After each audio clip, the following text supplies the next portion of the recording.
Alright, and now we're going to share this out and we'll get ready to go. Actually, I might want to just a little more. There we go.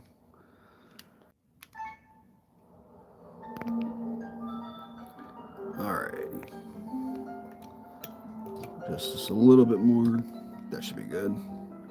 Alright. Time to start Sandship. And hoping to get through the fire sanctuary as well. I had a little issue at 7 when I was trying to go live. I mean, nothing too major, just my roof was leaking a little bit. I just had to take care of that, and you guys can't see it on camera, but I put a little towel down on my counter just so things don't get wet. But yeah, all that being said, welcome to the stream, and we're going to be taking on the next dungeon, the Sandship.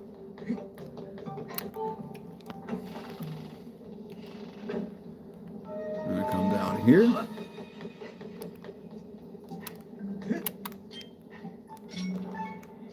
Alright, so scorpion.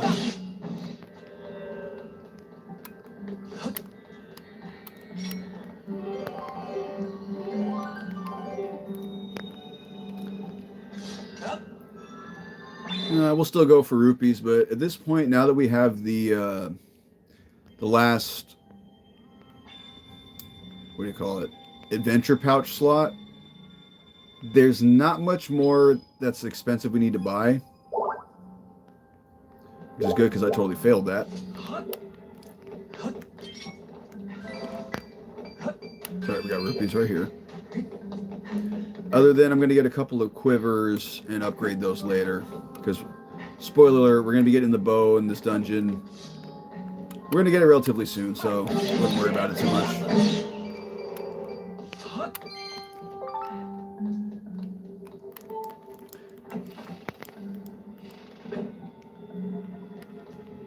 We're going to come through here.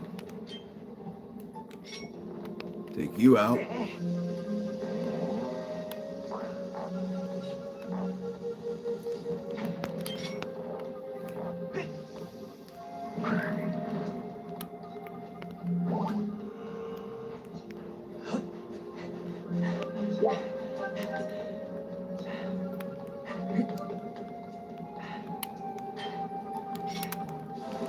So it's a good idea to hit the big sand piles because, like you saw earlier, sometimes you get a red rupee.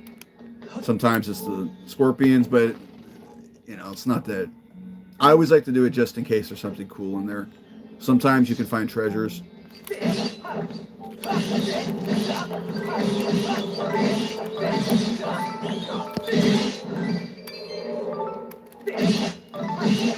at 5 jelly blobs already.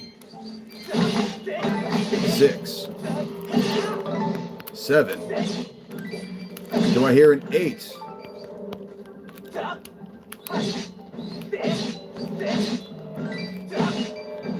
Okay, 7 it is. That's still a good amount. So anyways, yeah, so the Sandship, if you guys missed the last stream, what Skipper said is we need to basically unlock his crew. Oh, hang on. Fee's got to talk. So look, the door is sealed shut. You don't say. I didn't notice that, Fee. Anyways. So we're going to come down here. We're going to free his crew, and then you're going to see what we do later. What's cool about this dungeon is that you get the item relatively early because you need it. Oh, wow, 15 people. That's crazy.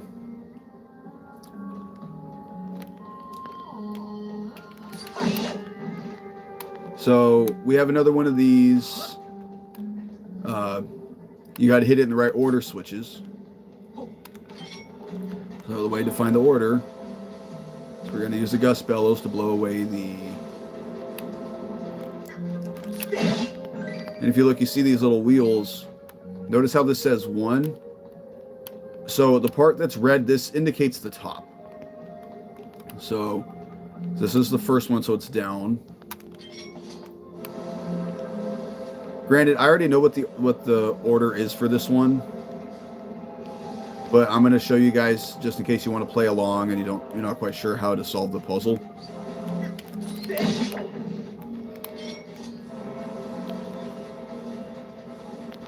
So that's 4. That's the last one. So you're just going to use the Gus Bellows. E-Cash Reviews of Comedy. Hey, how you doing, man? Good to see you. Glad to have you on. So this is the second one. Up. This is the third one. Down. Fourth one, right. So the order is going to be down, up, down, right.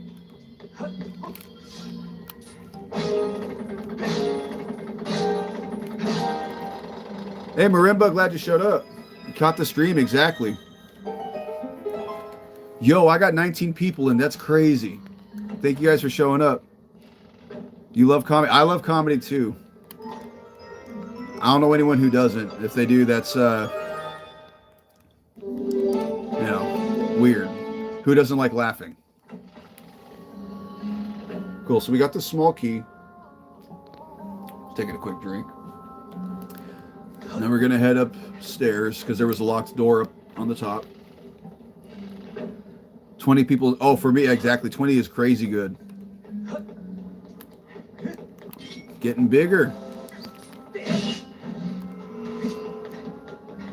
I mean, granted, I'm happy to see anyone watching, whether it's 20 people, whether it's 2, whether it's 200, I'm glad anyone wants to watch me do this.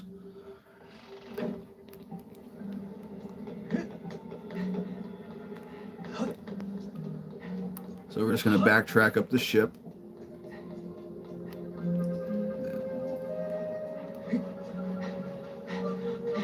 So this is a dungeon that, again, it's very linear. It's a lot of back and forth, but because of the way it's laid out, it doesn't seem so bad.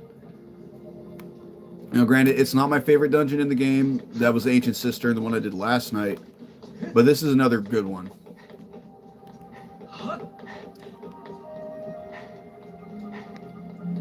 So now we got the... Yeah, who don't like comedy? Exactly. So now we got the key. We're going to come in here and we're going to do the mini boss fight. BRB. Oh, Marimba, you're going to miss an awesome boss fight. It's all good. You can catch it later if you want. So Skipper, before we boarded, said he was taken over by some pirates. And this was their leader. This is such an awesome fight because it's... You got to force him back off the plank. But he can be very difficult to fight. You got to make sure you hit him where he's not guarding.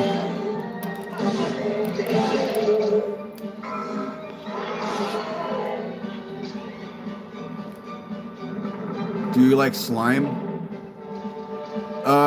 What do you mean? Like, in general? Because when I think of slime, growing up as a 90s kid, I think of, like, Nickelodeon.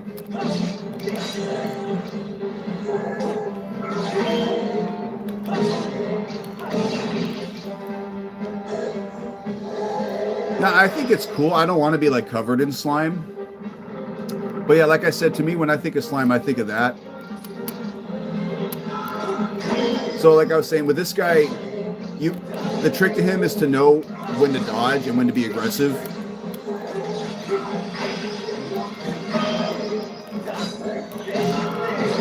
Ah, crap.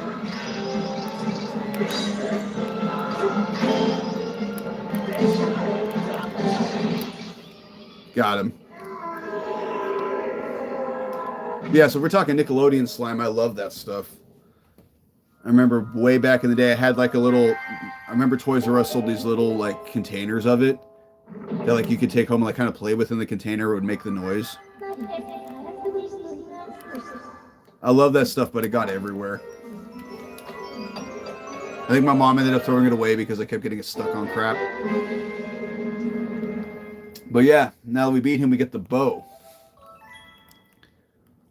Yep, got him.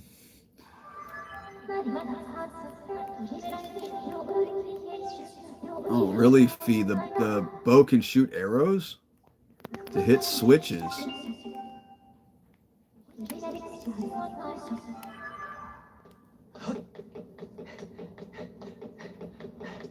This is also a battle. The first time you do it, I would recommend having a fairy or two in like bottles, just because it can go south really quickly, and he can do some damage if he keeps hitting you. Hey Panda, what's up? How you doing? Glad to see you.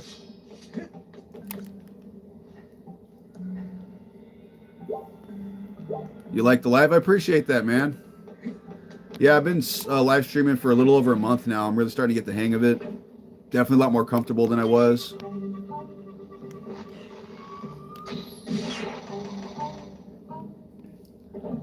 And now that we activated that. Yo, Spoops, how you doing? Good to see you. Oh, it's going good, man. You know, the stream was a little late because I don't know if you saw in the title, there was a slight leak in my roof. So I had to, you know, take care of that. But yeah, everything's good now. So we're going to be getting through this dungeon. And my goal is to finish the next one by the end of the stream. Because there's not a lot of side questing to do left because I've done most of it. You know, and I really like the next couple of dungeons. Well, actually, I like all the dungeons in this game.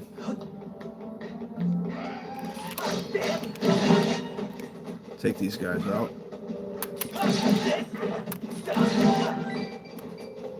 Yeah, now that we have the stronger sword, these guys are so much easier to kill. Actually, we're going to come over here with the whip. We're going to need some monster horns for some upgrades later. You have to go? Well, I'm glad you're able to stop by, Ease Cash. You know, hope to see you again soon. I'm going to show you guys how to farm these quickly later in the dungeon.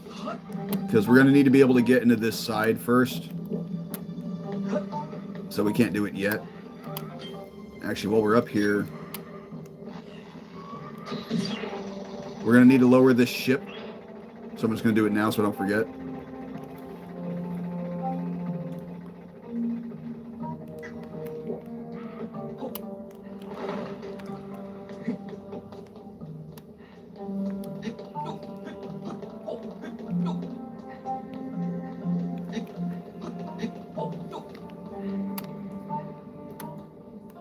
Camera's being weird. So we can ignore him, take you out.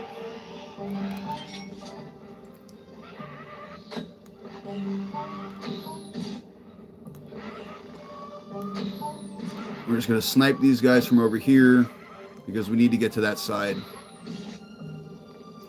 I'm going to snipe these two. All right.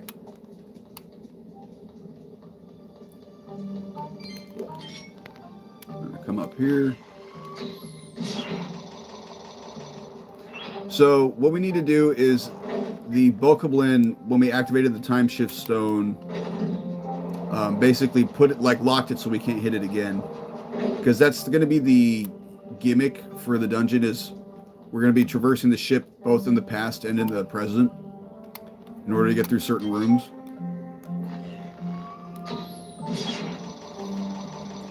They just stand there. I know, right? Well, they don't really have anywhere to go. I mean, I guess they could try to rush me, but they either... Oh, I forgot to take this guy. Fine, you can get the sword. Anyways. We're going to come up here. We're not going to hit that quite yet. We're just going to make it open so we can. Yep. And there's Skipper saying, cool, you got the ship back, but now I need to go help my crew because they're in the brig. Which we will do, but we're going to grab something over here first.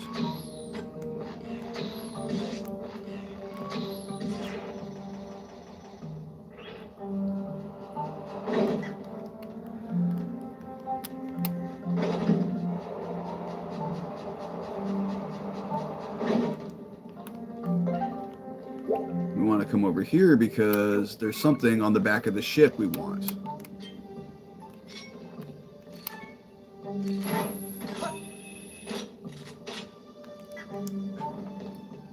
going to drop down.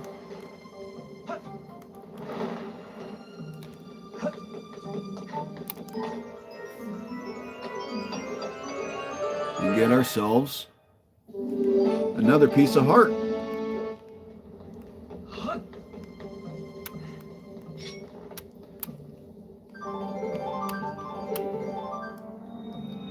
And another goddess wall we'll try to get rupees from.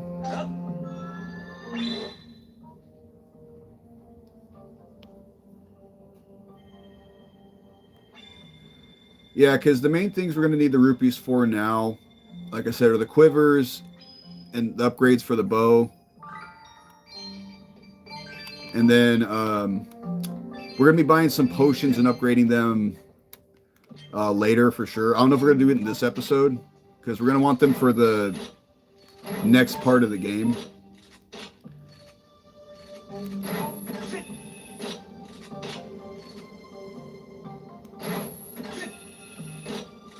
Yeah, because the way the story works in this game is it's basically broken up into 3 sections. There's the first part, which is the beginning and catching up to Zelda, which we already did. There's the second part, which is getting the Sacred Flames, which is what we're in the middle of now. And then there's the third part, which is you obtain a song that you need to enter the final dungeon to finish the game. But anyways, now we can be in here in the present, and there's going to be quite a few things we can do.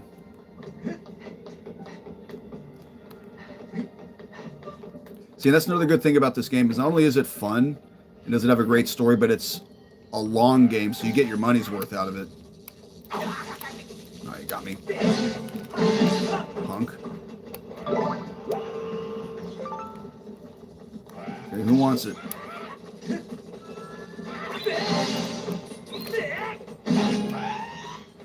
Long games are the best. They really are. You know, like, who wants to spend, $60, $80 on a game that you beat in a day and a half? Right? That's no fun. So the way we're going to be getting through the ship is we're going to find areas that we can reach the outside from with an arrow,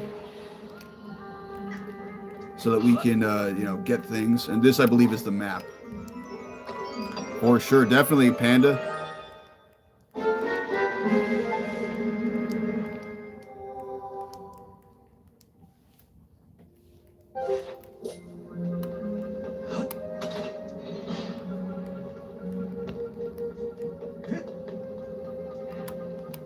So there's another reason we wanted to turn it back to the present, because we need to enter this room over here.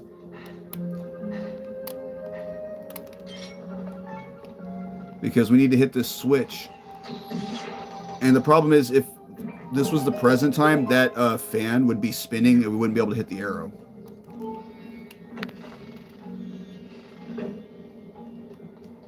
Get this.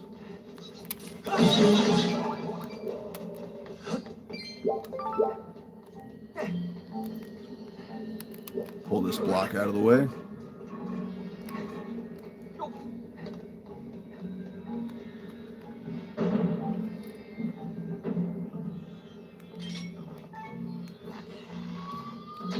Oops. Oh, I gotta be careful, I'm almost out of arrows.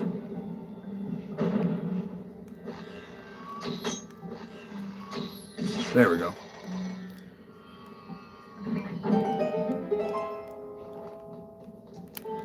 So now we open this door.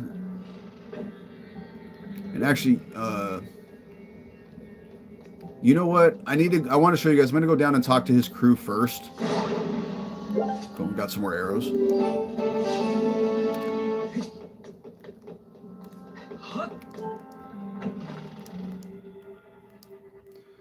It's because I want to show you guys like what they say we need to do. Oh, that's right. The scorpions are back.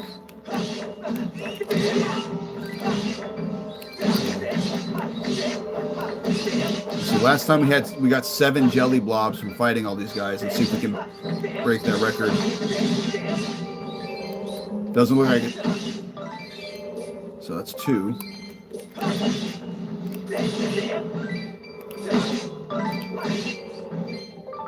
Three. 4. Okay. So between both times we got 11 jelly blobs. Which, actually, those will come in handy even if we don't use them for upgrades, because you can sell them. And I think they're worth 30 a piece, so they're actually pretty valuable. Oh, wait. I think I messed this up. Yeah, I need to make it the present. What am I doing? Oops.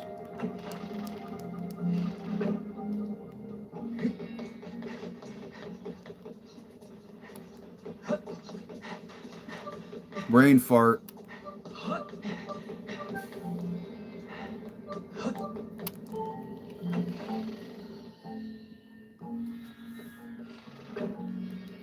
Hey Panda, is Mills still streaming? Because I didn't get a chance to watch his stream. I was at work, and then it didn't show up in my feed when I got home. So I don't know if he ended the stream or what.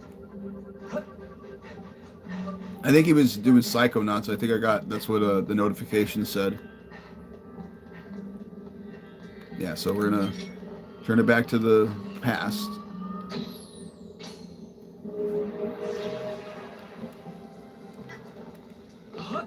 Okay, now we're gonna go talk to the crew. I think so, same.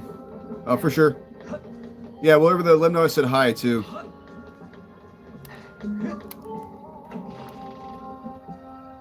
Yeah, guys, if you haven't, checked out Mills Coolin as well. He's the one who got me into streaming. Like, if it weren't for him and K-Wood, I wouldn't have had enough subs to start.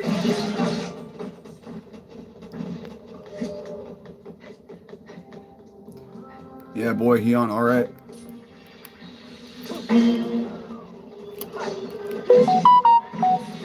Oh, I just got a notification. Starfruit's on as well. He's playing the Kingdom Hearts, the one with the weird title where it's 358 over 2 days.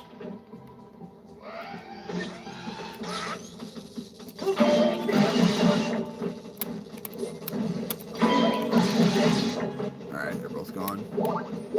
So now we're gonna... This is Skipper's crew. He said, oh, you can't rent the Captain Cool. He said, but the electricity's blocking us. We need to find another way out of here. The engine room is right below us, but we can't get there until you open up a switch. It says, but you need to turn on the 2 generators. So that's what we were doing in the other room.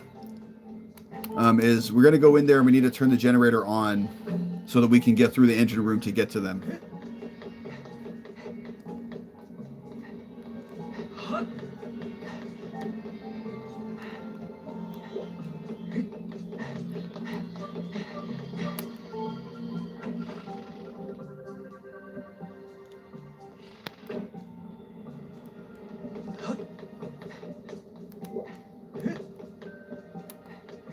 Okay. So now that we did the puzzle in the past, or in the present, we can come in here and turn on the generator.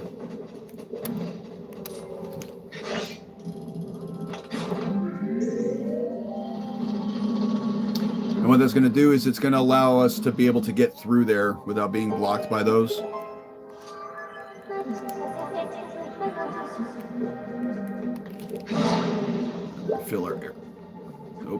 Refill our arrows.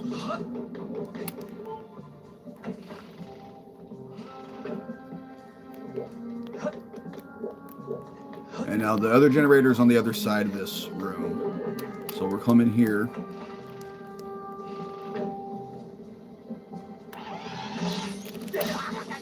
Alright, got me.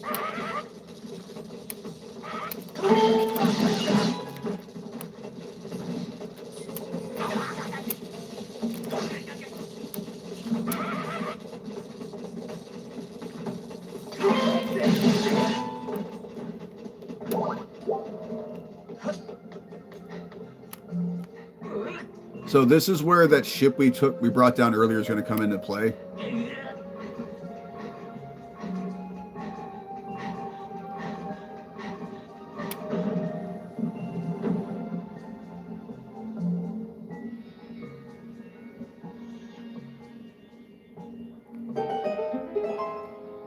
Because we're going to need it to get back outside so that we can hit the stone again to get the electricity out of the way.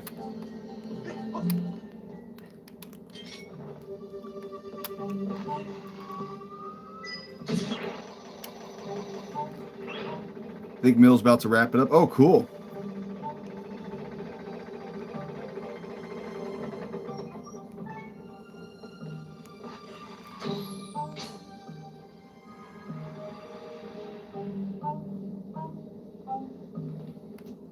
Hit this again to go back down.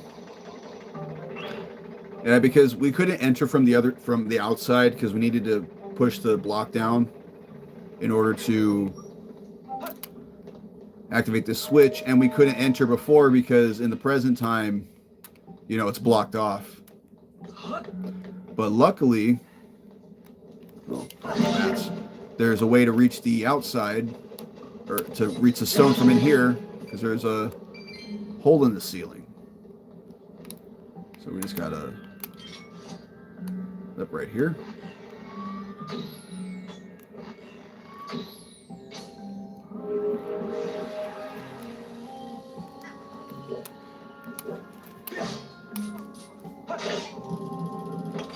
Boom, and now they're both on.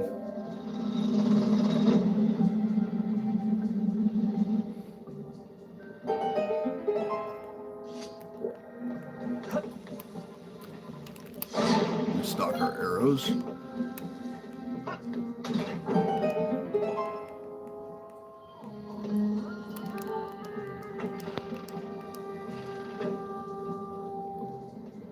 We're going to go back in this room because we're going to take the other window down so we can get to the brig.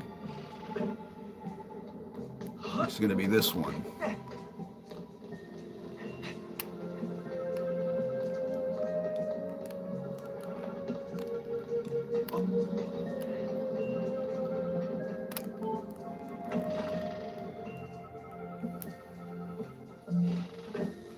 All right, so yeah, the reason we needed to do the 2 power generators is because if we didn't turn those on, these things wouldn't move, so they'd be in our way. And we're going to need to get to the other side so we can rescue Skipper's crew.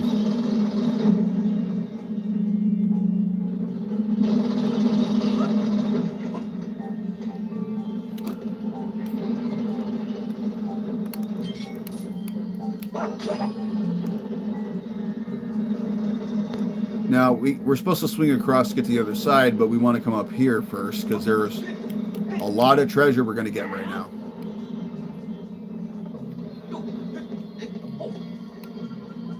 Yeah, you might have seen these. This is the main room. You might have seen these chests, but this is the only way to reach them.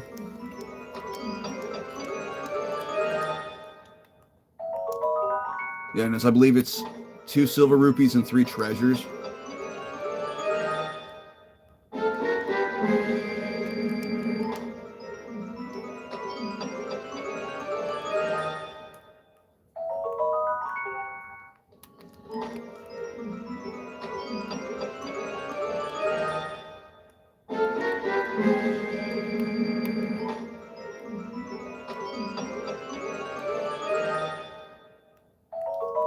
Yeah, 3 evil crystals, and I mean, those treasures can be random. I've gotten monster horns before. I've gotten goddess plumes. Sometimes there's a treasure down here too. But yeah, so now that we got all that,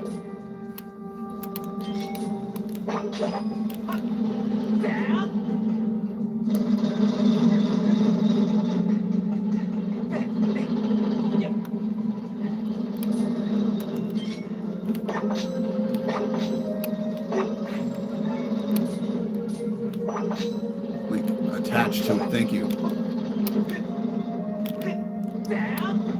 Alright, so we need to whip over so we can land on this to land on this.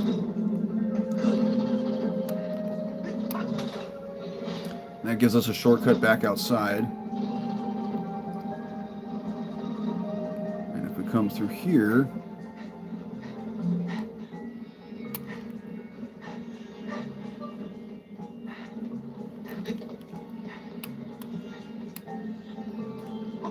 pull this lever. Now Skipper's crew can bounce. And the reason we need to do that is because Homeboy over here has a key that we need.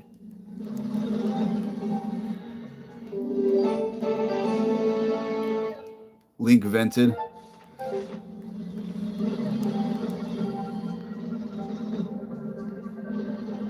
And he's basically saying, yeah, be careful. There's more stuff on the ship that you have to worry about. Which we'll worry about when we have to. I mean, granted, we're almost done with the dungeon. Like, this one can take a long time if you don't know what to do. But luckily, because it's a relatively small in terms of the size of the dungeon, it's not too... You won't get too lost. It's just kind of figuring out how to maneuver around the puzzles.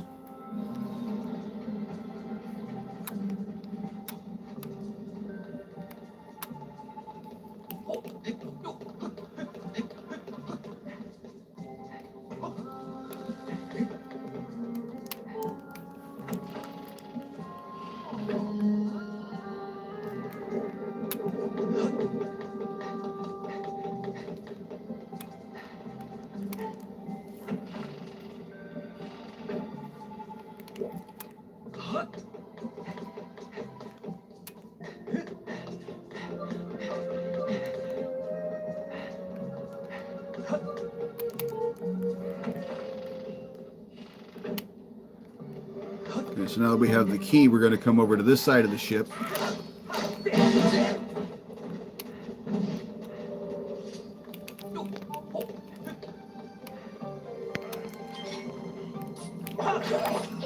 Take this guy's monster horn. So this is the dude we're going to be farming monster horns on. So what you do is you come in this room. And then you go right back out. And he's back and has another horn. Let's take it from him. Now, let's see. How many do I have? 9. I believe I need a total of 13 to fully upgrade both the bow and the 2 quivers I'm going to buy. So we're just going to... I mean, granted, with this method, you could farm... I think you can have up to 99 of any treasure. So you could just keep farming these infinitely if you wanted, but we're not going to get 99 of them. We're going to get enough to get the upgrades.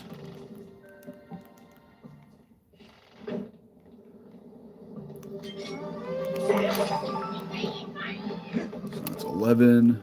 We just need 2 more. And if I miscalculated and I have more than I need, we'll just sell them.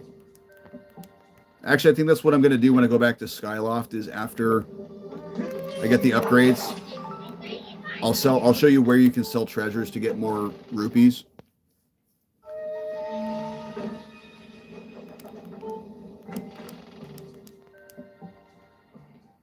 That should be 13 right here. Yep, we're good. Okay, now it's time to finish the dungeon.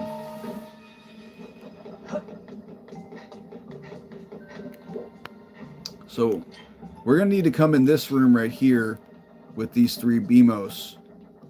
Now, you want to take an opportunity to take out... I know you can take out 2 of them from over here. You can't take out the 3rd. Because fighting 3 of these guys in one room is a real pain in the butt.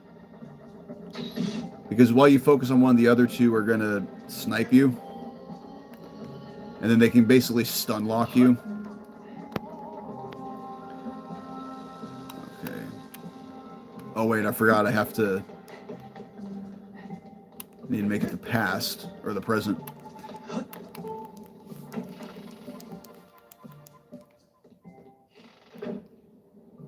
We'll get one more for good measure, why not?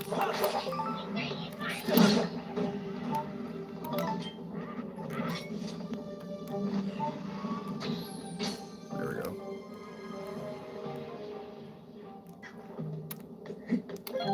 Get some more arrows.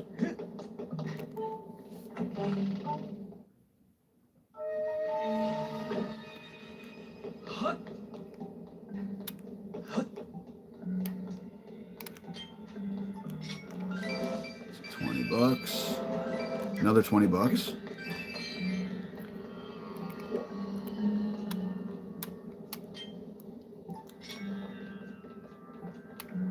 So now we need to look for the... I was going to let you live. Fine, come get the smoke.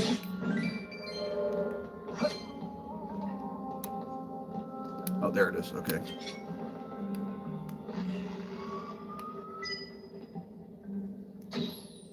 There we go. And get ready to fight because if you're ever in a room like this where you have a BMOS and other enemies, oh, I don't have the shield equipped.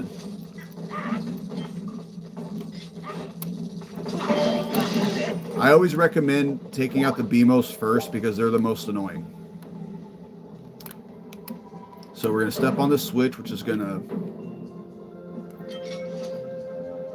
allow us to come through here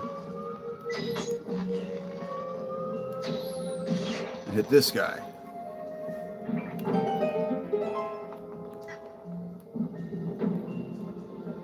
So we already took out one from that room, so we're going to take out this one from here, so we only have to deal with one in here. So like I said, 3 at once is a real pain. If I can hit him. There we go.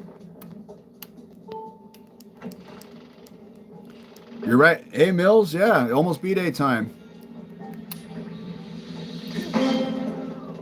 Although for me, it's barely 8 o'clock. It's about to be 8 o'clock, so I'll have to wait a little longer, but it is about to be B-Day time for me on the East Coast. Appreciate that, though. Thank you for stopping by. You're just in time to see me finish up the dungeon.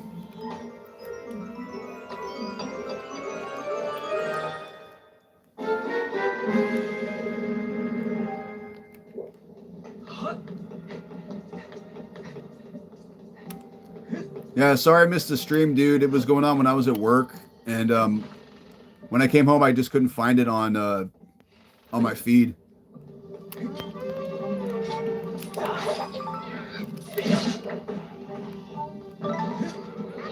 Get some more arrows, because why not? No worries. Yeah, happy birthday. I appreciate that, Spoops. Yep, the big 36.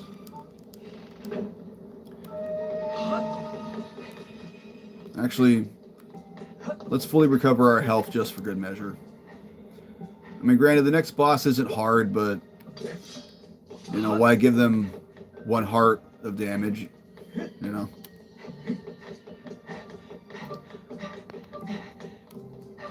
You're about to... Exactly, I'm about to be fully evolved.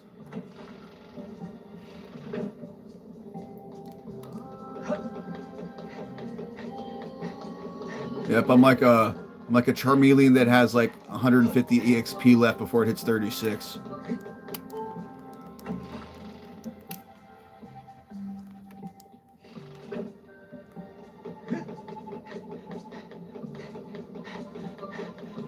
Yo, hey K-Wood, what's up, man?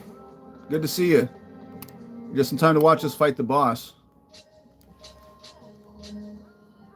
So what I like about this key in particular is that it's a squid carving, which fits the pirate, you know, which fits like the ocean theme, but it's also shaped like a skull, which fits the pirate theme.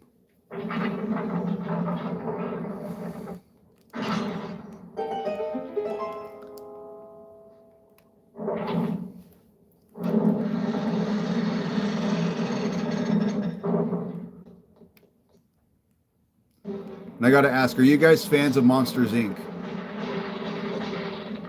More specifically, do you guys like, oh, what's her name? The girl that's Mike's girlfriend.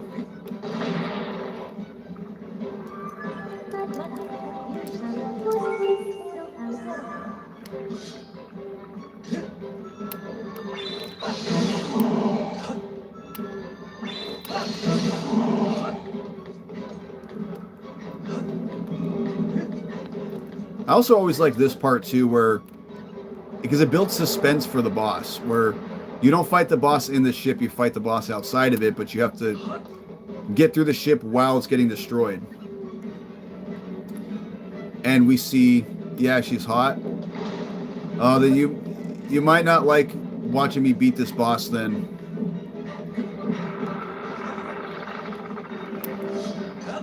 But yeah, we get to see like how his ship got destroyed. Because remember, in the present, his ship is actually like broken. We're technically in the past right now.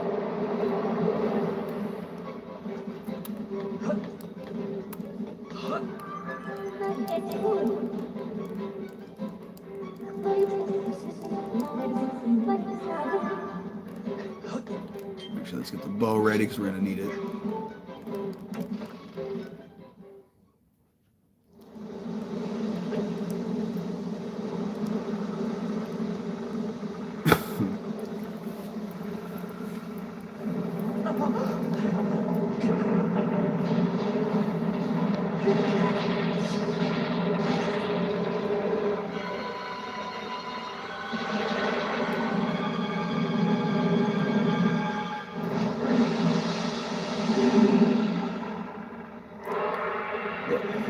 Now you see what I was talking about. It's her after she let herself go.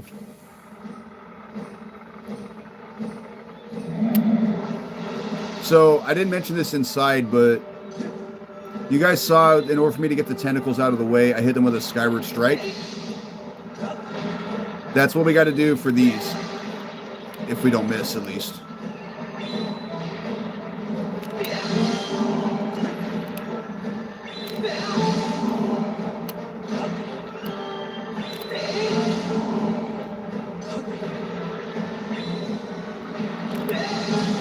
I mean, these tentacles can get you if you're too close, but as long as you keep distance, it won't be too bad. And then you got to hit her in the eye with the bow.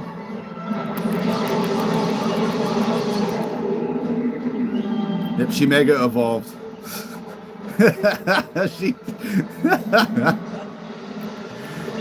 she mega evolved.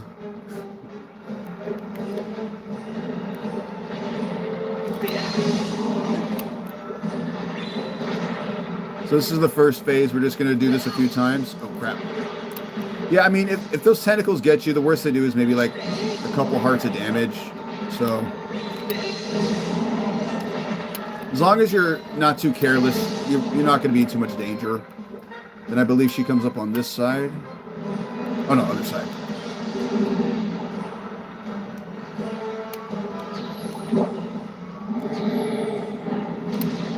Come on, Renegade. It's a giant eyeball. You can hit it. Thank you.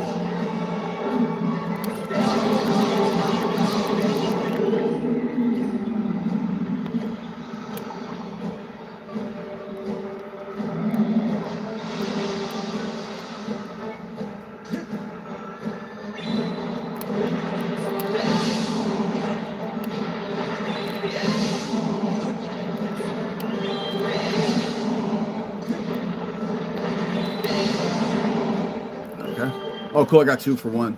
Yeah, sometimes if they line up right, you can hit 2 at once.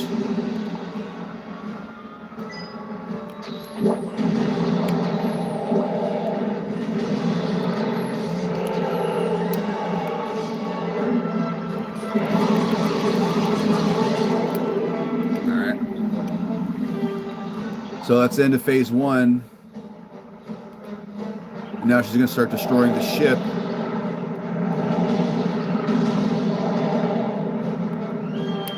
Which conveniently knocks down a crate.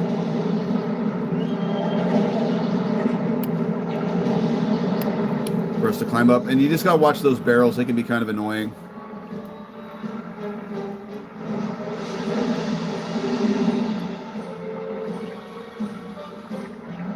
So this next phase is gonna be more of the same, but instead of doing the Skyward strikes, you'll see.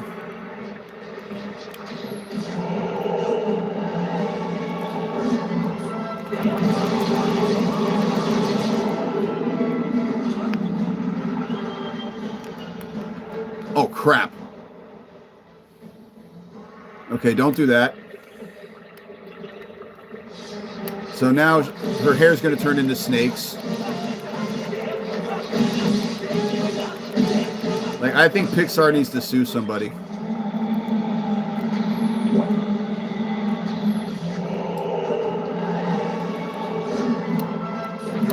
And we just repeat the process. Oh, never mind. We got her. But yeah, I mean, come on. The design of her hair turns into snakes when she's angry. How are you not thinking... oh, God, what's her name? Like, I know the character. I know what she looks like. I just cannot remember her name. If anyone knows, could you feel free to comment it.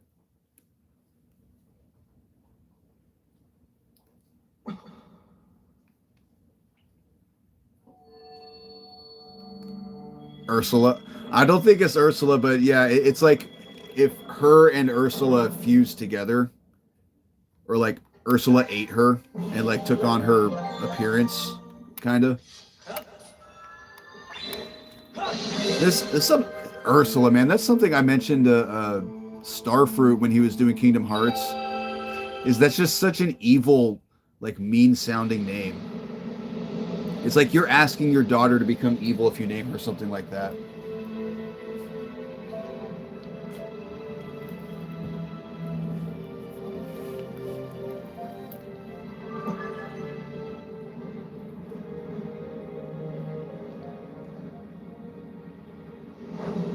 So now that we beat her, we get the second flame. Celia May. Yeah, thank you, Spoops. Thank you. I knew it was something like that. I just couldn't remember exactly what it was.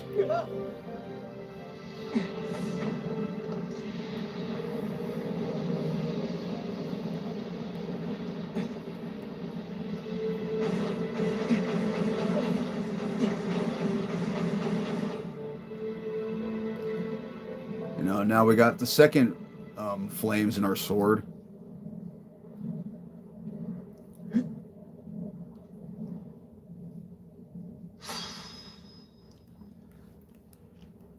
Expanding Fee's powers, she can use more dousing abilities.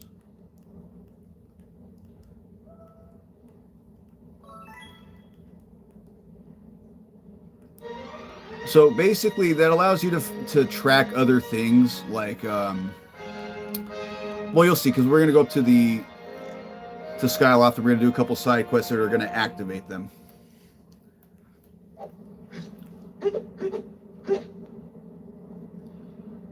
Time for you to go to the gym. Hey, for sure, Spoops. Thanks for showing up, man. Hope you have a good workout. What you got today? Legs? Chest and tries?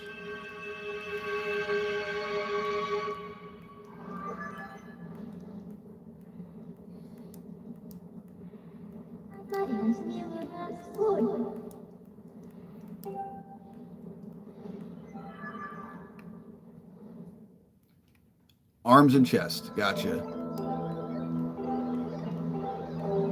And Skipper's like, thanks for helping out with my ship. So we could go to the Isle of Songs to get the next song, but we can do a couple things in Skyloft first, which I want to do.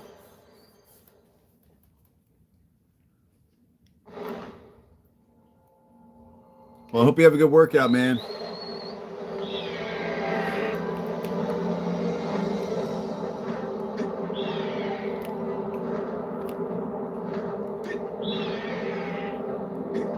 Have a good birthday if I don't see you. Oh, for sure, man. Appreciate that. Oh, yeah, I probably won't stream. Because, you know, I'm going to be spending time with my family. Mills is going to do a stream tomorrow with Majora's Mask, and I'm going to be helping him out with that. But, yeah, dude, I'll definitely be streaming the rest of the week. So, first thing we're going to do, I'm going to come talk to Gondo. Hey!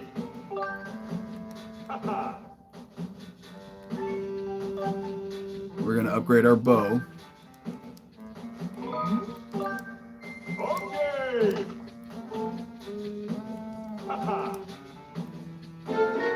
So now we have the iron bow, which doubles the amount of damage that an arrow does. Oh, I need another tumbleweed.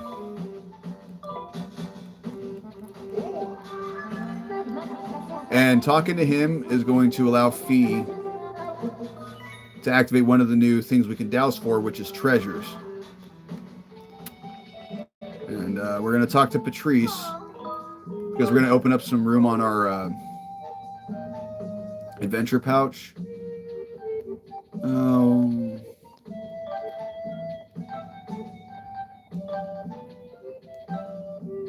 Yeah, we're not going to need bottles right now.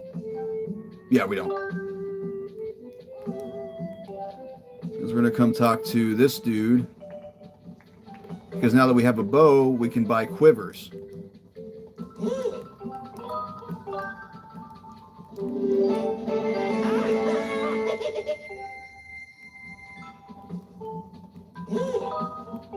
And I like to have 2 of them because so these increase your total arrow count by 5 each.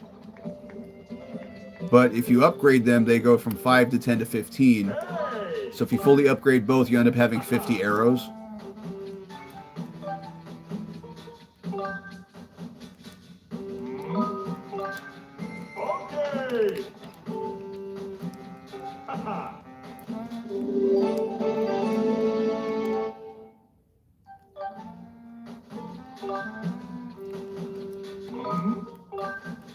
Okay. Oh, you know what? Before I get carried away, I'm going to go take care of that tumbleweed because I really want the sacred bow first. So basically, the reason you want to get the sacred bow is that your damage output from the arrows goes from equivalent to, I'm trying to remember how it translates. So each arrow does, I believe, twice normal sword damage, but then the iron bow doubles that, so it's 4 times, and then the sacred bow triples that, so it's 12 times. So depending on the enemy, like, you can do a lot of damage with the sacred bow. We're gonna go to North Desert.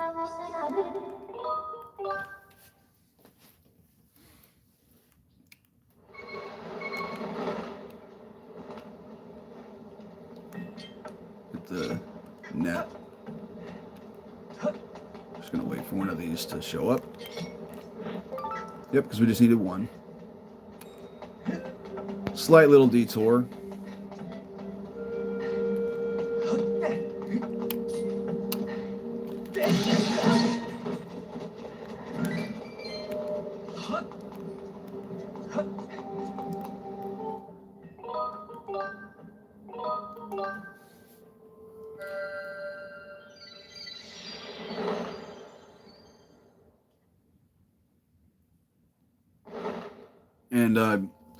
And another reason we're going to want the sacred bow is that it's going to come in very handy against a boss we're going to be fighting.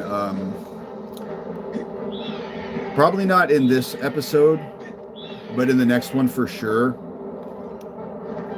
And it's a boss that's a real pain in the butt to fight.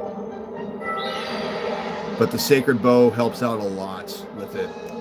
Because when you fully upgrade, it does so much damage.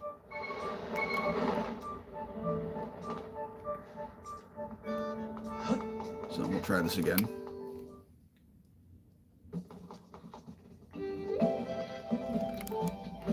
Alright, Gondo.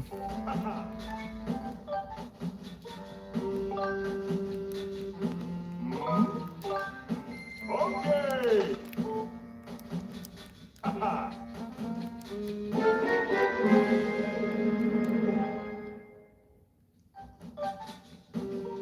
Okay, I need more dusk relics.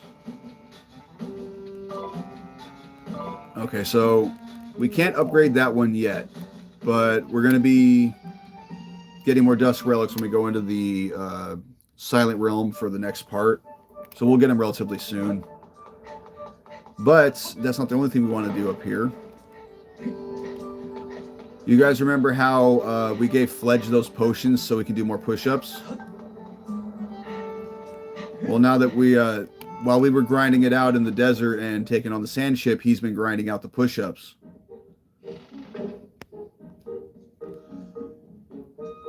So we're going to go see how he's been doing.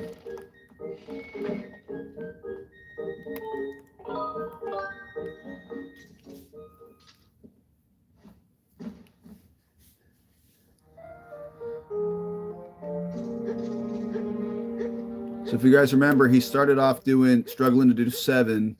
Then when we talked to him last time, he was doing like the high 50s. Look at him now. He's doing almost 4,000 of them without even trying. And he's, really happy, so he's going to give us some gratitude crystals. But that's not all he's going to do for us.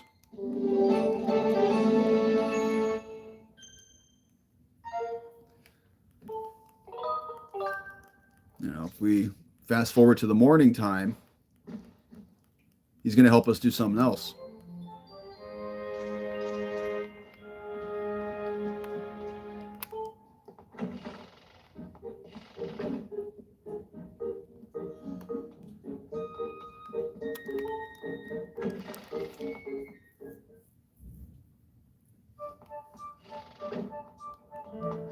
We come over here,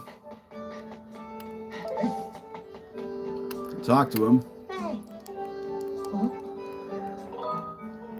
He's like, hey, I want to play a game where I need to get stronger by throwing pumpkins. How about you have this bow and you shoot the pumpkins?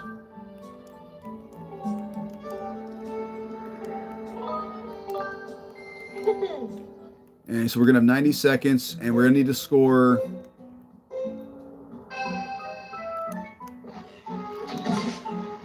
600 points.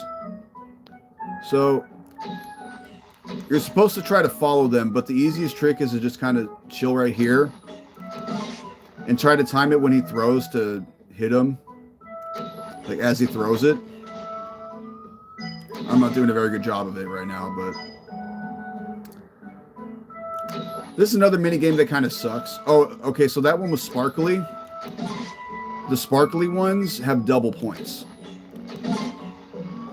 Yeah, I'm doing terrible. And you'll notice the more in a row you hit, the higher your score gets.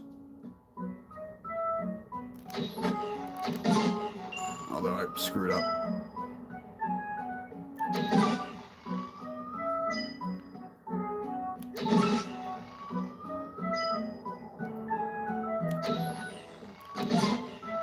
Yeah, this mini game can kind of suck. It's going to take me a few tries.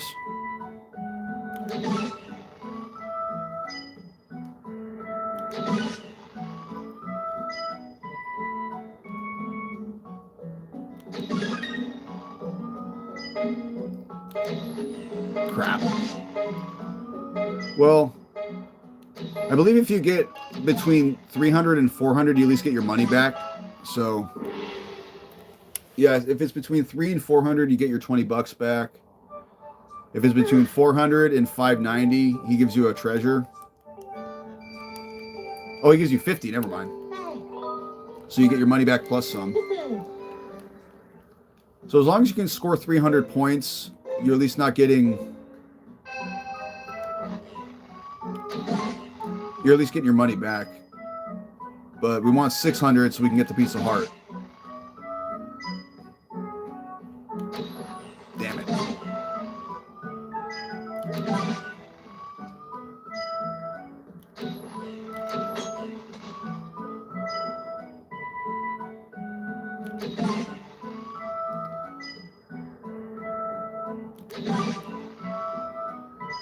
See, and what makes this suck is that sometimes he takes a while to throw them.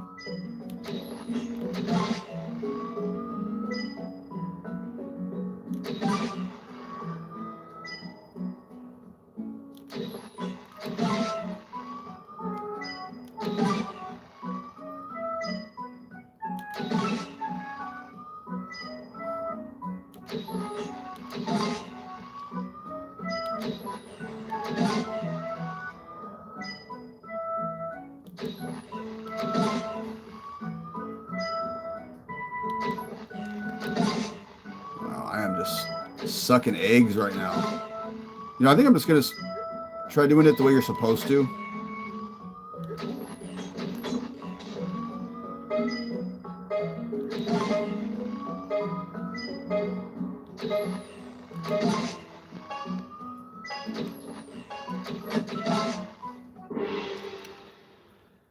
See, it can't be as bad as the Majora's Mask one. Oh, dude, this one is a lot harder.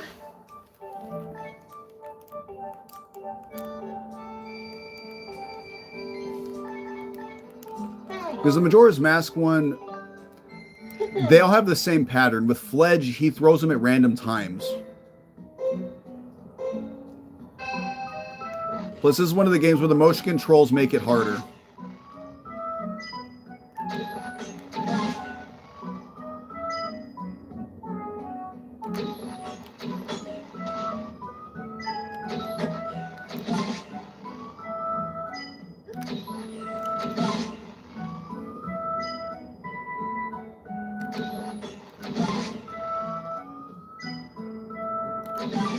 See, and that's the thing, is if you shoot an arrow, then shoot it and hit it, you don't get the bonus.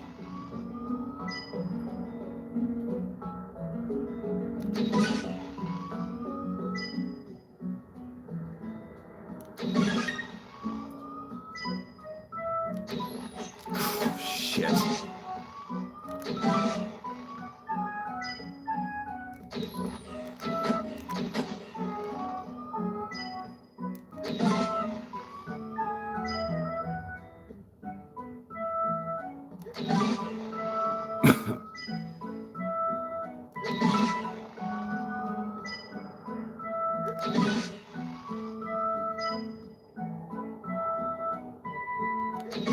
Oh, I found the sweet spot. It's right here in this corner. And right as I say that, I fuck it up.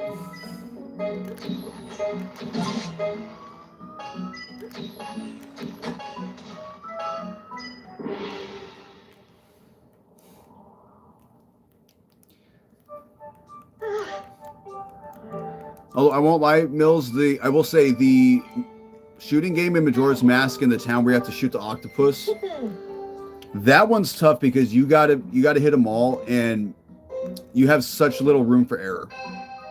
There's the one with the swamp, it's just knowing about how they spawn.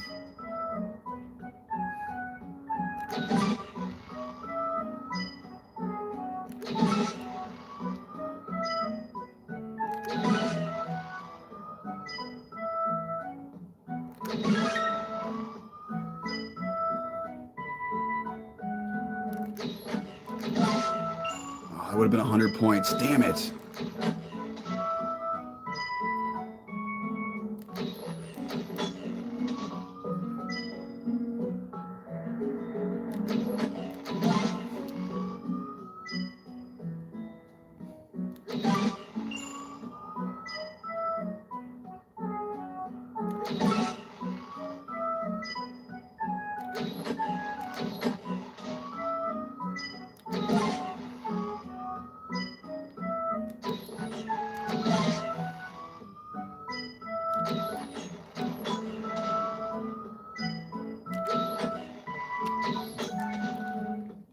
This is also one where the calibration is going to get messed up.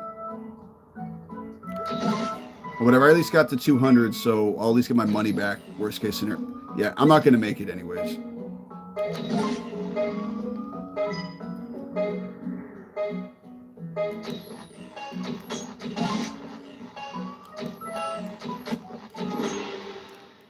Yeah, we might be here for a minute, ladies and gentlemen.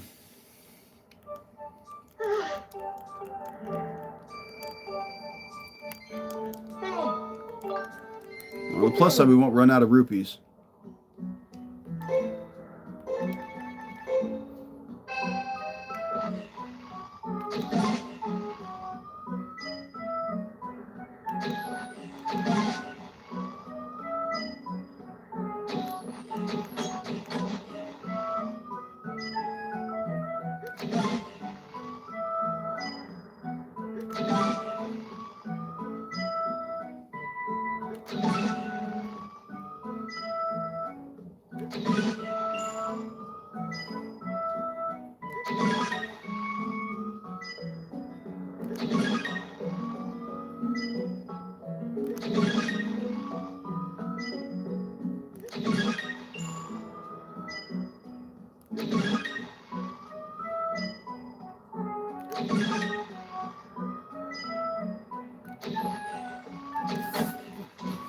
It's okay. I got time to recover. We're almost there.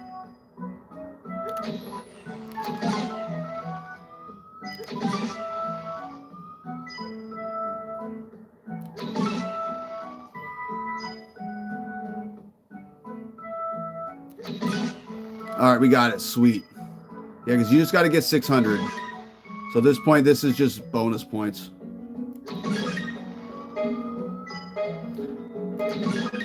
Back with Snacks Panda. You brought the luck, man. You came back and I beat the game, or I beat the mini game. Screw it. Whatever. Appreciate that, Panda. You brought the luck, man.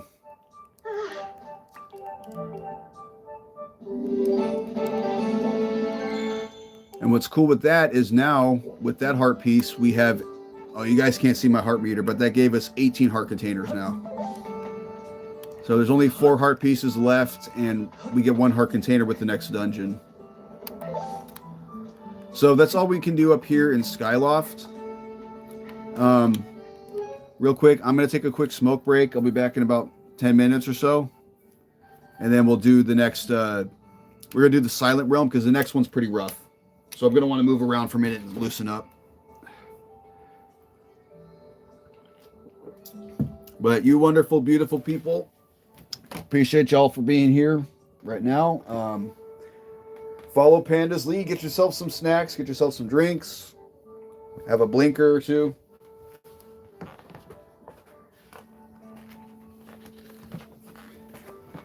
And enjoy the wonderful Skyloft music.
Alrighty, I'm back. And Panda mentioning snacks made me remember I have a bag of Cheetos in my backpack, so I'm going to snack on these while I'm playing.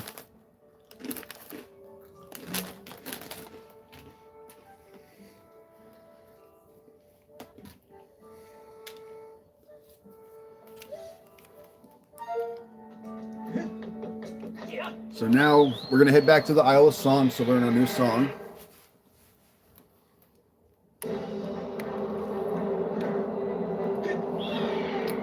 Hey Mills, if you're still there, have you ever played this game? I know you mentioned it before. I don't know if you've actually played it.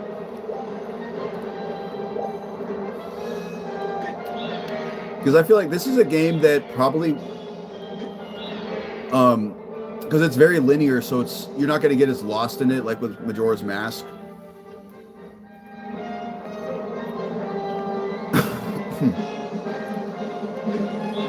Oh, you beat it on the Wii? Oh, cool, yeah, so...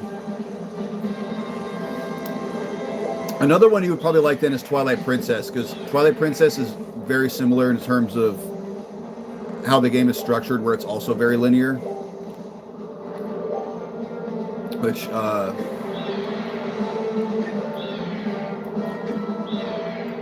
mean, I don't know. I don't think that one's on NSO right now for the GameCube. But if you have a Wii U, I know the Wii U port wasn't too expensive.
I would say I absolutely love the soundtrack to this game. Like Kondo brought the heat with this one.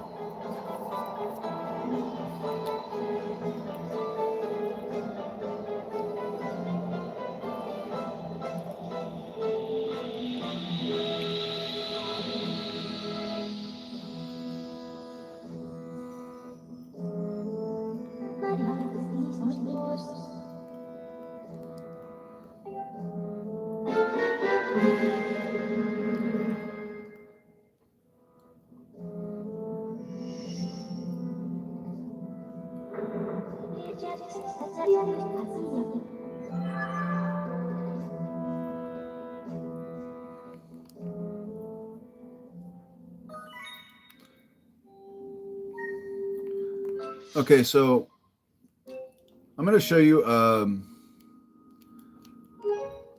so how we got the sword and it unlocks like more things we can douse for. So I wanted to kind of point out what these are all for. So the down one is to look around. We don't ever use that. The top one's always like main quest. This one on the left is side quest. This one on the right is for recovery hearts. If you get to a point where like you're really low on health, like you can douse for where recovery hearts are. So we got treasures here. One of these is going to be gratitude crystals, one's going to be rupees, and one is going to be goddess chests or goddess cubes. I think it's 7 p.m. for Majora. If you want to go later, I can. Just got to pick up Elena at 9:30. Oh, I feel you, man. Like I said, I'll definitely join. I just might not be there at the beginning. You know, because I think my stepmom works tomorrow, so she's not going to get home until about 3. So we were all probably going to go out and get some dinner and maybe hit up the mall. So yeah, I mean, I'll definitely show up for sure. But like I said, what I would recommend is just doing the castle, because Katie can definitely get you through that, because it's a pretty linear dungeon. You saw me do it before on one of the streams. The only thing I will say, and Katie will also probably mention this too, is before you go to it, make sure you buy a powder keg, because you're going to need one to finish it and get to the end. There have been quite a few times I played that game that I went there without a powder keg and had to leave and come back.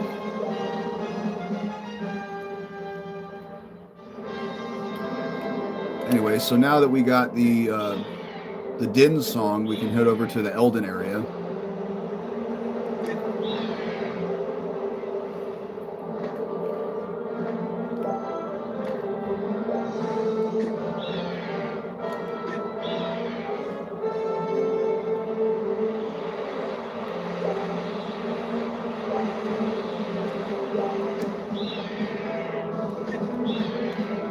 Can't forget. Oh yeah, definitely do not. Also, don't forget there's a heart piece you can get there, but when you get on the roof, watch for those freaking crows, because those dudes are evil. So we're gonna land here, because guess what? The trial gate is right here. Because you can use your dousing ability, or I could just land right where it is.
Now, I've mentioned before, I like the Silent Realms. I think they're fun to go through.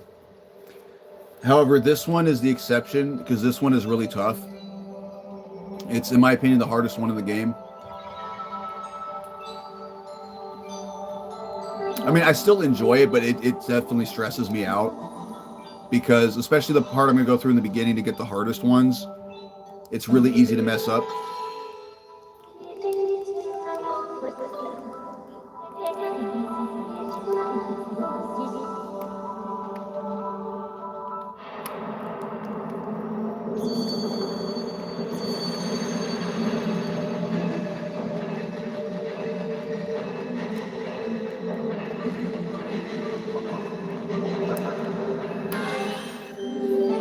And the reason I'm going to do the hardest ones first is because if I mess up, I don't want to have to redo a bunch of them.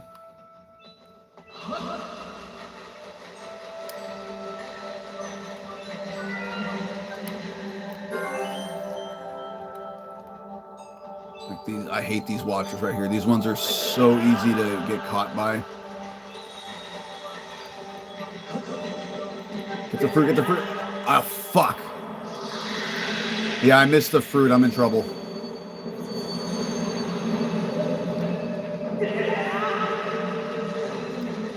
Shit. Come on, come on. Run. Yep, see.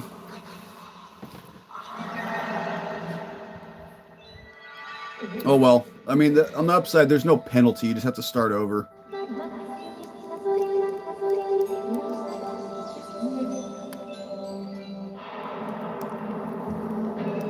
Yeah, you cannot miss that fruit if you screw up like I did.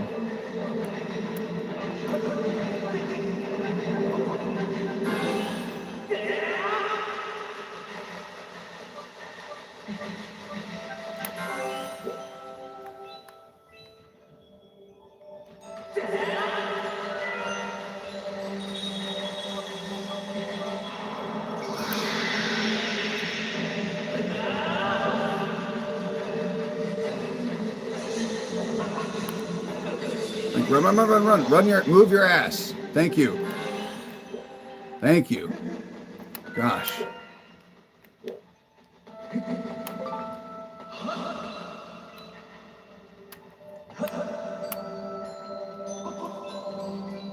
Oh, that's right. Now we got to go back down. Granted, going down's a lot easier than going up, but you can still screw up.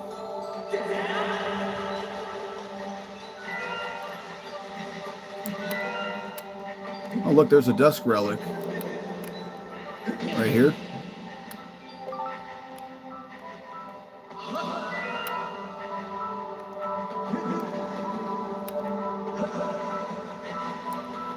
Granted, I just finished the hardest part, so I can kind of chill. Well, not chill, but I'm not as worried about it.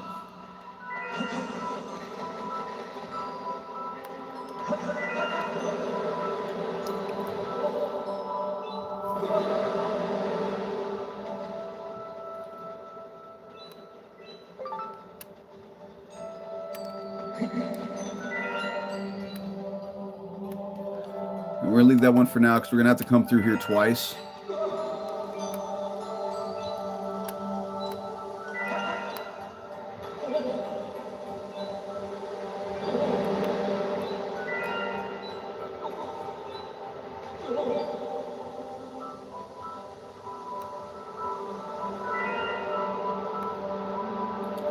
Yep, something down there.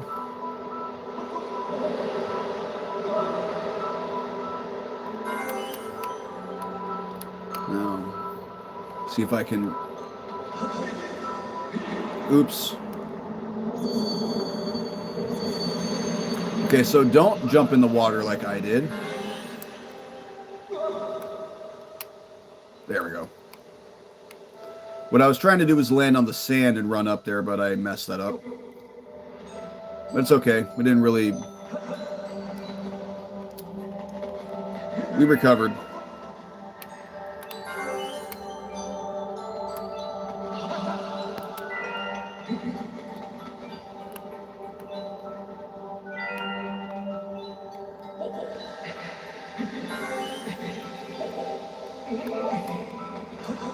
All right, 7 likes. Appreciate y'all. Y'all are great.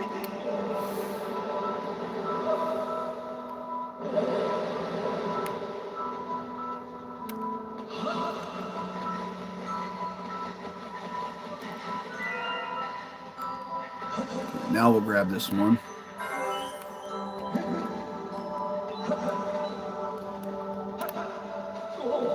Now we got everything going down the hill, so we're just going to slide down and... Well, actually, we're going to get this dusk relic, and then we're going to slide down.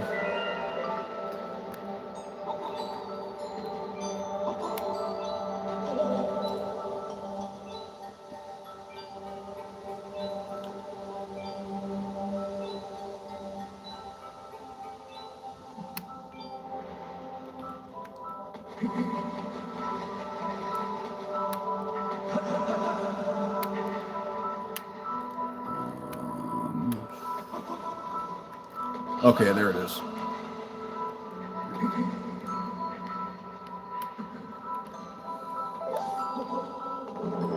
Come this way.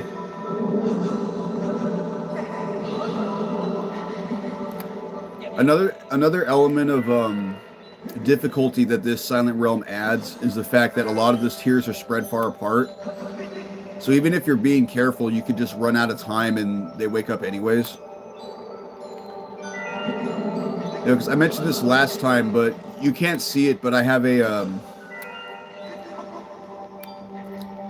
there's like a little flower in the top left that is like a timer of how long the Guardians are going to stay inactive.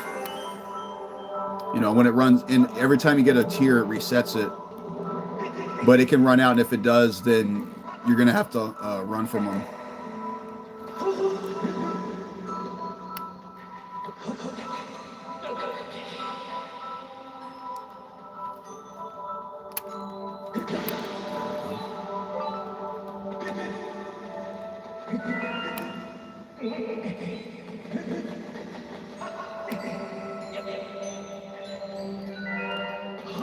So one in here.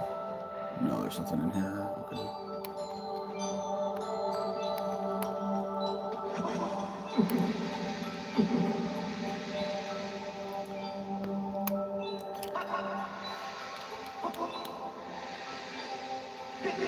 Oh, hang on.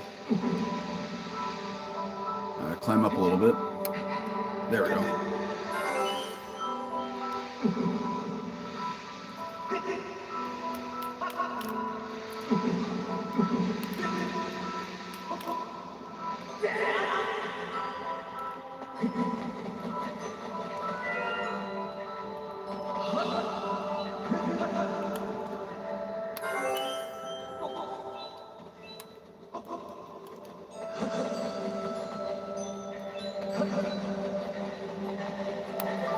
I gotta say, I do like the fact that they made it that touching these guys won't activate them.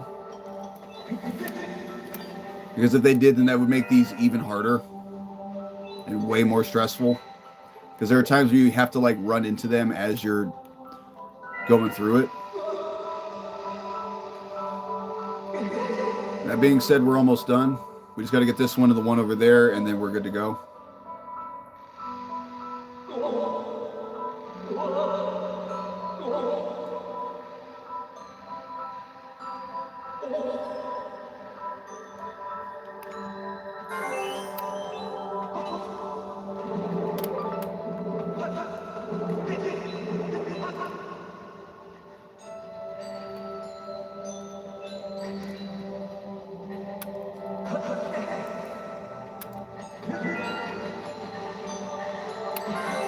And that's the last one. I mean, luckily the way back isn't too dangerous.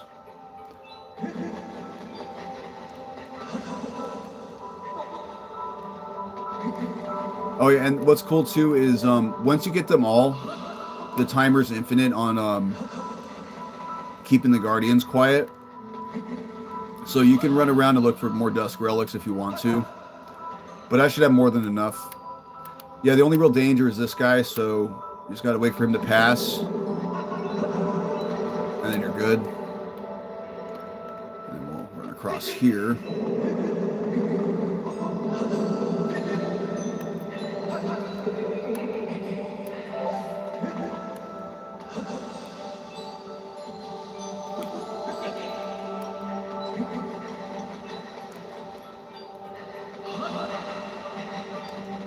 See, the gate's there, but I think there should be a dusk relic behind here. Yep. Boom, and now we're done.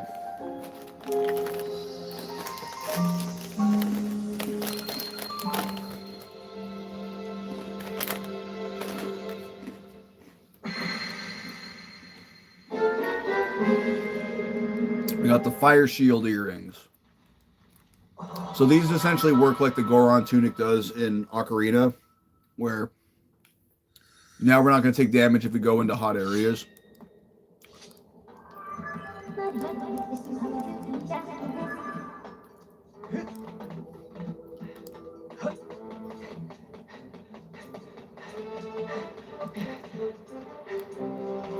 The reason why that's important is because there was an area up here we couldn't reach. Oh, you know what? I should try to catch one of the beetles over here.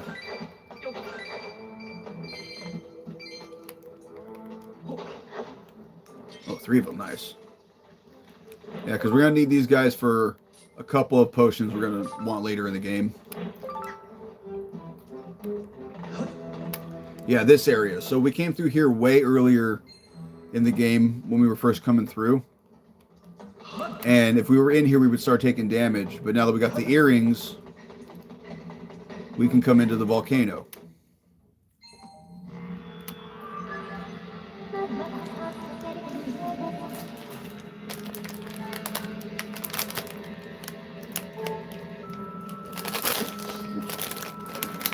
Drop the Cheeto. Hey, Pitt, what's up? How you doing? Glad you finally got home. Oh, dude, I was gonna ask. I thought about this last night. So yesterday was Sunday. How'd things go with your date with that girl? If you don't mind me asking.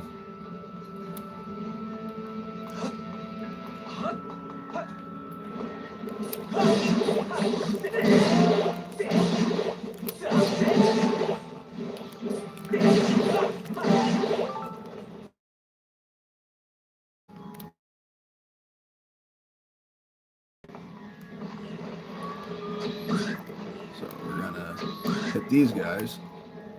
You didn't wake up on time? Oh, okay, I see. That's a big old smile on my face, man. That's awesome. Oh, wait, you didn't wake up on time to hang out with her. She said she's been feeling ill anyways. Oh, okay. See, yeah, when you said you didn't wake up on time, for some reason I thought you meant today. You didn't wake up on time. Hey, it's all good, man. I mean, you said you guys known each other for a while anyway, so you'll get another chance. Plus, she's not feeling good anyways. Yeah. So, we're going to come over here, and the reason why I put a little beacon is because there's a goddess chest over here. That's I'm gonna miss it. Oops. I'll try it again. Oh yeah, I don't think I blew it. No, I don't think you did either.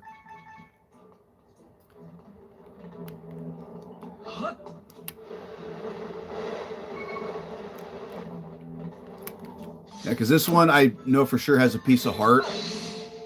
So we really want to make sure we get this goddess chest.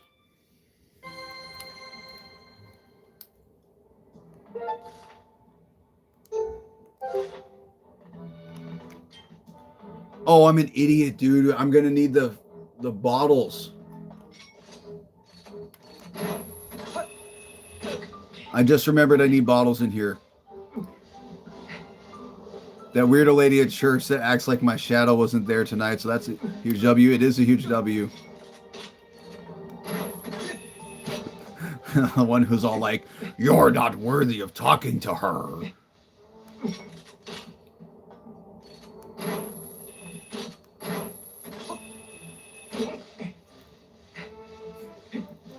That's still, I mean, I'm not trying to like make fun of that because I understand that's frustrating. It's just the fact that it's so extra, you know, like I can understand her saying like, yeah, she's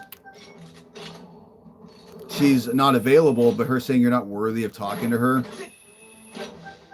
It's like, what is this? All right, anyways. We're going to come up here. We're going to get ourselves another, there it is.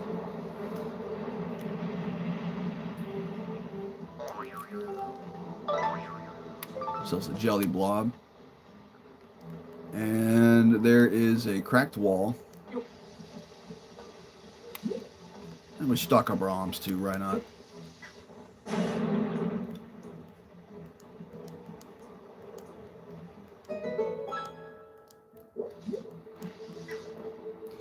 Hey Pitt, you said this is your favorite Zelda game. Which dungeon is your favorite in this one? It's the forcing of the hugs on me that makes me want to shank her with the blade.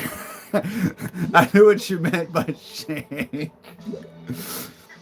Yeah, I mentioned this, I used to work at a church, and there was an older lady who went there that had that effect on me too, where like did not respect personal space.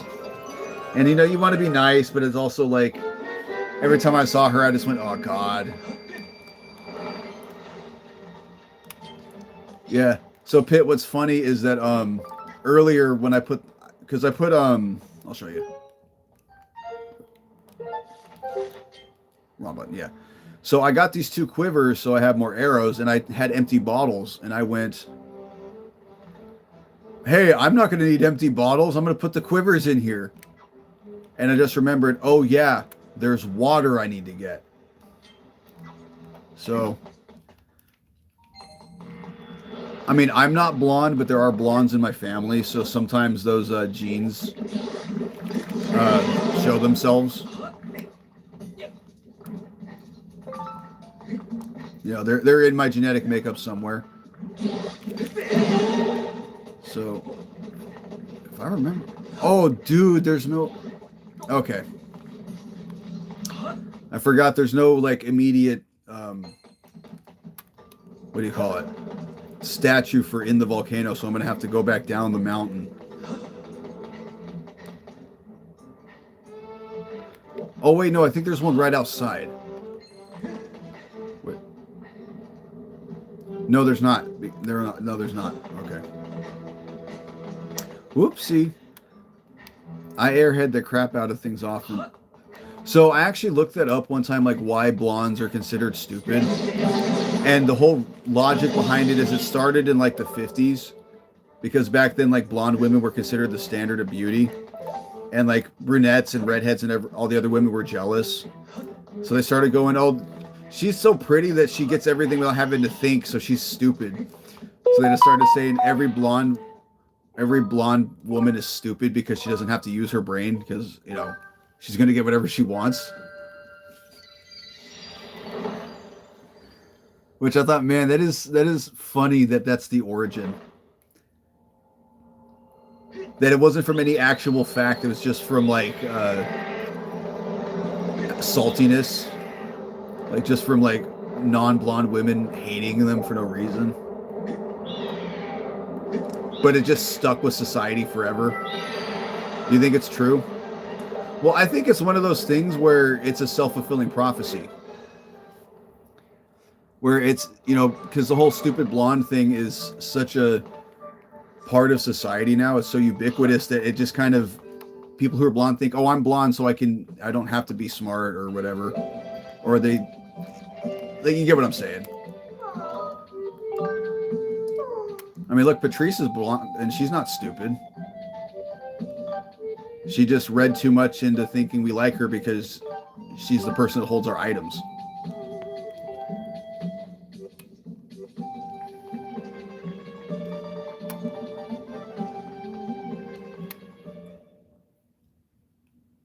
I mean, Zelda's blonde. She's not stupid. Well, then again, she is always getting kidnapped, so maybe she's a little stupid.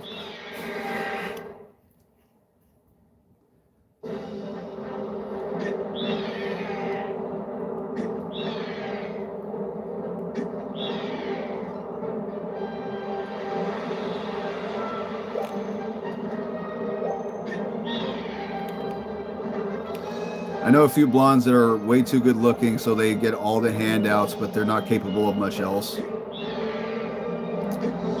Well, and that's the thing, is because they don't have to try because they're so good looking.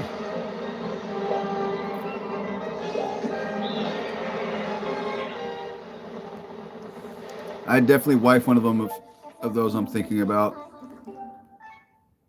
I mean, I feel you in terms of like being attractive, but I don't know, at least to me, like a woman has to have more than just looks like. I'm not saying she has to be a genius, but she has to be somewhat intelligent. Because I like talking about deep stuff. I'm also just not good with like those type of women anyways. Because most of the time they don't get my sense of humor, so they think I'm just a jerk.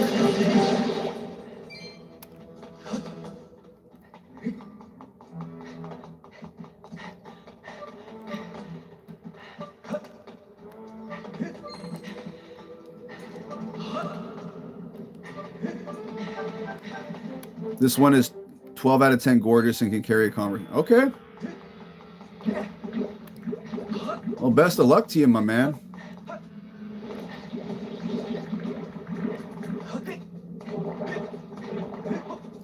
I've also actually heard, but she moved away. Oh, okay.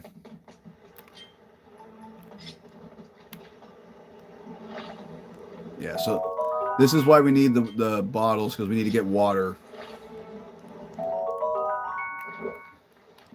Oh, catch a ladybug, why not?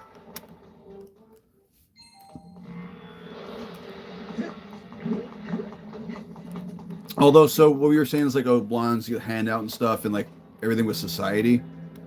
Well, that may be true. I've also heard that like when it comes to blondes who want to be like doctors or scientists, or a field where they do need to be intelligent, they actually have to work harder at it because, you know, the stereotype works the opposite way.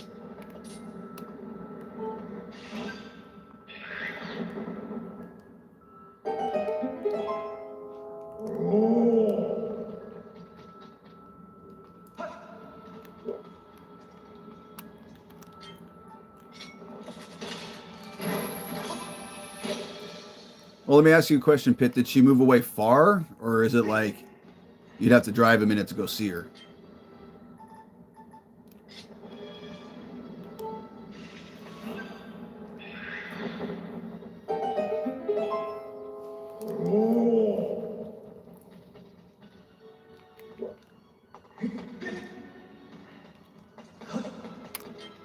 Catch a couple more of these guys, because I think I might need some for the potions. Still in Colorado, but like a 6-hour drive.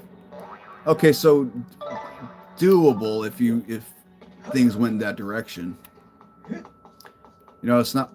So I actually had a girlfriend before I moved to LA, and I feel like I let a unicorn go because she was nearly perfect. But the thing is, I was moving out here and she was moving to Oregon, and it just wasn't going to work.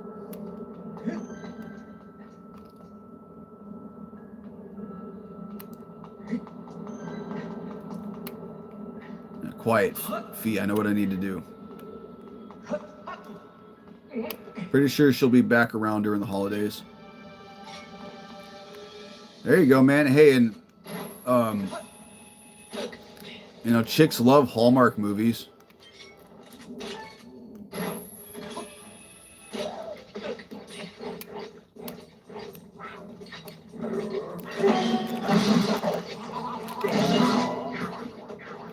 Goodbye.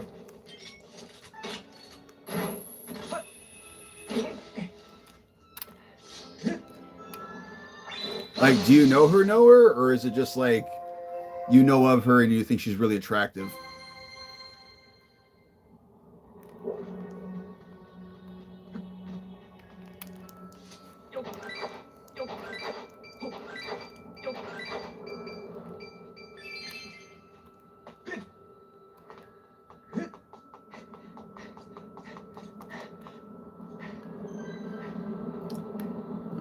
Oh, that's right. We need to talk to Fee before we can. Yeah, and she's like, "Oh, we need a large basin of water." Trying to remember all these dungeons. I remember climbing up that string somewhere. Know her pretty well, but we don't have each other's on each other's socials. I gotcha. See, that's what kind of sucks because I'm not good at social media, and like you gotta have some kind of social media presence nowadays with women, because that's how a lot of them want to communicate now if they don't know you well, because it's a lot less intrusive in your life than a phone number or an email. She's an adult, but a lot younger than me.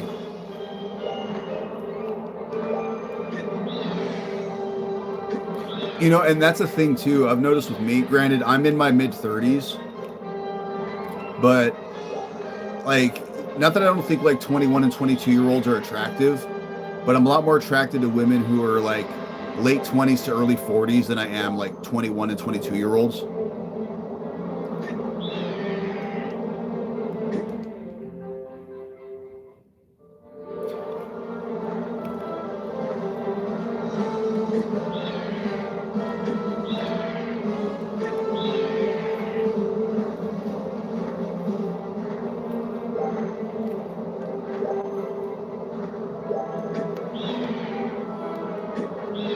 You know, which, I mean, if you think about it, that makes sense because that's my age range, you know.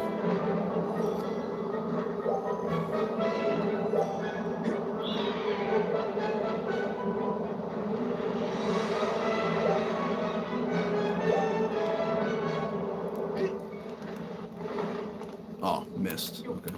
Well, it's right here. When I was 23, I dated a 33-year-old, so I don't really care about age as long as both parties are... Exactly. And that's exactly my point. I was just saying me personally. Yeah, I mean, granted, if like a 22-year-old was interested in me and I thought she was attractive, I wouldn't turn it down.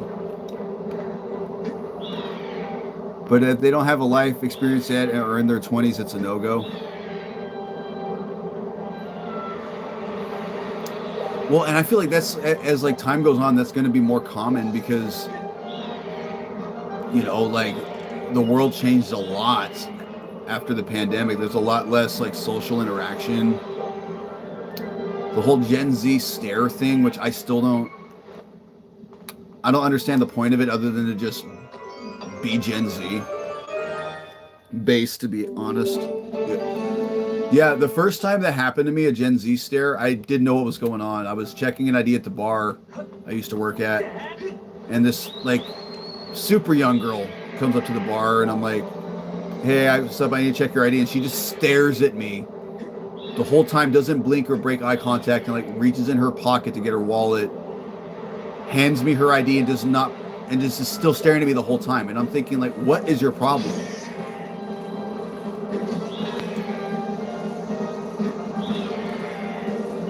Oh, I can totally see that for sure.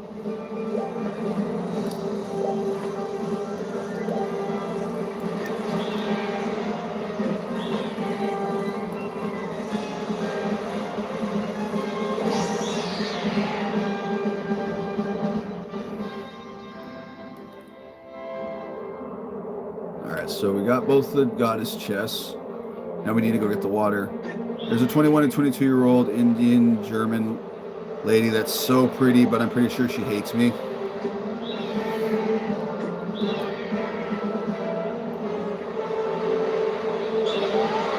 Well, I mean, like, what did you do to her? Because I've thought that too about people. Like, they just, the vibe I get from them is like they don't like me. And it's just like, no, they're just standoffish, or maybe sometimes I come across in a way where they think I don't like them.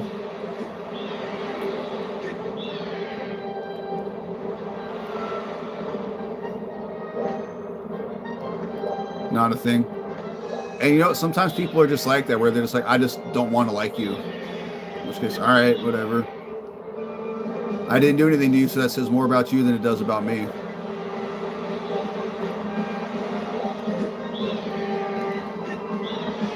Although okay, and this is totally not to be racist, because it's not meant to be, but like Indian and German, that's not a combo you hear about very often. I want to go to the waterfall. She's standoffish, cold, but so is her brother, and it took a long time for him to make it clear he thinks I'm all right. It's possible. Maybe she's just one of those people that you got to prove yourself to before she like comes around to you. Because I've met people like that too. Yeah, not a combo. Yeah, because those are just two cultures that don't really interact with each other most of the time. And again, I'm not trying to be, not to quote Bill Burr, that's not racist, that's an observation.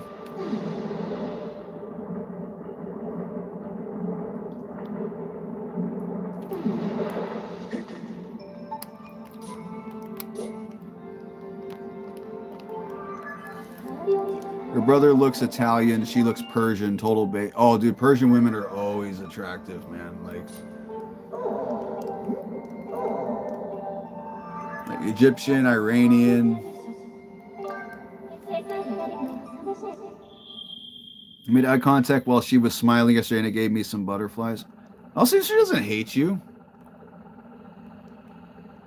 Another thing too with women who are attractive, a lot of times because they get hit on or looked at constantly, they're just like that.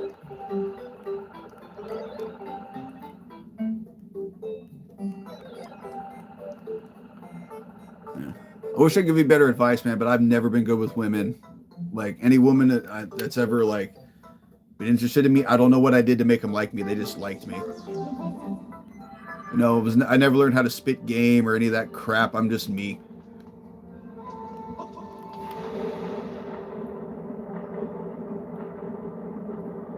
She could have been making fun of me. Hey, she was still talking about you.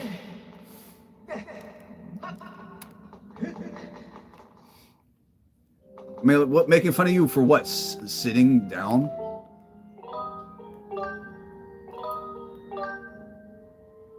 Plan to ask her how she's doing next time I see her. Now go for it, dude. I mean, what's the worst you can do? Be cold and standoffish again? Like, okay.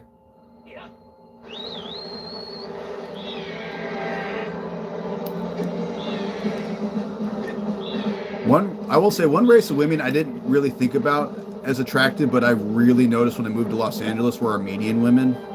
Just because there weren't a lot of them where I used to live. But I noticed a lot of them are very pretty. And it might be a thing too with her that a lot of times those kind of cultures, they're very against like out of culture dating.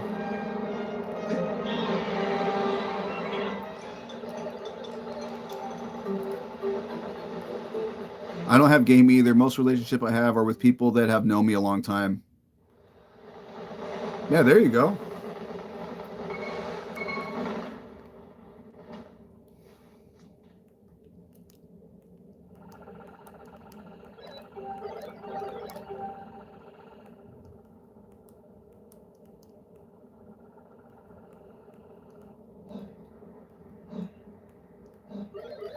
Did you say Armenian? Yeah. Hey, Mills, you're back just cleaning up. All good.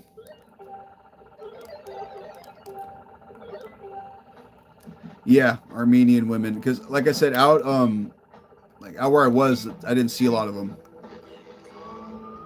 Oh, crap. I forgot to upgrade the other quiver. Oh, well, I'll just have 10 less arrows. It's not the end of the world.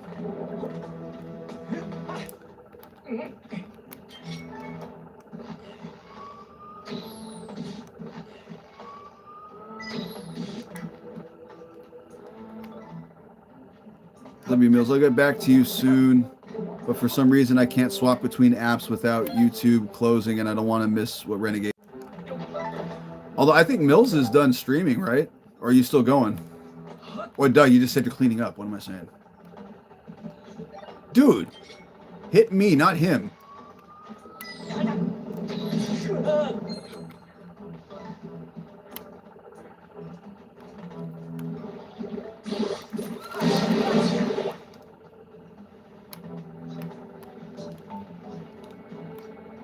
If I remember, there's a shortcut. Oh yeah, duh, I'm going the wrong way.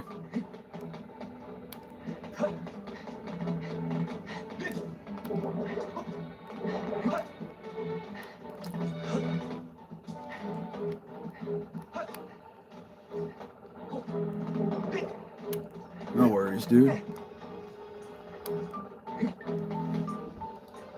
Scrapper, move your fat ass.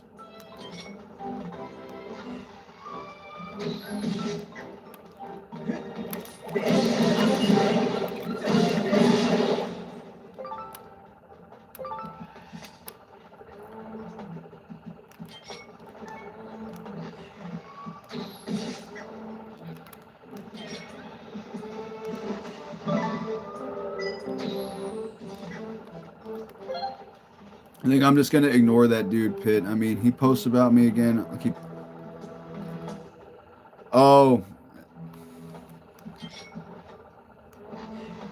This fish misbehaving.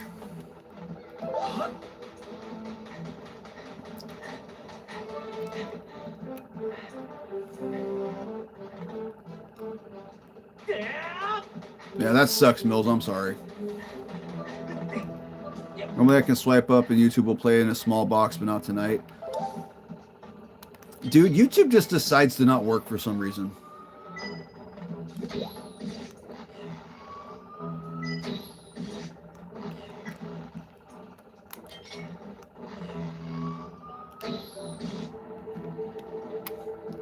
Shit for brains. Yeah, it's okay though. I'm ignoring it. Love how immediately. Oh yeah, I know exactly who he's talking about. He's shown me everything. He's told me about stuff.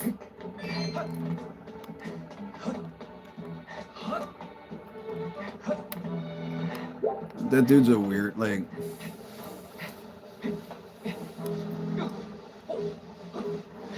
He reminds me of like a kid who's trying to be a bully and make fun of somebody, but like no one thinks that he's funny about it. But he doesn't understand that no one cares, so he keeps trying.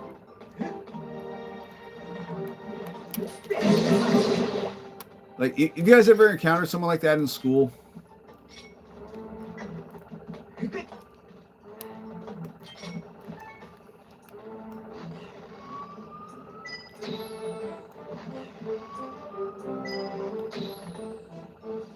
we go. 100%, definitely. Yeah, exactly. So, and I don't know, when you see people like that, it's like, I don't know whether to like hate you or feel bad for you. Like,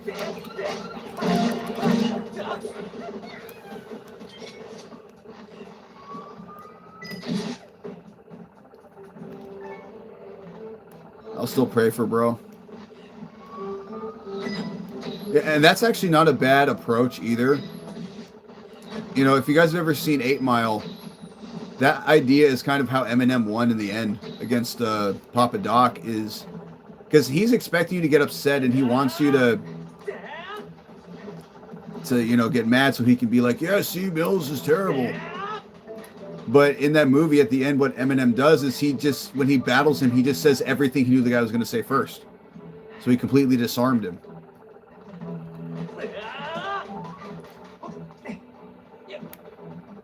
Oh, actually, real quick, Panda.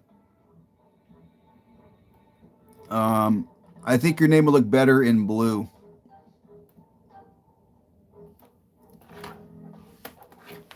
I just promoted you.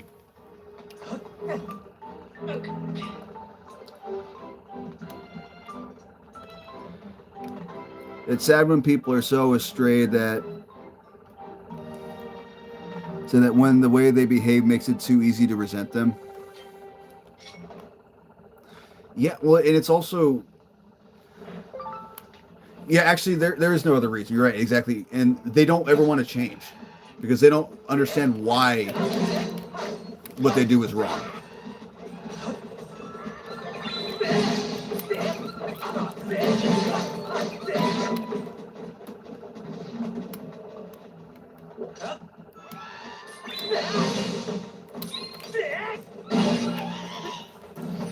Yep, Panda's modded. Yeah, I upgraded Spoopy last night too because he's always watching and commenting on the streams. Yeah, see, the reason I wanted the Sacred Bow is because, like I said, it does 12 times damage.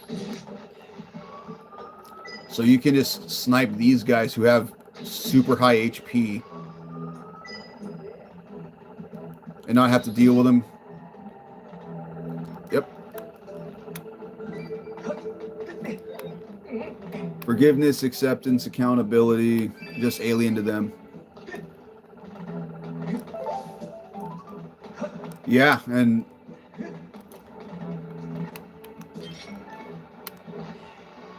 they're also the type of people that if they do have a friend or someone they care about who is like trying to hold themselves accountable, they'll be like, no, don't apologize. That's not how you behave. You know what I mean?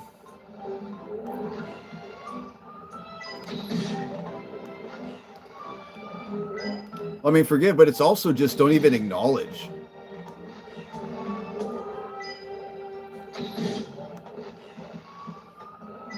Right, like that's another thing too that really came in handy working security at the bar was, you know, when there were times I couldn't let someone in without their ID or whatever reason, and they would try to talk shit, I just would ignore it. It was like, I'm not going to give you the saddest, like, you know, or if like someone's being a dick and I have to get them out and they're trying to get under my skin. A guy I worked with security with who trained me years ago explained it to me like this. He said, if you let the way someone's behaving affect your mood and your behavior, you've given them control over you. And that's what they want. So just don't give them what they want.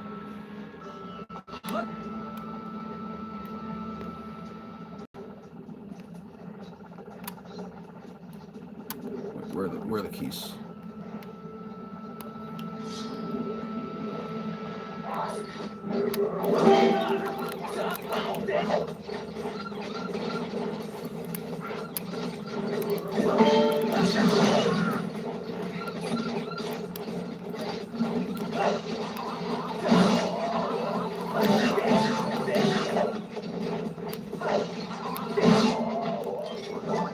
I need to take these punks out. These guys can snipe Scrapper, so you got to be careful. Yeah, because I totally didn't explain this. The Scrapper gets hit, I think, twice. Like, he bugs out, and then you have to start all over.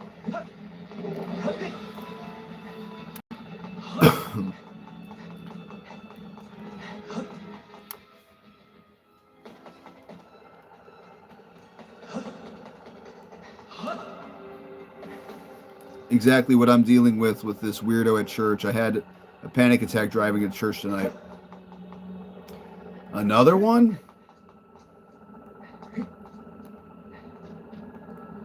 She's making me go against everything I've learned. Or is this the same weirdo lady?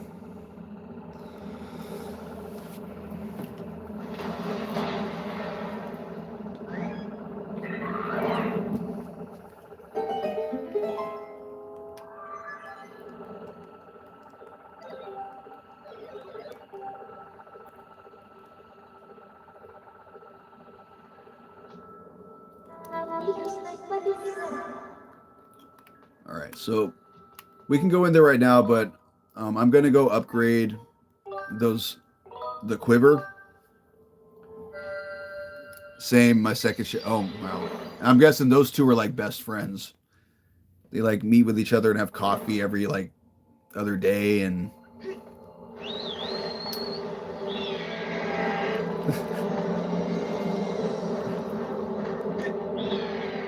I love 99.9% of people at this church. This one lady just repulses me so bad. Like, is she like outwardly cruel in that way, or is it just like she makes you uncomfortable because she's weird? Because that was the thing with like the woman I was talking about at the church I used to work at.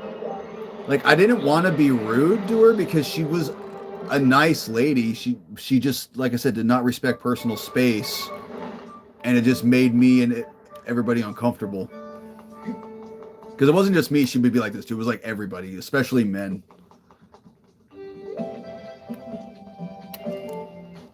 Hey!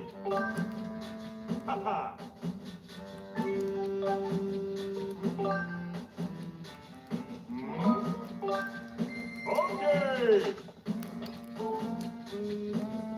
Outwardly awkward, creepy, touchy, also manic. Oh, and that's the worst when, like, because that's what this lady would do, is she would, like, oh, I need a gold skull. Oops. Okay, can't upgrade that one yet. Yeah, she would, like, you know, touch you, and it's just like, ah. But anyways, what we will do is we're going to start working on getting these potions upgraded. So we're going to want an air potion for something in a later episode. We're going to kind of come talk to her husband, Mr.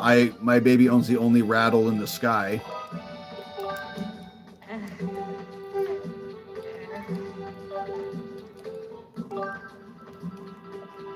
Because this potion is going to come in very handy for the next part of the next quest we're going to have to do after this dungeon.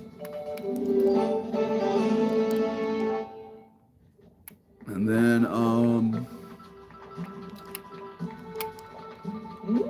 gonna get another stamina potion, but this one's not gonna be for Fledge. This one's gonna be for me. This is gonna come in handy at the very end of the game.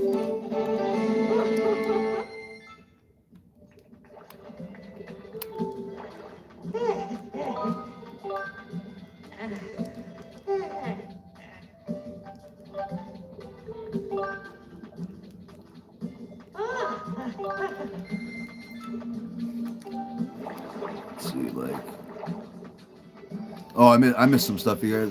Let's see. She'll bust out in whack ass laughter for no reason, perma-fried or something. How old is she? Does she seem interested in the word gruntilda? Does she speak in rhymes too? I hate to say it, maybe she needs to focus on the right thing. She needs someone to bring the world to church. Yes, Mill, so it's a good thing that she attends church. She just needs to leave me alone and everything will be golden. Told her how you feel. I was going to tonight, but she wasn't there. Alright, so we're going to store these in here so we don't accidentally use them.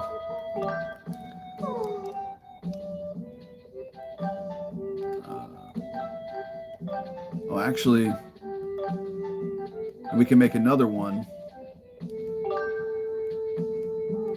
I'm going to keep that one open because we're actually going to get a bottle in the next dungeon. I'm going to make a heart potion.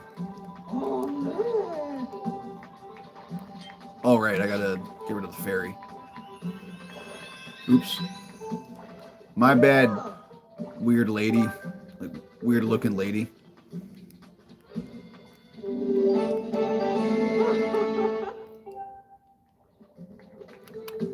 Okay, so I don't know how many of you guys have watched Tales from the Crypt, but there's an episode.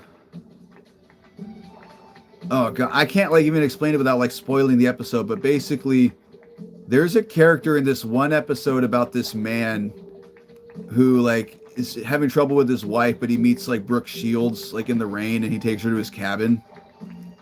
This woman looks like a character in that episode. The episode's called Came the Dawn, and it's one of the best. It's like one of the better episodes in my opinion. Let's see. I wrote a haiku for her. Please leave me alone. Don't make me uncomfortable. Die away from me. Please leave me alone. Don't make me uncomfortable. Die away from me. Wow. Dang, man. Like, is that point? You love Tales from the Crypt? Oh, so you know the episode I'm talking about? Pit.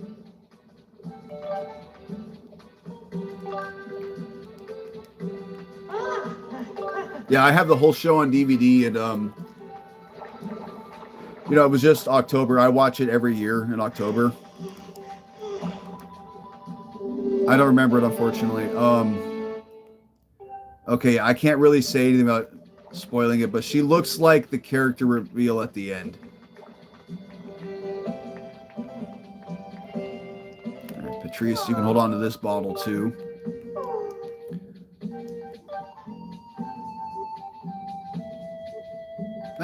Give ourselves some more bombs, why not?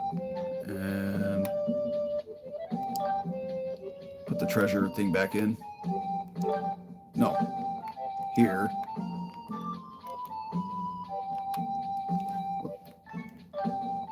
What is... For some reason the motion wasn't working.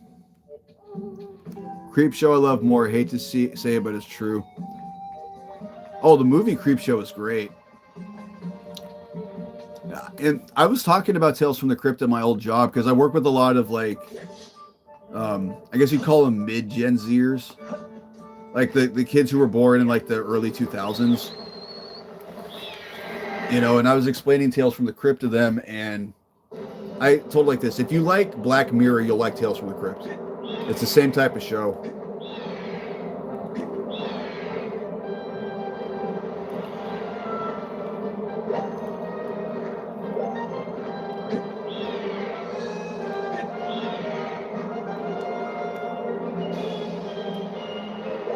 Yeah, actually, I think a lot of the episodes are on YouTube, if I remember correctly.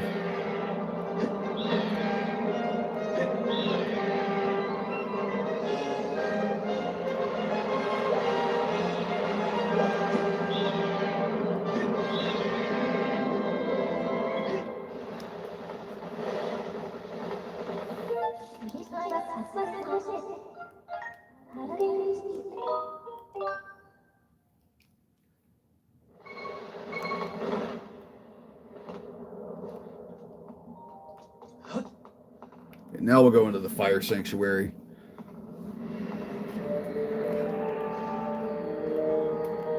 I mean, in my opinion, this is the weakest of the second 3 dungeons. You know, between the Ancient Cistern, the Sandship, and this one. But it's still a good dungeon.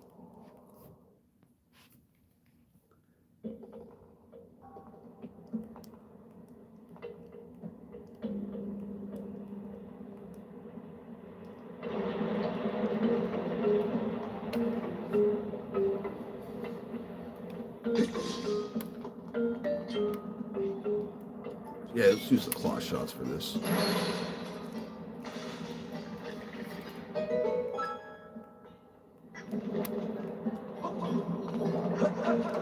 Reading skills have improved significantly since you started Bible study and Christian living classes. I used to read out loud all slow and special, and now I read like a teacher. Oh, that's good, man. Especially the Bible, because the Bible, well, depending on which version you get, can be kind of hard to read because, you know, some of the stuff is complicated. So let me get those arrows. Run, beetle, run. Oh. I get excited when I'm called on to read. Nerdy but true. Hey, you know what? Nerdy or not, dude, if it's something you like, go for it, dude.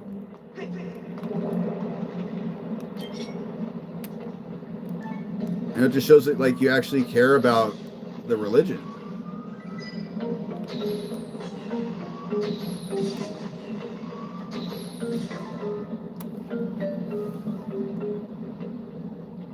King James version, the hardest, I think. Yeah, that's the one that's written with, like, kind of old English.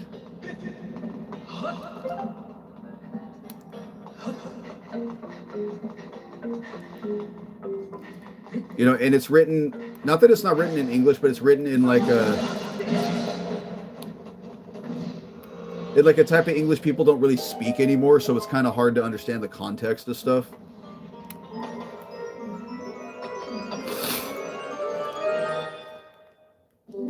Small key.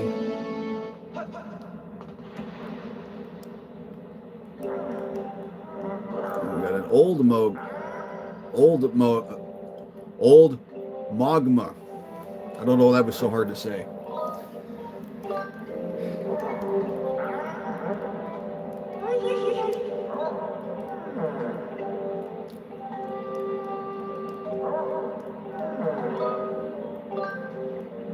You know, I like the idea too with the magmas that they can come in here like this far into the volcano without getting hurt because they're underground, so they avoid the heat.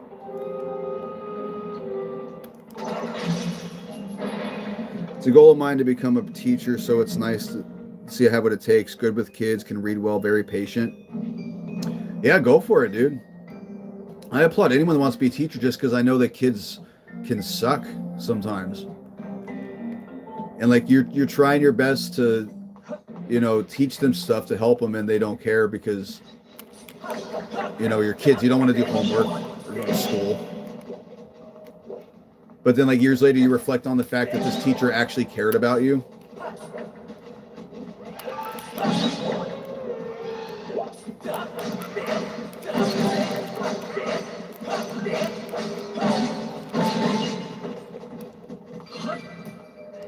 Okay, guys, I need a gold skull from somebody. I wish we still talk like that in KJV. Thou art a mighty streamer, and thine streams are worthy. Okay, I'm trying to think, how could I King James what I want to say? Thou art speaketh of most kindliness. Thy appreciation knows no bounds.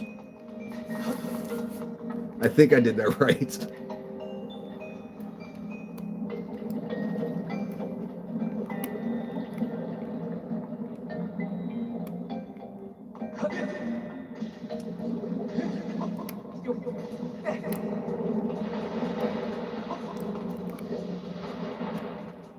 Excellent.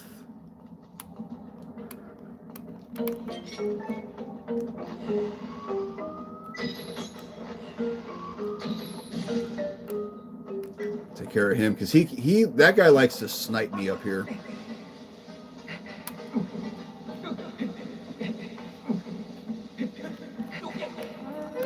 Be quiet.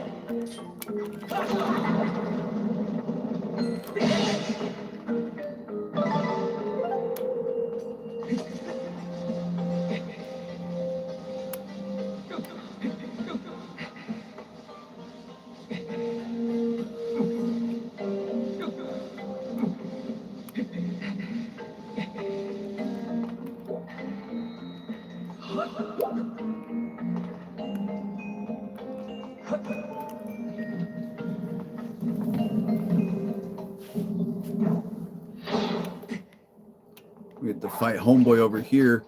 So this is a cursed Lizalfos.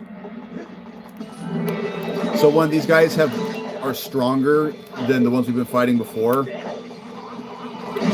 But what makes them extra annoying is that he can spit instead of spitting fire like the others do, he spits like a cursed type of material, which will keep you from using your sword or items.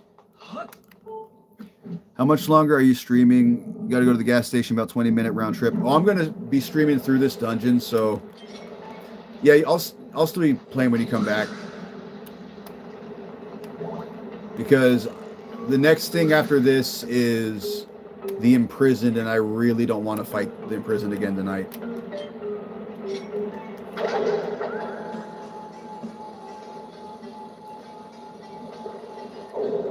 Some money. Oops. Sorry, Beetle. Didn't mean to do that. If I remember, the bomb's on this side.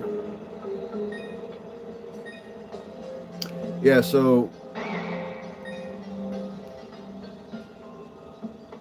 Oh no, it's on the other side.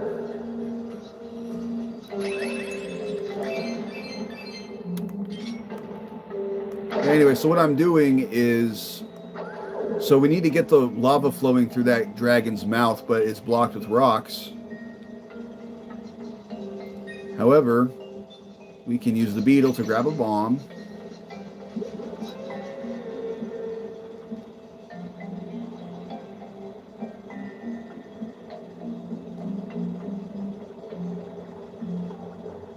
And then kaboom! Word beeth right backeth. You guys are all rock. Likewise, Mills. Yeah, you definitely. I'm excited to play some Majora's Mask for you, RG, on your birthday. Yeah, I appreciate it, man. Yeah. So you said you want to 100% it. I don't know if you'll have enough time to 100%.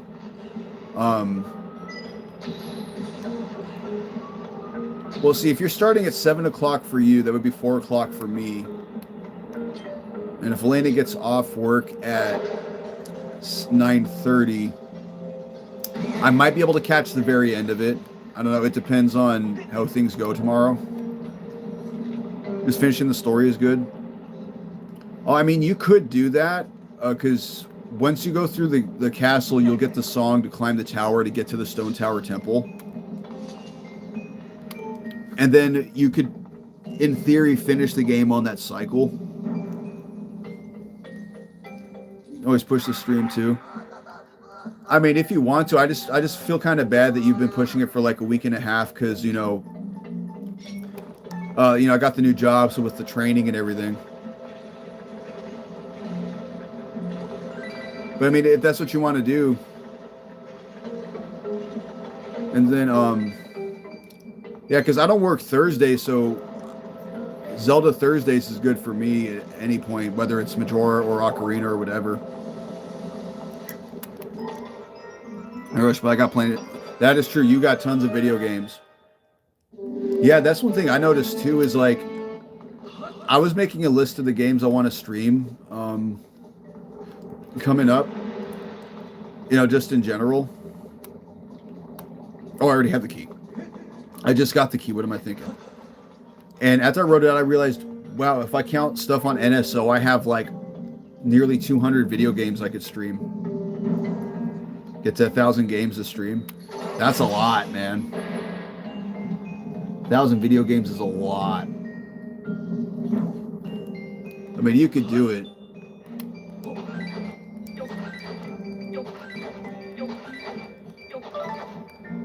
I had a conversation once with a friend. We were like, do you think you could play every video game in the world? And we were talking about how like it's like impossible because like there are so many video games we don't even know exist that we'll never find or hear about because they're so rare, because they're like, you know, random people make them.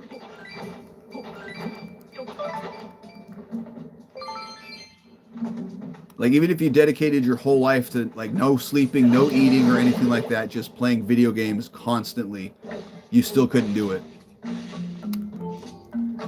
You're at 700? Wow, that's impressive. That you own 700 video games?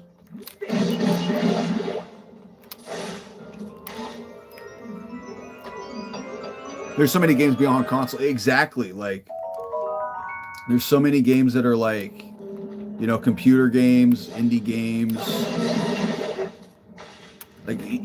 like app games on the phone. Like, how many thousands of app games exist? Oh, okay, so I should mention what I'm doing. So these little pods have water bubbles. And if you remember, this frog likes water, so we throw it at him. Kingdom Hearts 1.5, 2.5 remix. You're going to play Kingdom Hearts 2.9. I mean, I'm laughing just because, like, those games have some of the funniest, like, names. You know, like 1.5 and 2.5, both of those have a remix. 2.9, 358 over 2 days.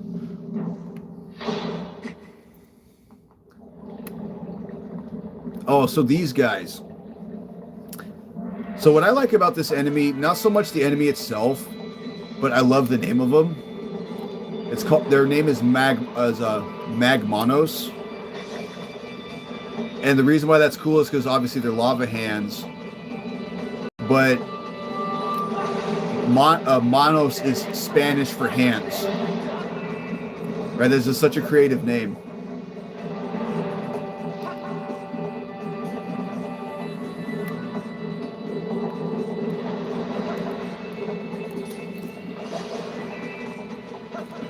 That's one thing I was talking with Starfruit about last night before I went to bed, is like, you know, I want to get the collection since I got my PS4 up and running again.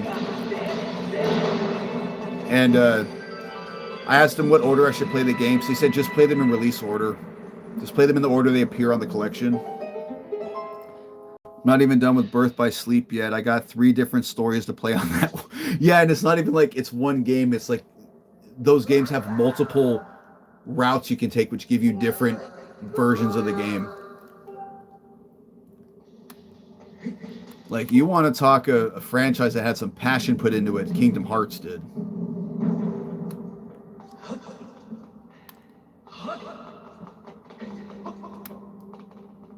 Can I reach it, or do I need the whip?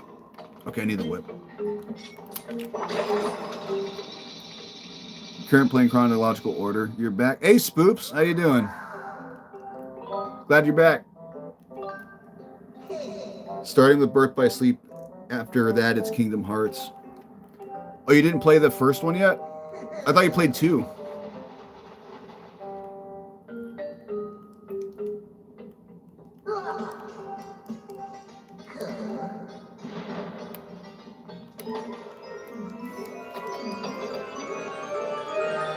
How was your workout, Spoops? Did you hit a PR?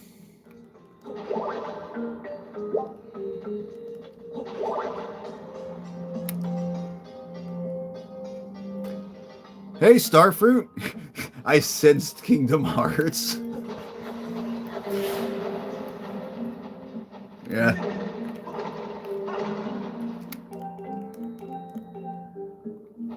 Yeah, we were talking about it.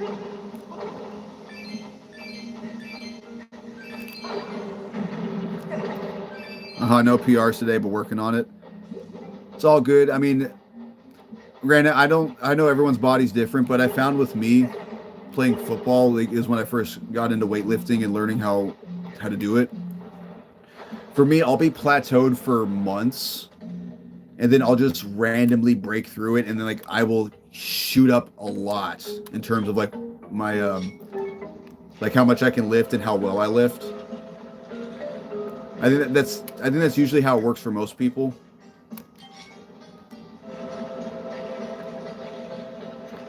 It's like it's fun. Kingdom Hearts is fun.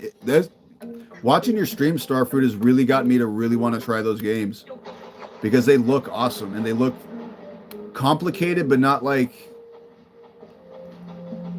I said before. I felt intimidated by the franchise because of how much there is.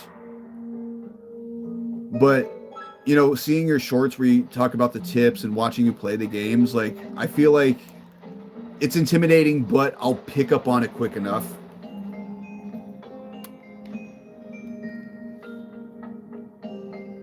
Yeah, same way. Or is that a sale? I enjoy watching you triumph over annoying bosses. They are peak. You can well, Wednesday is going to be. Is Aqua Story after me fighting annoying bosses? Oh, you're talking about the hands?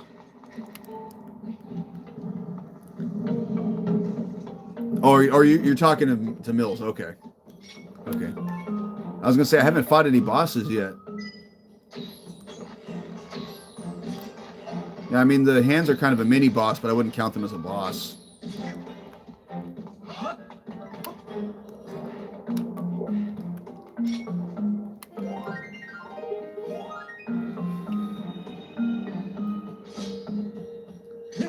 The convolution is only. Oh, you missed Galactos? Oh, dude. I was saying Galactos is my favorite boss in the entire franchise.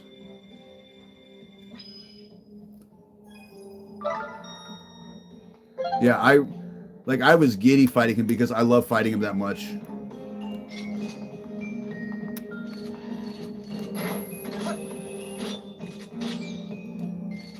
Yeah, I mean, if you think Galactos is annoying, you know, that's your entitled to your opinion. I'll respect it, but that is not going to be my view of him. I love Galactos. I'm beating up a bald goblin man on Wednesday. Oh, for Kingdom Hearts? He's going to kick your butt.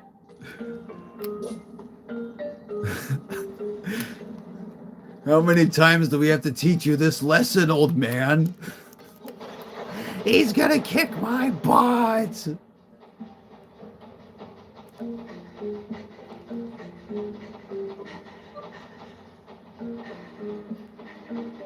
Once you finish the games on critical.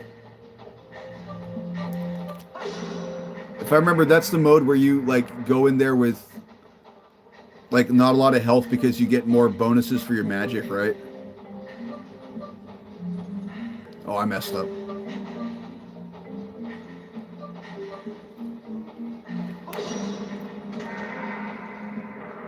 Yeah, I gotta go down here first. Critical gets more prizes. Okay. It only costed me PTSD. Well, and I mean, I've seen some of your streams. I mean, granted, a lot of them were when I was at work, so I didn't get to watch them. Or didn't get to watch them to completion. But I do remember that, like, just the bosses in general in that game look like they're so hard to fight. You know, because I watched a lot of Starfruits on a randomizer, but like Lark's scene kept wrecking him. The dude, I don't know his name, but he was the knight from the graveyard.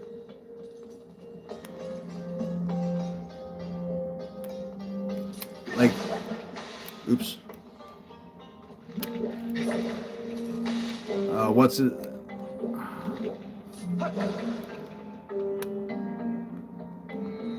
I'm trying to remember all the bosses I see how you fight. Really, Link?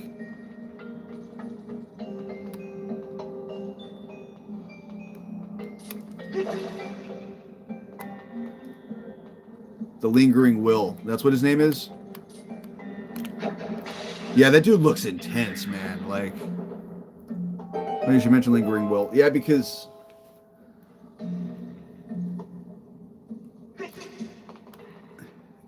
I just remember hearing that and thinking that guy looks scary. Like, I would not want to fight this dude.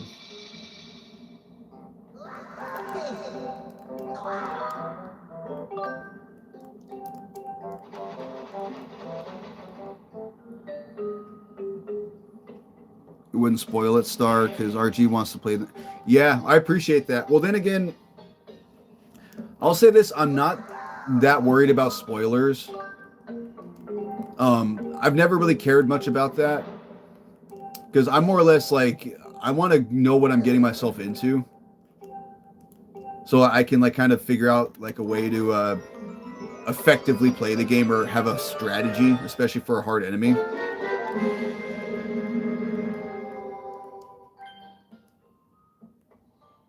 Oh, that's right. I got to go get the bottle. Okay, so what this dude said is that there's a fake wall in here. And we all know what we do with fake walls. Yeah, yeah, he's watching us play them. That's true. I am watching you guys play them. But even in general, I definitely appreciate you wanting to respect that.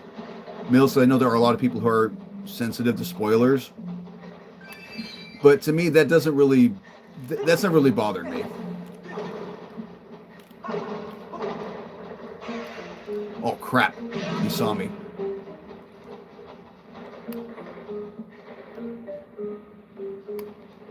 Now spoiling your run. I'm not spoiling your fun for Wednesday. I will be popping corn for it. Literally. Best way to pop corn and get a whole bucket ready. Actually, real talk, I learned that if you're trying to lose weight and you know chips are full of calories, it's easy to eat too many of them. But popcorn is a good alternative because it's a lot lower in calories. But it takes 2 bags, 1 calibrate and 1 to get the... Yeah, the first bag is always usually a little overburnt. Although I'm pretty lucky with our microwave. I get Pop Secret Homestyle butter. I found 2 minutes is like the perfect time for it.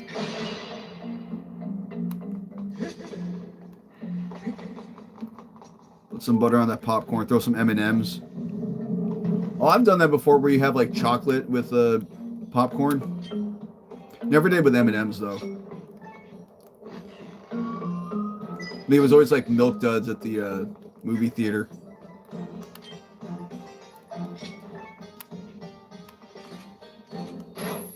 Or Sour Patch Kids or Sour Skittles. Those are really good in popcorn too.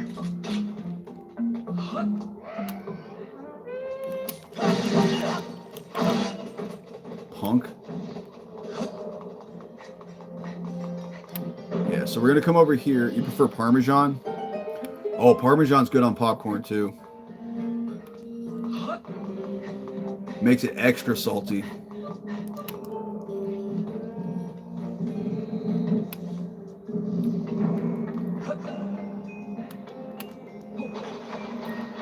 But yeah, Renegade, want me to DM you how screwed Mills is on Wednesday, or are you willing to wait? I want to watch and see. Just because I have like no idea of like what is going to happen. I just know that it's probably going to be bad. Plus, I kind of want to see what I'm going to get myself into in a few months. Once I get the game and work my way up to... So you're not fighting the Lingering Will, the graveyard guy, right? You're fighting some other dude?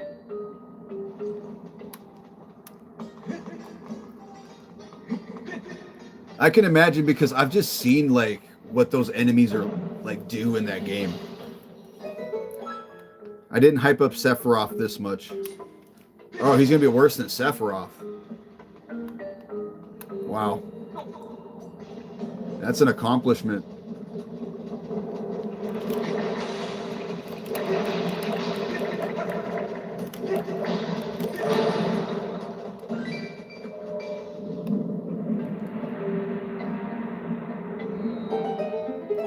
Evil Goblin Man. I'll answer in DMs if you want. The Evil Goblin Man is who you're fighting.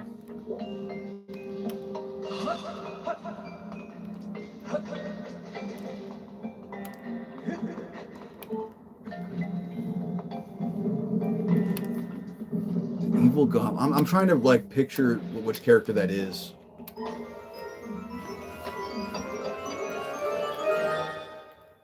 We got ourselves another bottle. I'll say this. I'm surprised they haven't made the. From what I've seen, a lot of the like Disney villains harder. Like it seems like all the Kingdom Hearts original characters are the hard ones, or the hard. Let's just say the extremely difficult ones. I should say.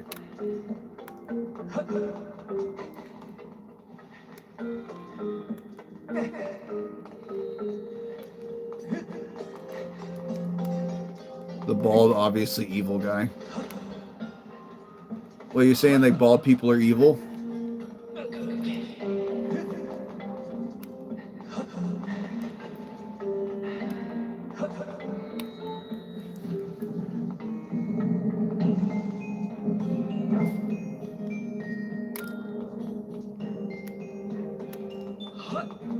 Well, then again, Dr. Evil is bald and he's evil, sort of.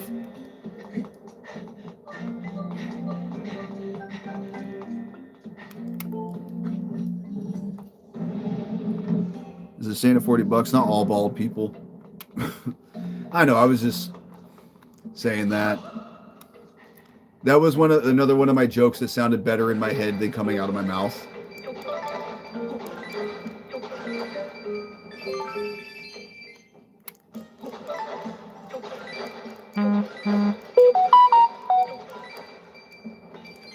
Yeah, Starfruit just sent me a GIF.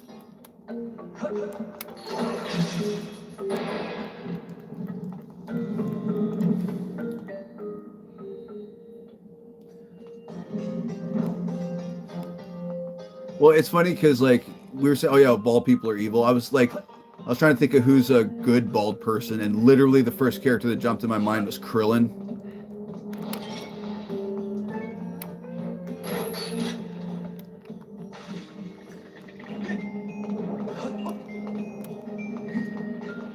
Aang is bald too. Granted, I've never seen Avatar, but I know that's the character. Again, that's another show that like I never caught it from the beginning, so I've never tried watching it. And I know I need to.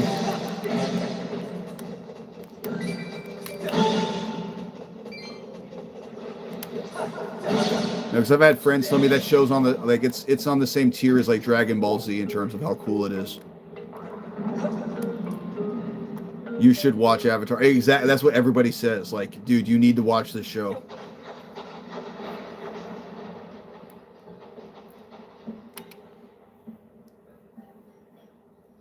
Is it streaming on anything, or would I have to buy the DVDs? Which, I mean, if the show's good, I wouldn't mind doing that. And I think Pitt was saying that book 2 is the best part.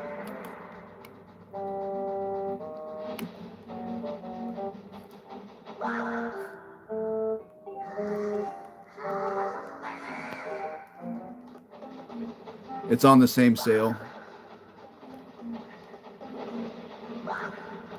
Okay, so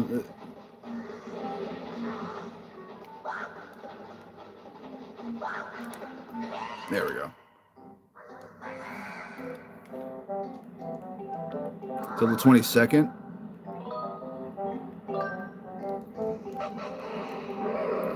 Oh, you're talking about the collection? Well, because like I said, I was going to head to the mall tomorrow because I'm definitely getting ZA. But if they also have that game there, for $40, I should be able to get them both. Yeah, actually, yeah, Starfruit was showing me that last night. You told me, like, in worst case scenario, I could buy it online.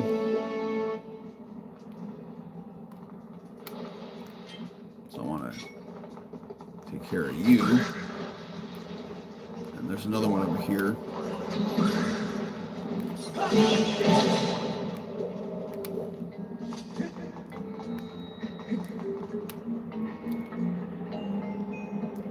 It's like, oh, it's much cheaper physical. Well, and like I said, I would prefer to have the physical copy of the game.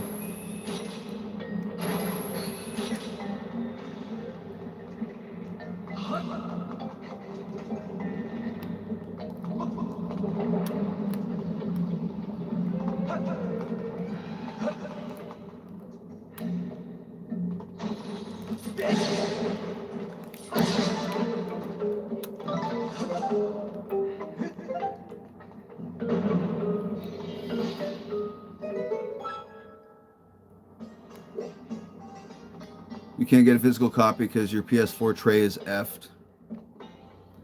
That does suck.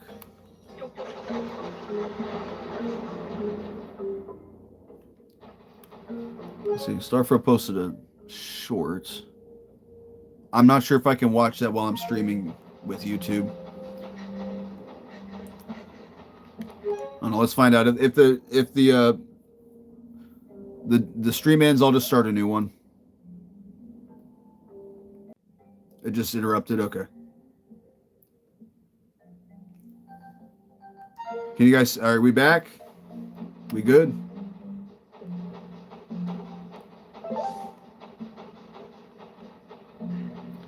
Oh, looks like we're good. We're good. Perfect. Thank you, Spoops. Don't click the link. It's a virus. Oh, too late now.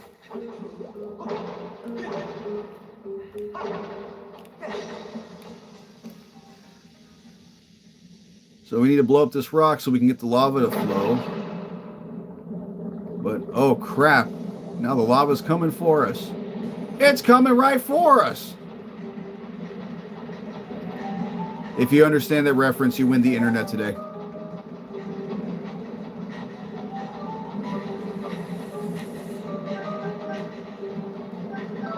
Oh crap. Manage your stamina better than I did, but we're good.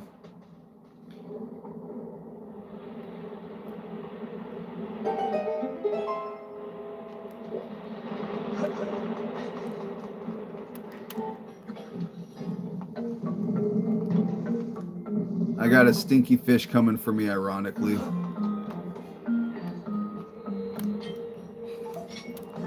Yeah. Oh, dude, that just made me think of another South Park reference. This is a bad connection, but you said stinky fish. That made me think of, wow, that thing definitely has sand in its vagina.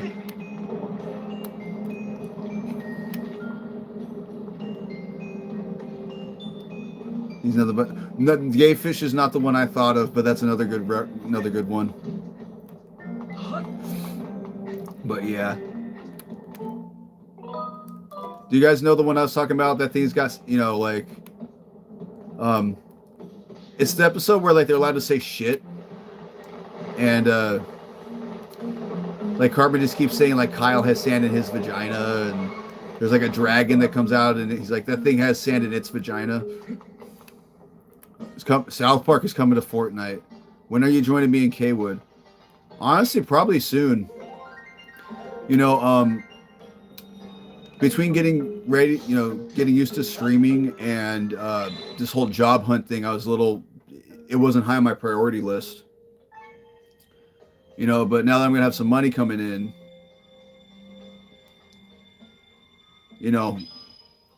I can definitely start looking at more options of stuff. That being said, I hope someone donates for a shirt rip after I beat the boss. Imagine how epic that would be. I will say, I will probably be a liability on the team because, one, I've never played the game, but two, shooter games are not my thing. I like them, I'm just not good at them. I think I was telling Vice that because he likes Call of Duty and racing games, which again, I like those games. I'm just terrible at them.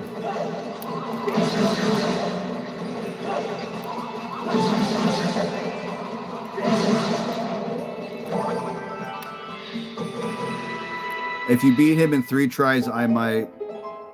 Dude, my girlfriend never plays the game. We got 3 victories in a row. Oh, really?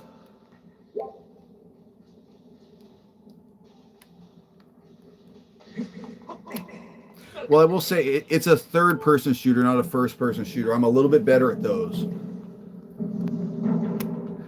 You know, like I remember when I played Uncharted, you know, because it's that same style of shooter. I didn't have as much trouble with it as I did with like Call of Duty. I will say one franchise that's FPS I got pretty good at was Crysis. I have Crysis 2 and Crysis 3 for PS3, which those games are on the stream list. Probably not for a minute, but I'll be streaming them at some point. Well, I'm just screwing all of these up.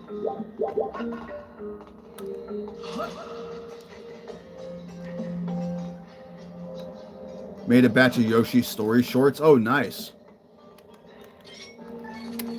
Yeah, dude, and like, cause I hadn't played that game since like '99 or 2000. Like, rephrase it. I hadn't played that game since before I moved to Elsinore, back when I lived in Sacramento. So we're talking since at least the year 2000. So like I had forgotten most of it. But like, you know, Katie was watching, she kind of like, she told me like the sniffing and stuff.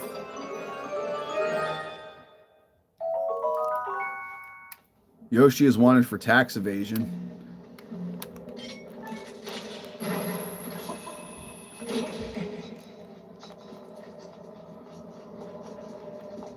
Member early access. Well, like I said, Starfruit, once I let a couple of my checks stack, I'll be joining your membership.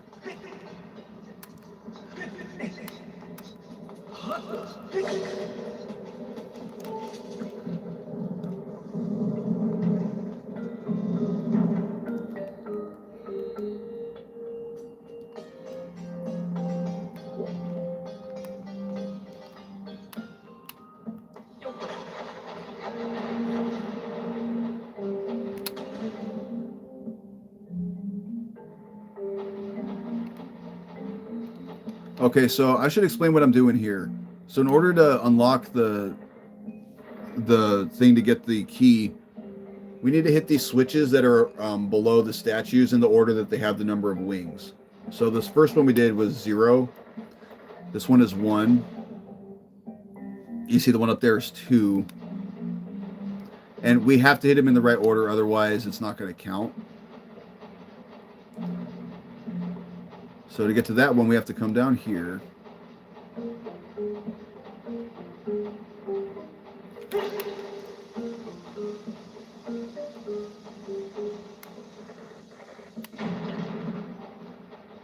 I was being the bastard blind in 3 tries is abysmal.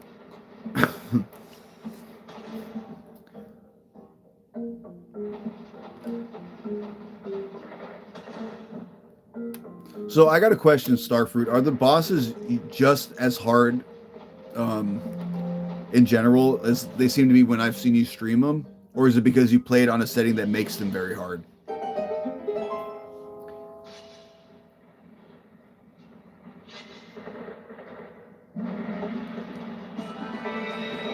Now we got to fight this Moldorm. Which, I mean, these guys are not difficult to fight. They're just annoying.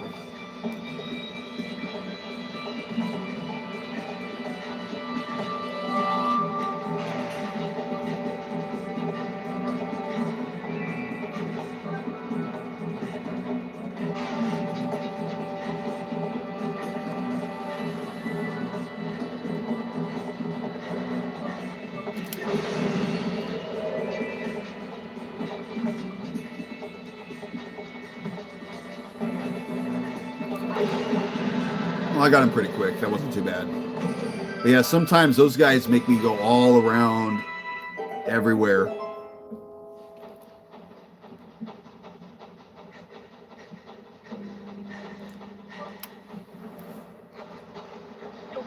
They are hard in that setting, but you can break them easier. So they're just hard to fight no matter what. Because it's not even like you put them in a setting that's hard. I also see you grind a ton, and they still give you problems.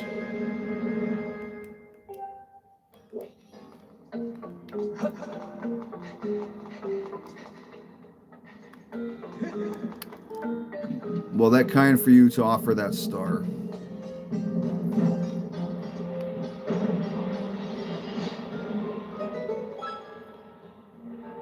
Yes, they're stat caps. Oh, really? So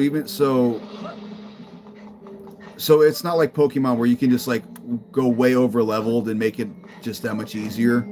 Where like at a certain point you can't gain more experience or more stats from leveling up. Oh, thank God I got a gold skull. Now I can finish upgrading the quiver.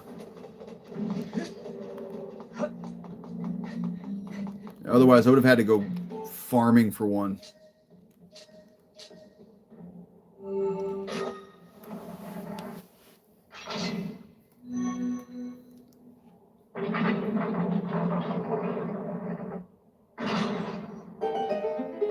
But enemies, especially bosses, have damage caps. Oh, they have stat caps. Okay, okay.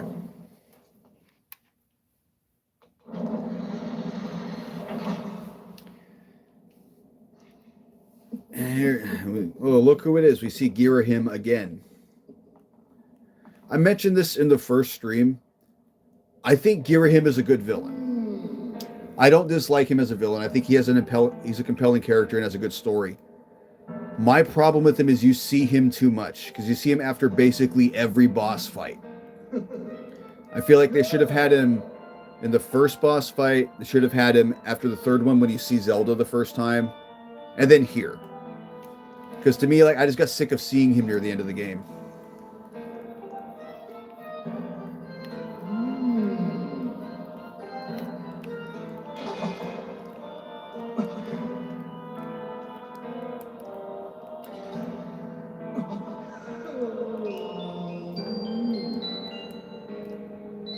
And he's saying, I looked for the other gate of time, but I couldn't find it.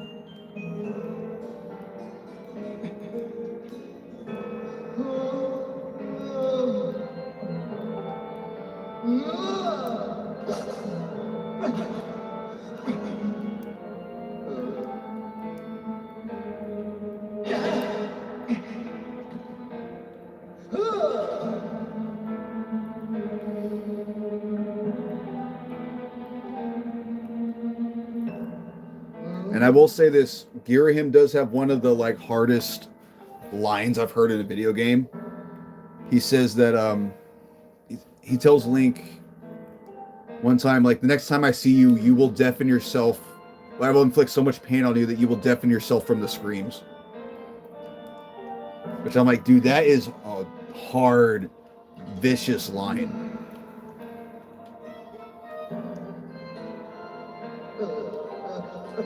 Why do you get behind him like that? Because Girahim does what he wants.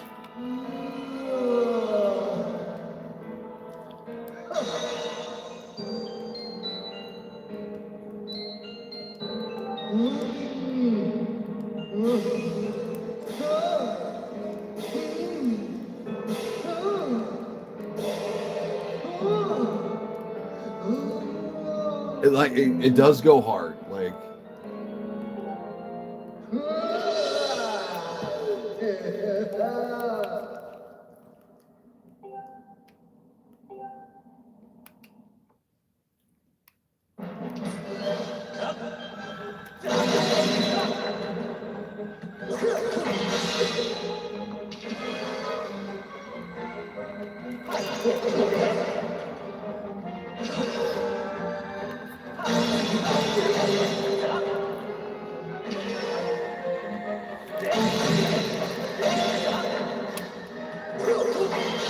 And I will say, too, that I had a lot of trouble fighting him the first time I played this game. Because it's kind of hard to figure out how to hit him properly. Essentially what you do is, like, you got to get him to, like, guide his hand to one side and then switch up real quick to hit him.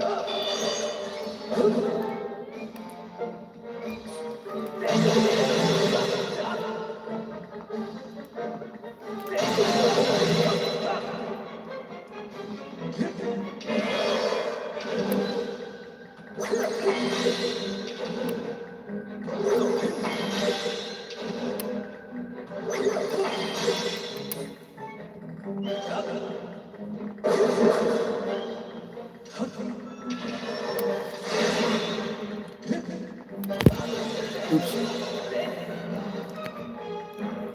Now let me fix this. My bad, guys. This guy is extra freaky sticking that tongue out like that. No, Girahim is definitely... He's a freak. He's definitely a kink for people for sure. Oops. Like, Nintendo made him like this on purpose.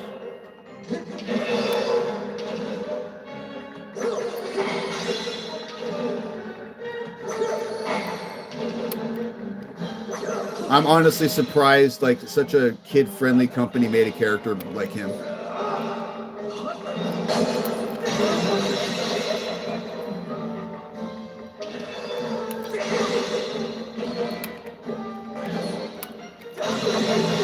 You know, which makes me pretty, like I said, pretty confident with Realm of Dissonance in the sense that, granted, my game is going to have more, like, violence and more, like, deep, depressing storylines. But it doesn't have anything quite that extreme, if that makes any sense.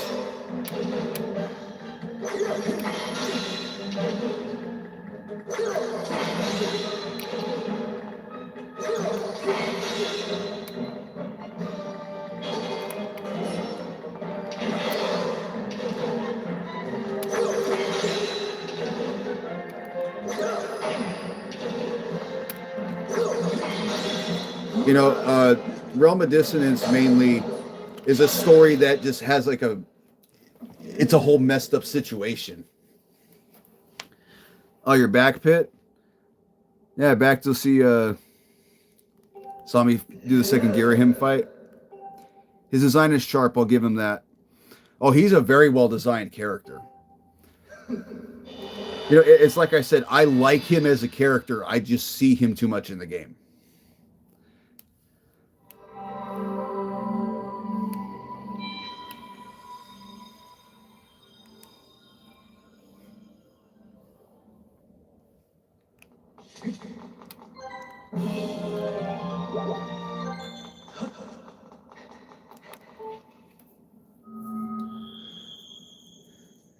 And I won't lie, the first time I played this game, because I went in this game blind, I didn't know anything about it. This next part blew my mind.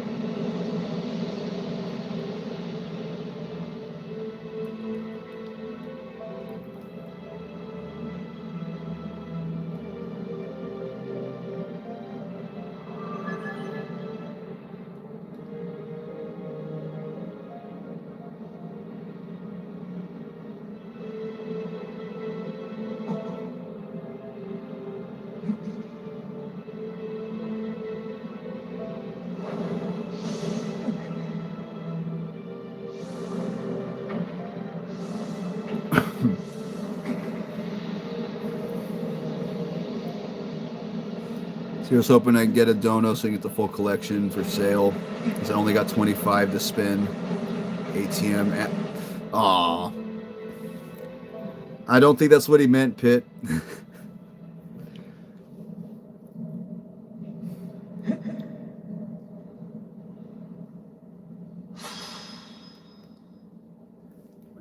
Sacred White makes demons revile.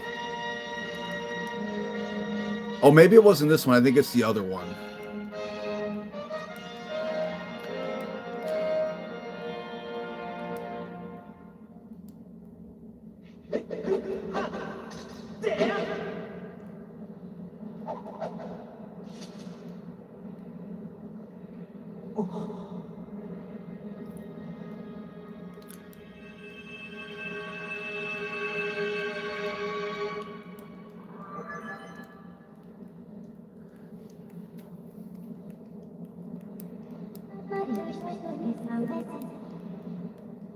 Flames.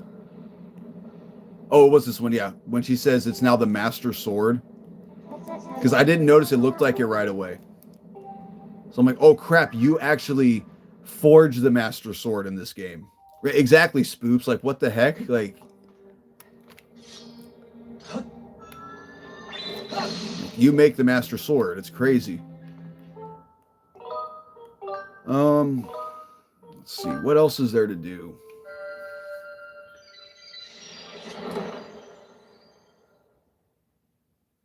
I think I could do the one side quest for the fortune teller guy. Because the thing is, I don't want to start the next part of the story because I don't want to fight the imprisoned.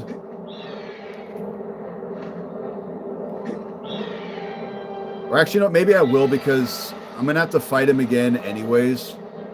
And then a few more times to get the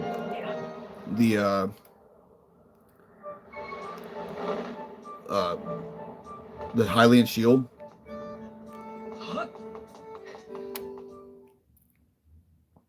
So I gotta play Animal Crossing on NSO later.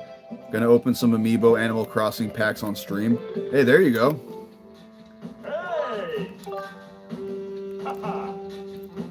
Okay, now we can make this thing.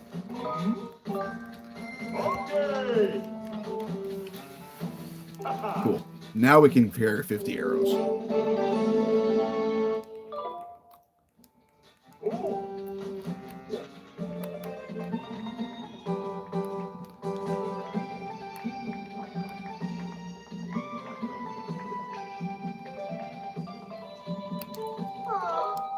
Well, maybe we can't do the crystal ball quest yet. Actually, I'll keep that. I'll get rid of this because I'm not going to need treasures anymore.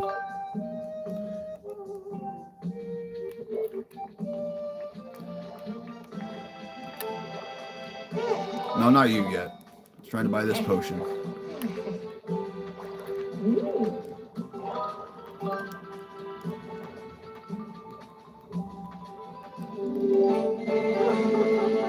Okay, so what I just bought is a Guardian Potion.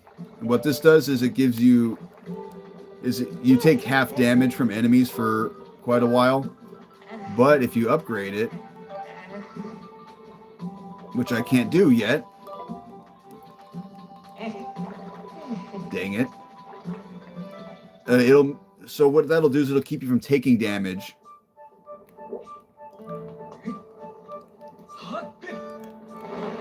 Hope you get Goldie. Oh, you mean Zelda? Well, we'll get her eventually. Yeah, you know, let's just go do that now.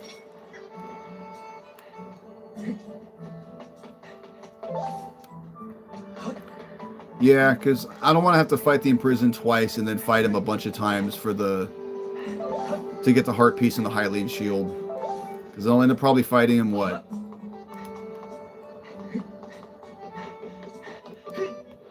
See, for the heart piece you need to fight 4 bosses, and for the Hylian shield you got to fight 8. So chances are I would probably fight him around at least 2 or 3 times for that. So I'd fight him maybe 5 or 6 times in one stream, and that would just be too much.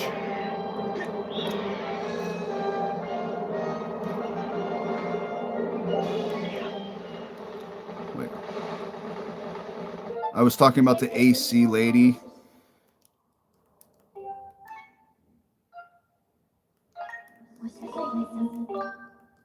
Oh, you mean, wait, were you talking to me or Mills? Because I think I might have... I think I might have accidentally, like, intruded myself into the conversation.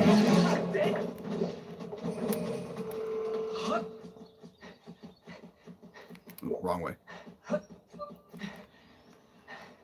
Don't worry, like, I don't want to fight the imprisoned either, but we got to do it.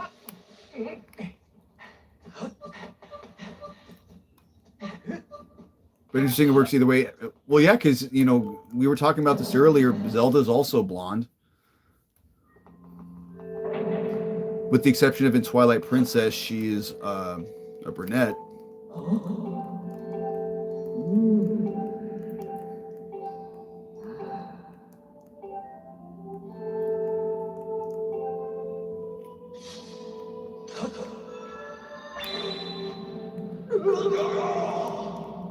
I don't know why this popped in my head and made me laugh, but like thinking of a ginger Zelda, I don't know why that just makes me laugh.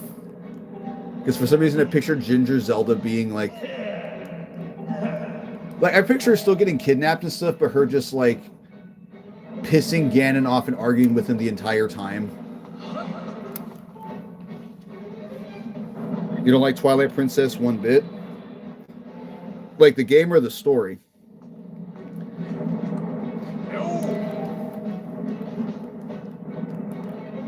I mean, I like the game. It's not my favorite, but I think it's a good game.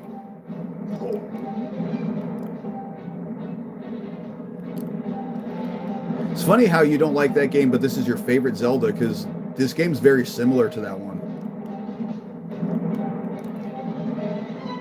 At least in terms of like game progression in a way. It's definitely the darkest. It is definitely the darkest one. Okay, the story is cool, but I don't enjoy playing it. I can see that because it is kind of the way the game plays can feel like a slog sometimes. But I will say that is also a game that has another roster of top tier dungeons.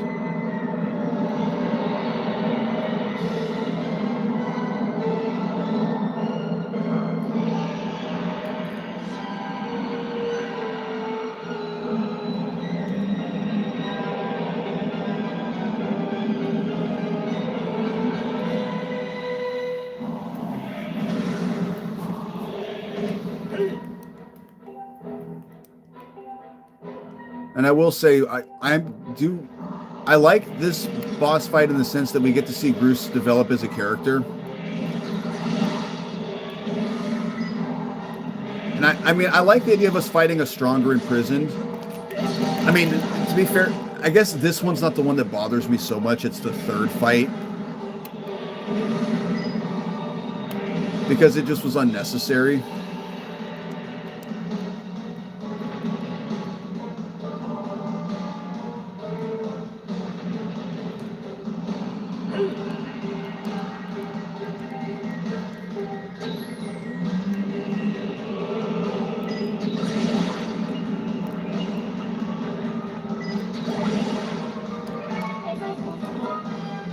Wait, Bruce, do your thing. Okay, there we go. For some reason it didn't want to load.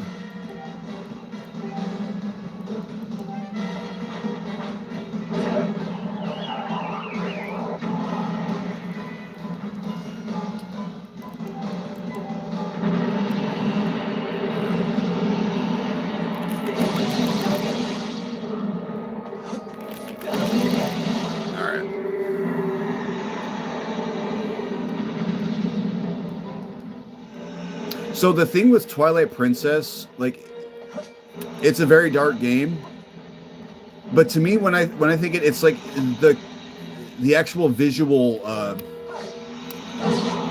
the game, the way the game looks to me is the darkest visually. It does have a dark story for sure, and I mean, we can't lie, guys. Midna best girl. You can't win that argument if you try to argue it.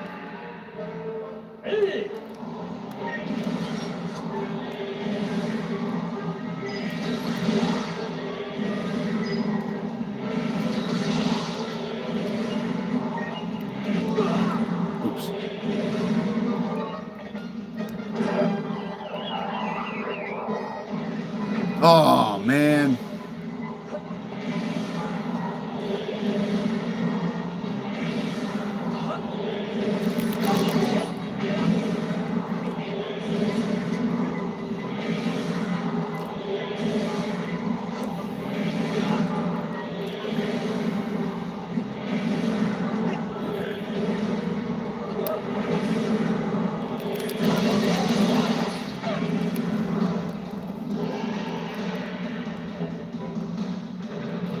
I'll take you love Fi.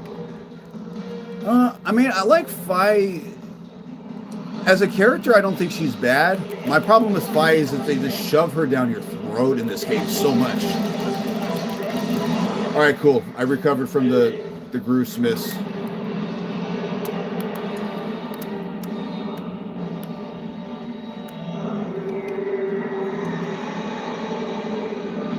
I mean, I think Fi has a cool design.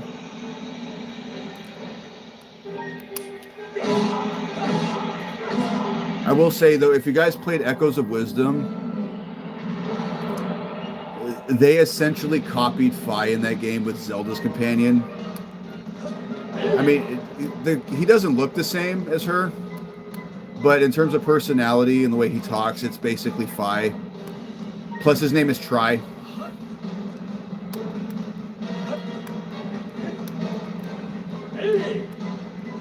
I know, Groose, I gotta wait till he stops swimming before you can hit him. Closer to him.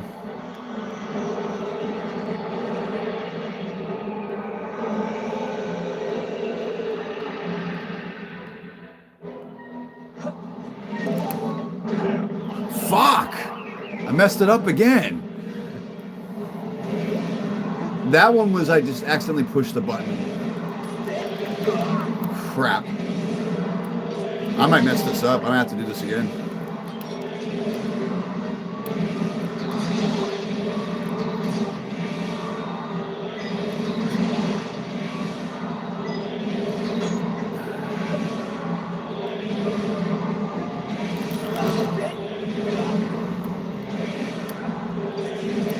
Oh shit, yeah, he's getting close.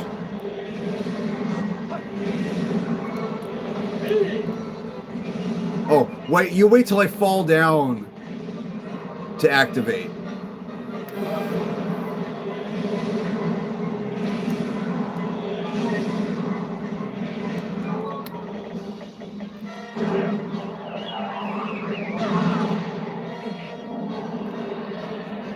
Well, at least I hit him.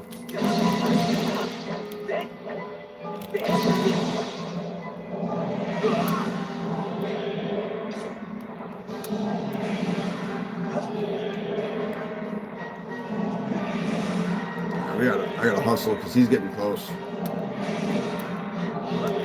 Word of advice, don't mess up the shots with the Grucinator.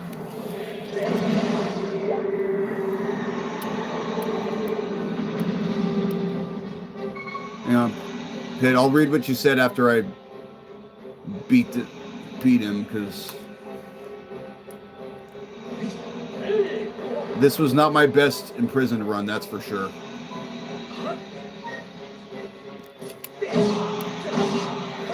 There we go.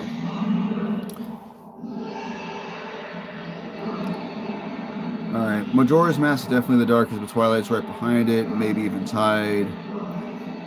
Majora's Mask does have some dark moments. Is that a symbiote? Oh, the imprisoned? See, I always looked at the imprisoned like... Because Ganondorf and Ganon are essentially a reincarnation of Demise. So, the imprisoned is to Demise what Ganon is to Ganondorf. You love Fi, you want to shove yourself down her throat?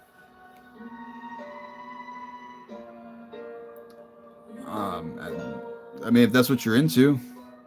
Again, I never looked at Fi like anything other than just like I don't know, spirit robot.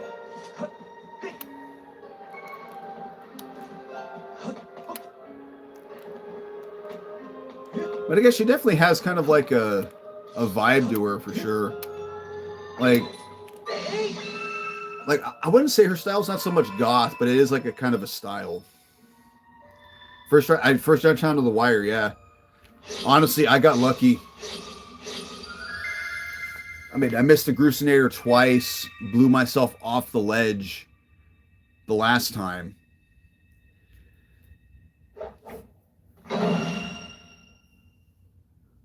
You were trying to be funny? Pin, how many tries will it take? No. Starfruit's still on that. Bro's gooning.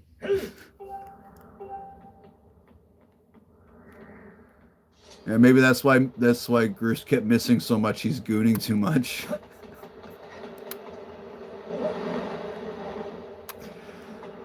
Well, he is a goon after all.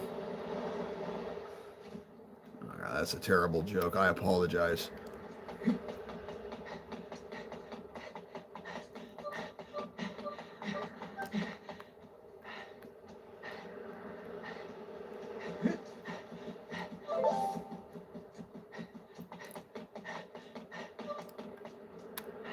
You're answering Starfruit. It applied here too. Oh, okay. See, even though I'm getting better at like engaging with chat, I'm still like have to figure out when you guys are talking to each other and when you're talking to me.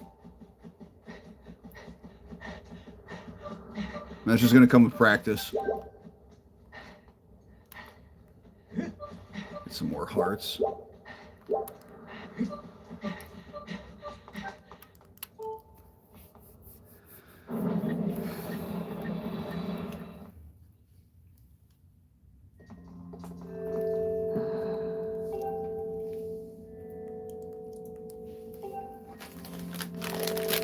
Still got these Cheetos.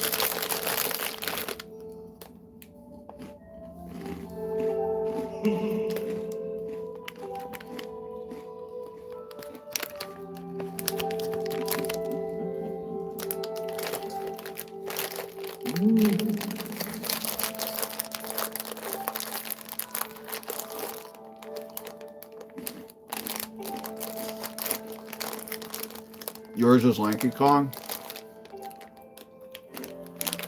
Remember who my number one video game waifu is? Huh.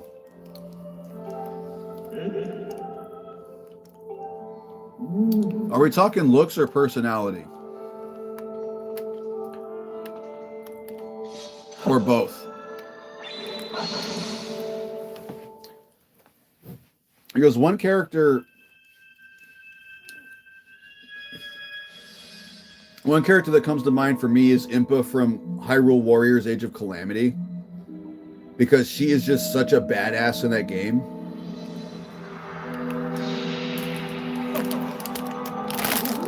Talking both. Okay, looks.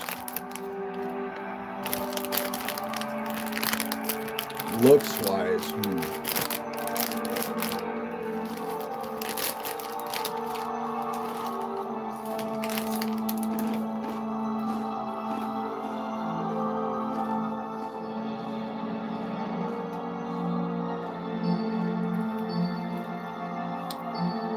I might have to get back to you on that one because I'm trying to think of like all the video game characters I would put in that category.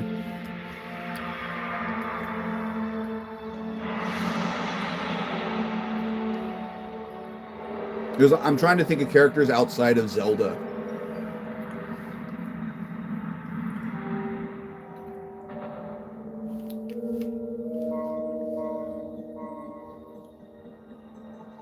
All the ladies in Elden Ring have beautiful voices, but not the faces to match.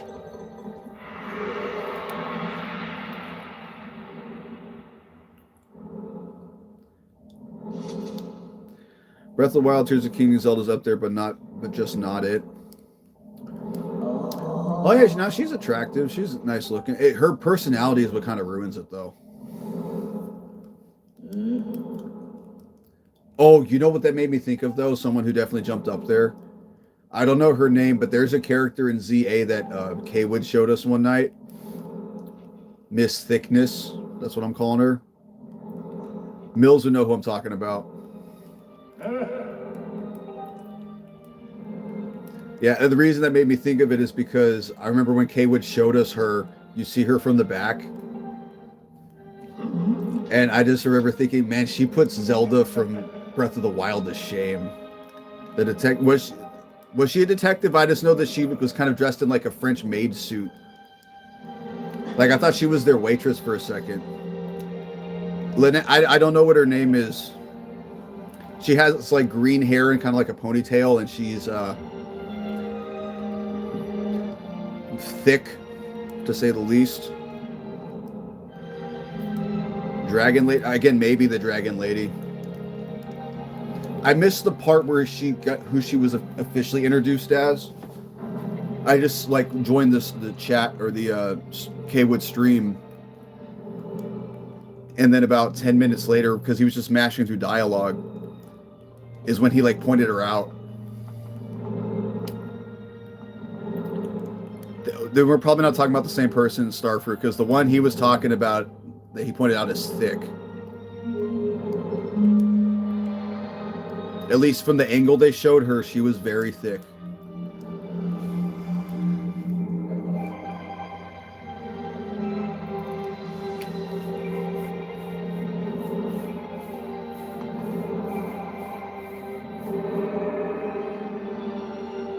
The voice actress Laura Bailey, who voices Serena in Skyrim, is a doll, but not Serena. Oh, Laura Bailey, she did a lot of like Funimation voice dubbing. I think she did like Kid Goku and Kid Gohan from Dragon Ball.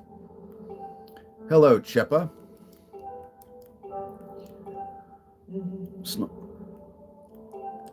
Her dress is puffy. I mean, I'll have to play. Like, I'll play the game myself and figure out. But just the angles she showed, like,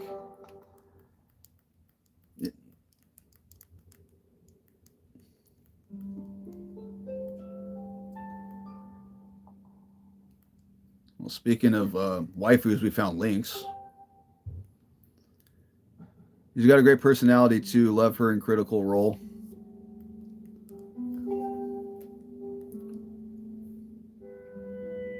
Oh, you know, I think this would be a good time for me to tell some lore about the Zelda I wrote for Realm of Dissonance.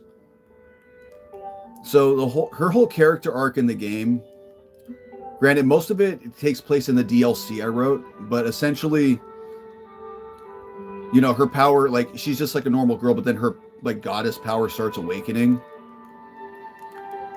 And what ends up happening is so when the interlopers first attack, right, Abanan, the main bad guy, wants Zelda because he thinks he needs her power so he can get the Triforce so he can rule over the land. You know, his goal is to become like basically the same power level as the goddesses so he can recreate the world in his own image, like the way he wants it to be. However, the interlopers corner Link and Zelda, but Garano, he survived an attack. He survived the attack when Abanan tried to kill him, so he basically helps them escape. Then what ends up happening is they escape, and then Ilme tracks them down, beats both Link and Garano, knocks them out, and then kidnaps Zelda. But the thing is that she was faking being under Abanan's control because, like, she couldn't run because, like, she would have been killed.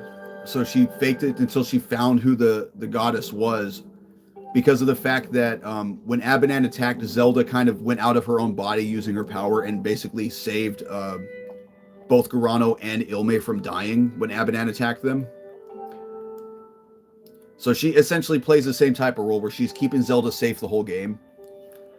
And what Zelda ends up doing at the midpoint of the game when you get the Master Sword is that the area, like the sacred area where it is in the game, the interlopers invade it. So when Zelda senses that, she actually takes the Master Sword and puts her power into it.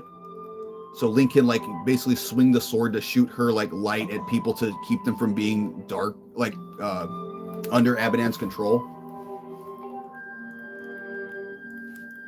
I know this is a lot to take in. I'm gonna write this stuff down more efficiently and make like more long form videos where I'm speaking about it in more detail. But that's essentially the idea I had for Zelda, was that so she gets captured, but he captures her after her power's already gone because it's in the Master Sword. So this way, because she figured if I do that and he captures me, he can't get my power because you'll have it in the sword and he can't get it. And then her storyline, I'm still working on her storyline for the DLC pack. But essentially her character is like the Zelda in Breath of the Wild, but on the opposite side, where that Zelda was trying to awaken her power to be who she thought she should be. The Zelda I'm writing is that she doesn't feel worthy of her power. She doesn't want to be a goddess. She doesn't want to be a princess. She just wants to be normal because she doesn't think she's better than anyone else. And her character arc is learning to accept that it doesn't matter what you think, you were chosen to have this power, so use it for good.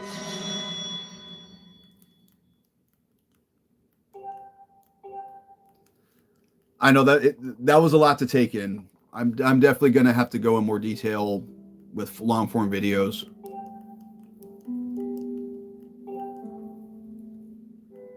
Right, it is deep. And it's like, it's adding a layer, because I wanted the Zelda in the game I'm writing to actually have some consequence to her, other than just being a character that has the power of a goddess. It's like she has a power she doesn't want, but has to learn to accept it.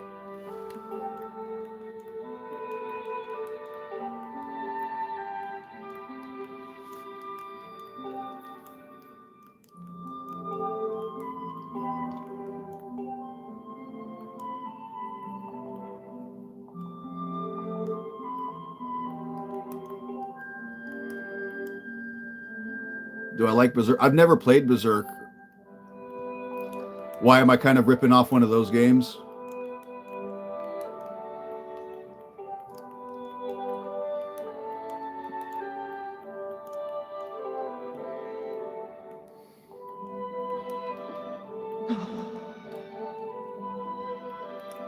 It's a manga? It's an anime manga, no games? Oh.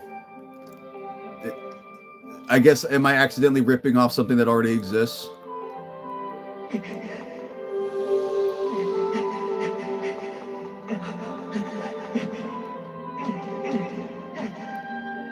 Elden Ring is the closest thing to a Berserk game you'll probably ever get.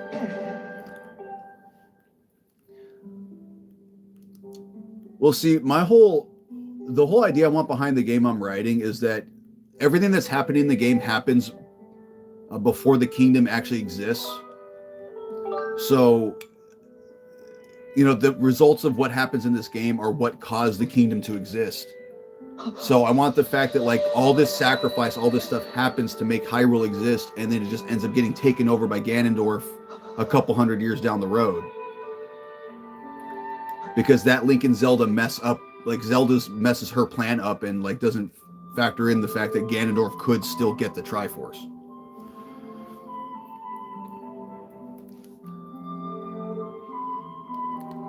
What's everyone's body count here?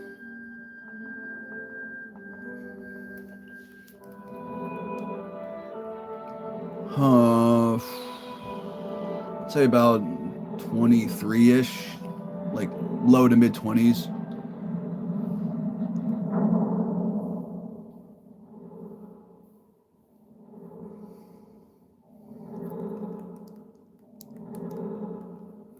I have a friend that yeah, his is like over 100. Like he made it a goal to get over 100 by the time he was 30, and he did it.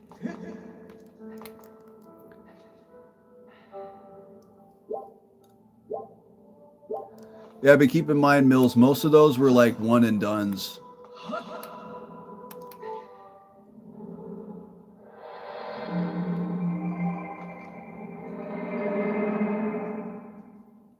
You know, like random.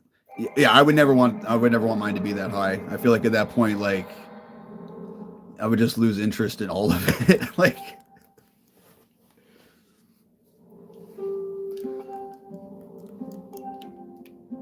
I'm gonna say I was crazy in my early 20s during my partying phase. Yeah, for the streets.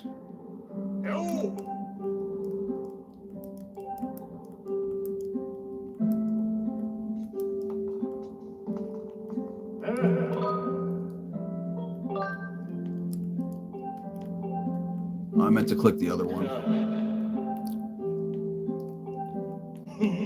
It's cool, but I'm definitely reserving myself. Let's get my freak on. I was.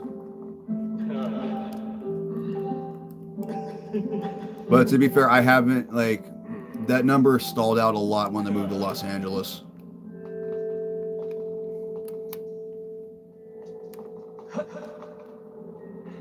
Mainly just because, like, people out here, like, I don't want to try to get to know most of the women out here anyways because they suck.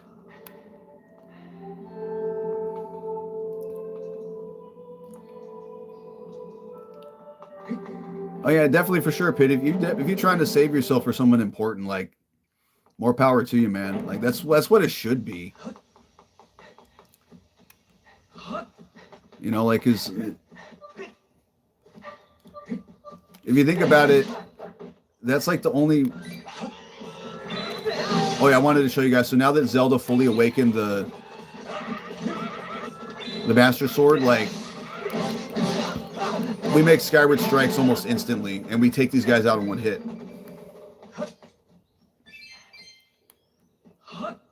Yours is high for your age?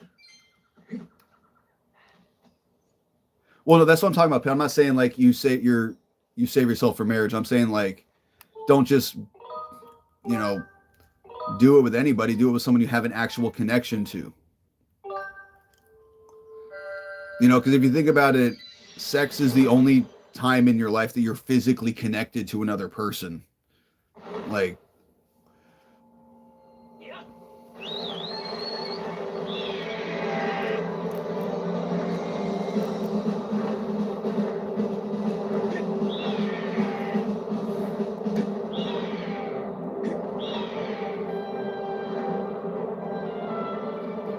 Okay, now I think we can start doing a couple of the side quests.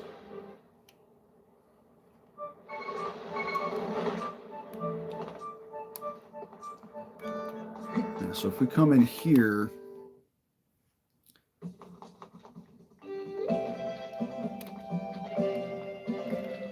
Oh, you know what, Mills? Oh, he's still here? Okay. I was going to say maybe we made him uncomfortable with that conversation, but I guess not. Yeah, how did that even get started? Oh, wait, never mind, Mills. I think you're the one who brought it up. That's right, because I was going on my tangent about Realm of Dissonance, and then the conversation changed to that.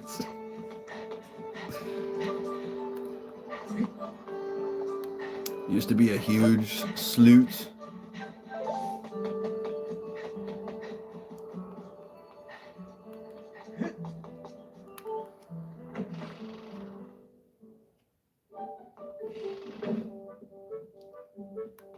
Alright, so we need to talk to this guy.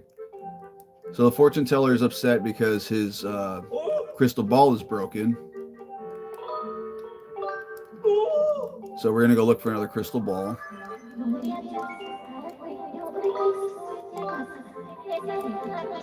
So Fee's going to help us look for that.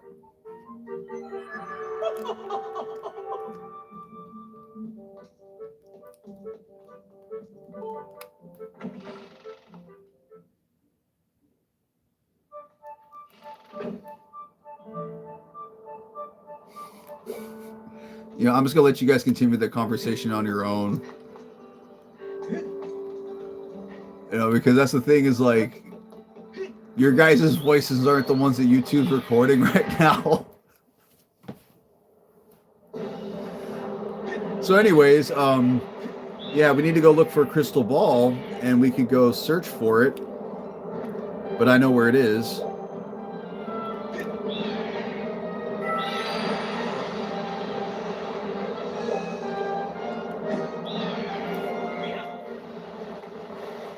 Yeah, see, Mills, yeah, you get what I'm saying, like...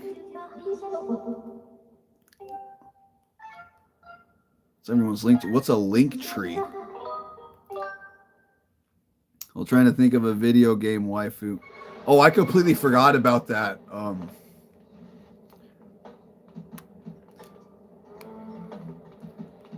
Okay, so like I said, if we're talking about a character we just really admire that we do think is nice looking, mine would be Impa from Hyrule Warriors Age of Calamity. Because like she has a badass character, but she's also like a busted character to use in combat. Because she has this ability where like she can clone herself to make extra copies that also do damage. And you can make up to 8 copies, so there's essentially 9 Impas all doing damage at once. And the reason why that's so overpowered is because you have your special meter that goes up the more damage you do. So if you have 9 Impas doing damage simultaneously, your special meter fills almost instantly. So you can just essentially spam out your special move, which does a huge amount of damage, then do your copy moves and fill it up instantly and just keep spamming them back and forth. Mercedes in the 3 houses before the haircut. If we're going looks,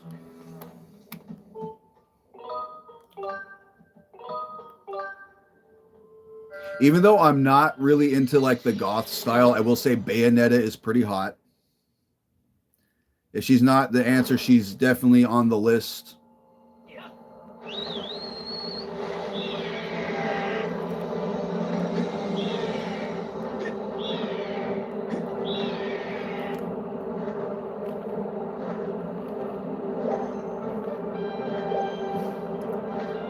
Starfruit's like she's mommy. She has amazing everything, Mills. And it's, I don't know why, for some reason, I just think her with the glasses just makes her that much prettier, too. Like,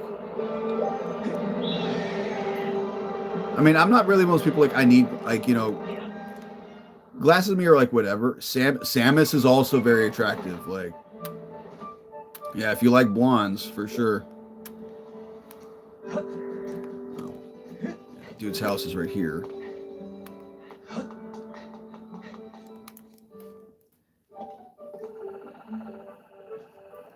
Tifa has it all now that I think about it. Great personality, pretty face, badass fighter, and massive chest.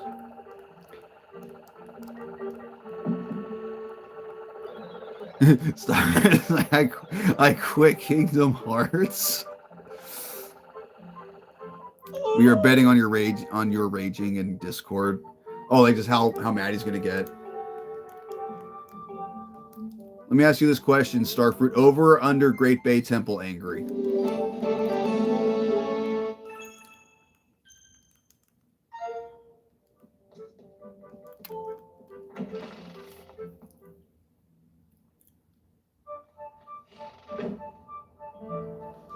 Okay, so if we're gonna be counting this like character, okay, so when we say Zelda, are we talking like every version of Zelda, or are we talking each individual one? You know, because for example, like I think Pitt mentioned earlier, Breath of the Wild Zelda I think is a lot more attractive than the other Zeldas.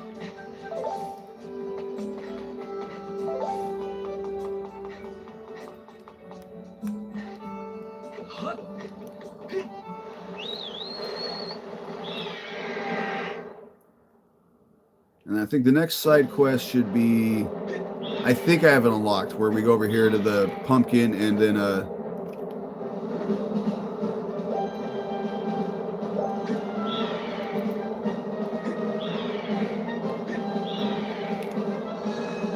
yeah, we need to talk to the pumpkin guy's daughter because she wants someone to help you know, dig up the field for the pumpkins.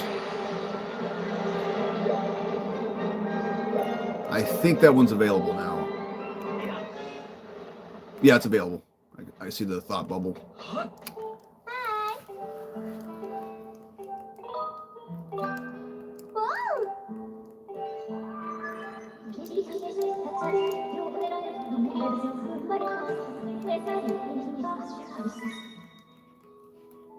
I'm gonna go down to here.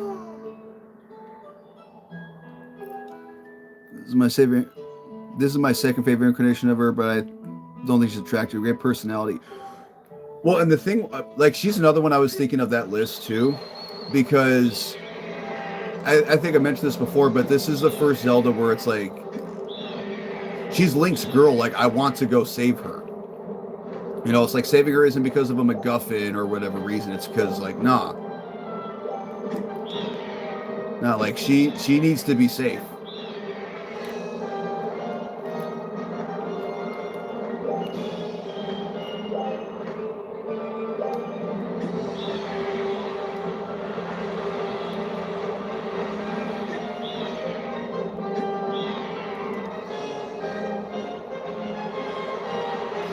Okay, so this isn't a video game wife. I wouldn't say it's okay. So not a video game or a waifu, but if we're gonna count like cartoons,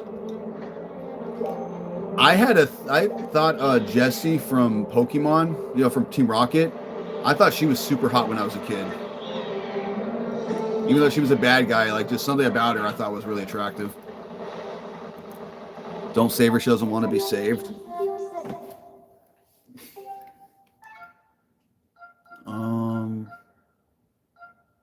Volcano East, I think, is the closest.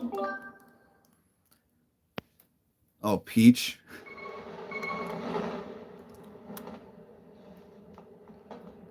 You know, see, to me, Peach just seems like such a non-character.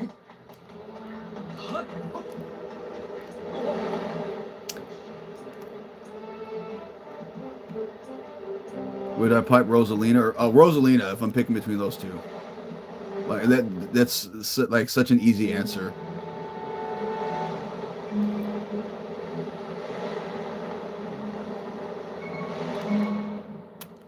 Not even just looks, because Rosalina is actually like another really cool character.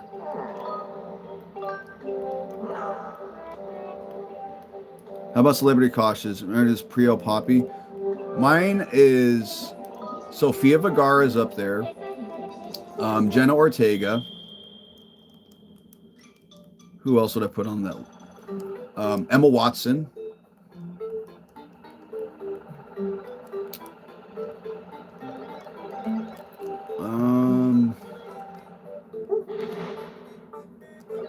Who else? Oh, Marina Baccarin.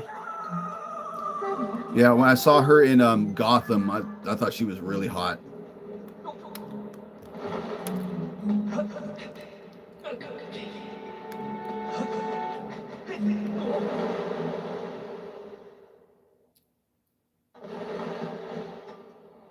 Oh, Jeanette McCurdy.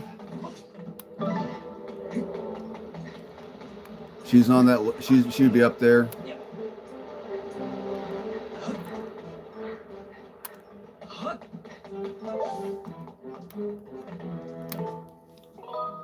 You saw Poppy live? Oh, Mills, you agree, Jenna Ortega?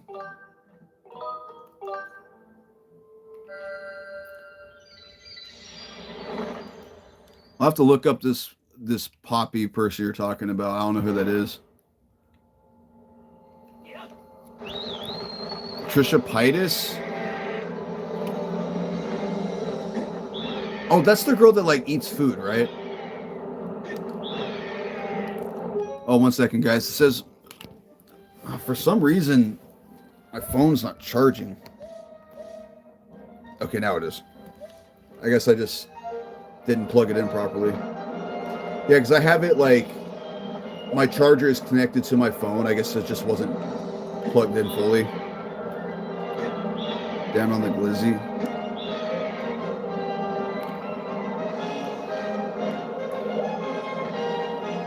I mean, she's okay. She's not really my type, but I mean, she's not ugly.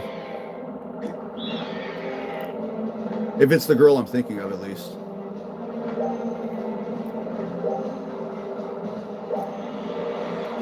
Oh, for the record, I'm talking about that Trisha girl, not whoever this Poppy girl is.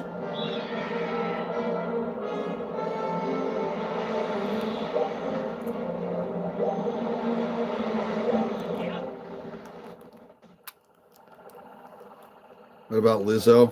Oh, I mean, of course, Lizzo. Yeah.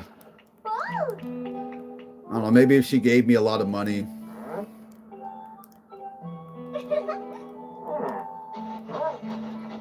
Although I think, doesn't she like women though anyways?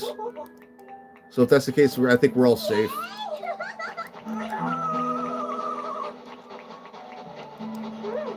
You think Uma Thurman was hideous when I was a kid? Now she's gorgeous. Lizzo's a throat goat. Another thing that YouTube just heard me say that's going to get me in trouble, Mills, thanks.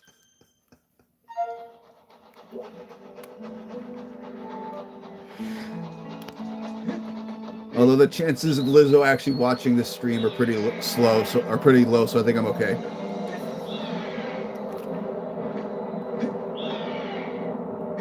I've said worse on your channel. I mean, yeah.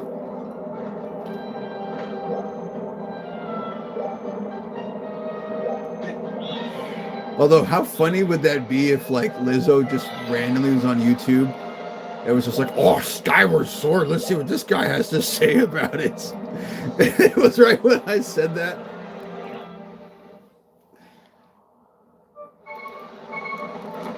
Isn't Lizzo that talentless tub of lard? Yeah. I think, like, isn't she famous for just being fat and singing? And it's not because, like, she's a good singer. It's because, like, she's a singer and she's fat.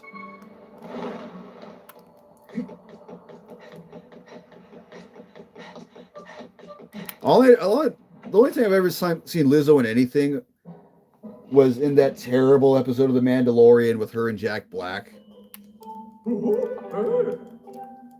Like, if you guys saw season 3, you know what I'm talking about. It's like the episode where they go to some planet.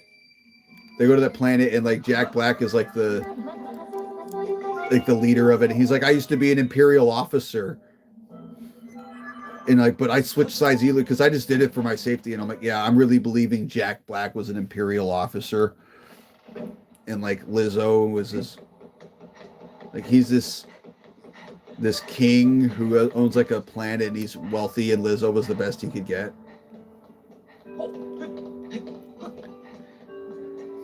She definitely licks the chicken gravy off the bottom of the bucket. Yeah, Spoops, you know what I'm talking about? It was so random, and like it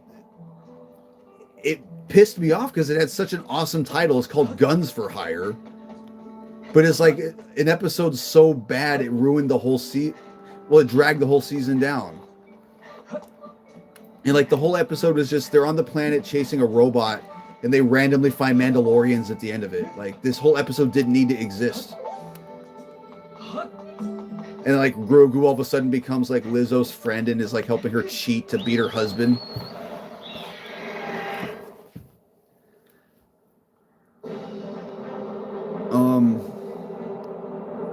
Oh wait, I know what I'm supposed to do. My bad, guys. I got completely distracted. Like, Rather Cruel World's talking about her, but that's because she's proud of herself. I don't know anyone who actually likes Lizzo. It's like people who like Lizzo are like people who admit they like Cybertrucks. Like literally every person I've ever spoken to in real life about those cars says how ugly they are and they hate them.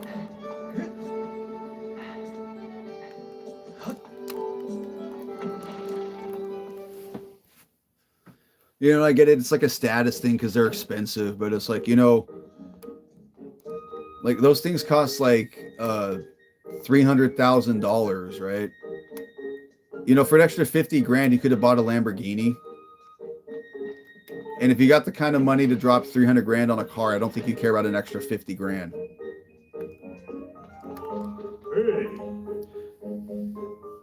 Jojo Siwa loves Jojo. Oh, I miss him. Lizzo loves Lizzo. Oh, I'm sure she does.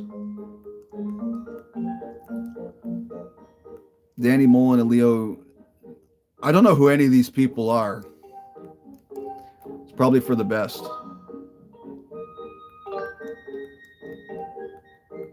They made a video about it. Oh, good for them.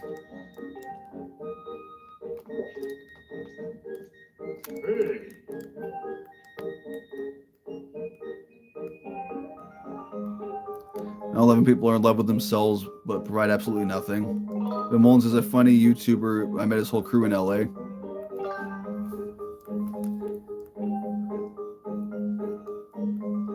Yeah, I agree with you, Pitt, because it's like her only contribution is being Lizzo and being fat and singing, I guess. And ruining an episode of The Mandalorian. Like, that's what I know Lizzo for. Then I guess she had some massive McDonald's meal one time. It was like known as the Lizzo meal. It was like 40 nuggets and like 20 cheeseburgers or something like that. I know people were like challenging themselves to eat it.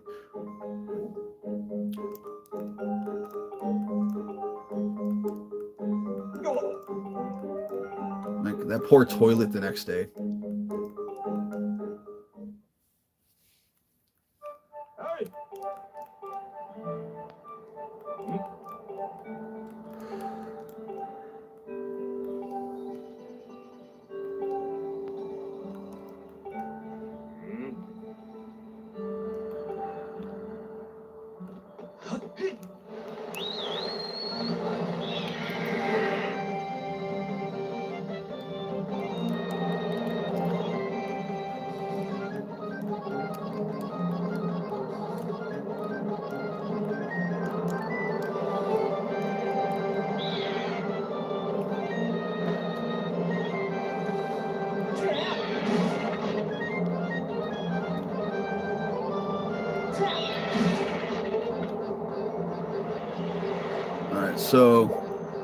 So to do this next part of the game, we need to talk to the Sky Dragon. But to do that, we got to do this training course where we hit the 10 targets in 2 minutes. Because otherwise, even though we're clearly easily doing the move the teacher won't let us be approved to use the move until we complete the course. Which I don't understand how he can stop us. We're literally flying away from him. It's like, bro, if you had known what the adventure I've been on so far, you would just stay out of my way.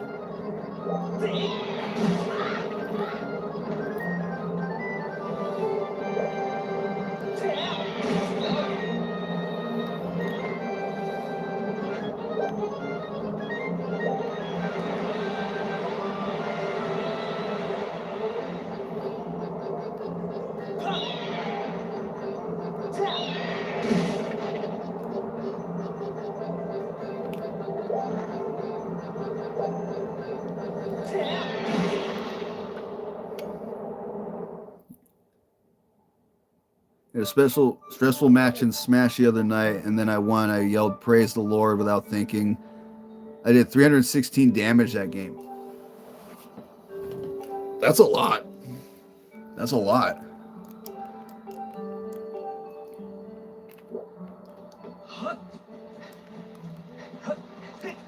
So now we got to go to the Lumpy Pumpkin.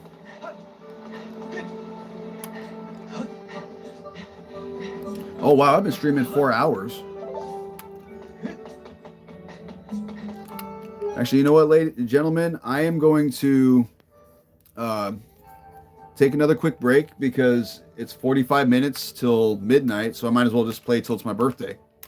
So I'll be back in about 5 minutes or so, and we'll just go ahead and continue with the storyline because there's not much side questing we can do at the moment until we get the next part out of the way.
right, let's get back to it.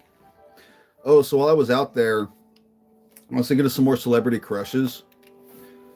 So one, I'm not sure if I actually think the actress is. I mean, I think she's attractive, but I don't know if it's so much her, but Ray Seahorn, the woman that played Kim on Better Call Saul. Mainly just because I really liked Kim as a character. Oh yeah, I gotta go to the pumpkin. Rosario Dawson's on that list. I think she's really attractive.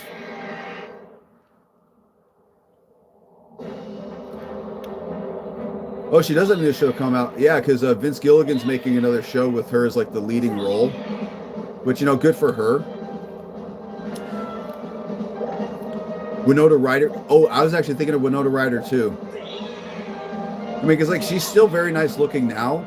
But if you go like back to the 90s, like young Winona Ryder was a fox, man. Like,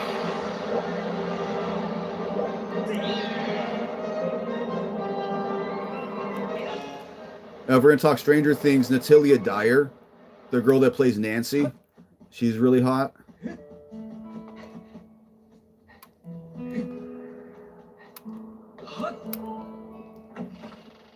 Yeah, you and me think the same way, Pitt. I had a huge thing for Angelina Jolie back in the day.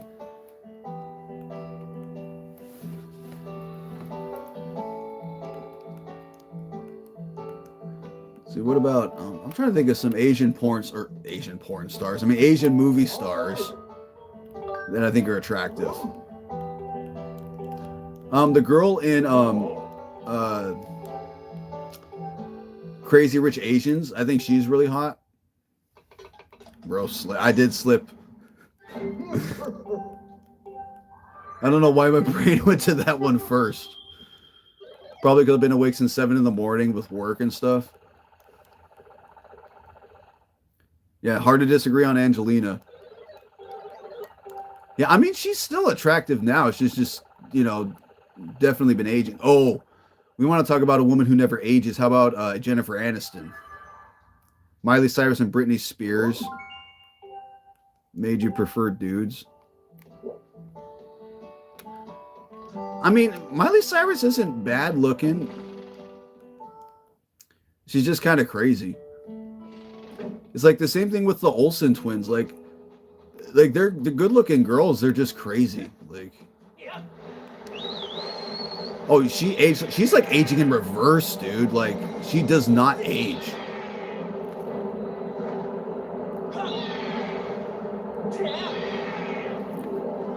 Yeah, Aniston's definitely up there. Young Carrie Fisher. You know, Princess Leia.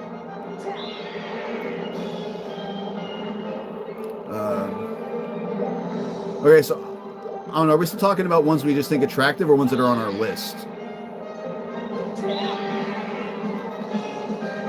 Liz is the best Olsen. Oh, the younger sister, the one who's Captain Marvel.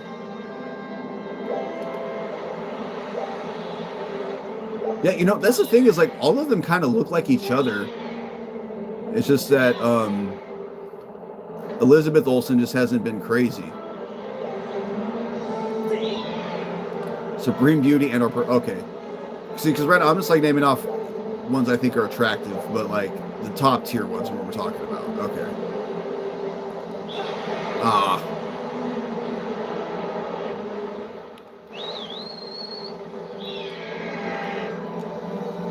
Oh, she's Scarlet. That's her character. Okay, I was thinking of the right actress. It's the wrong character.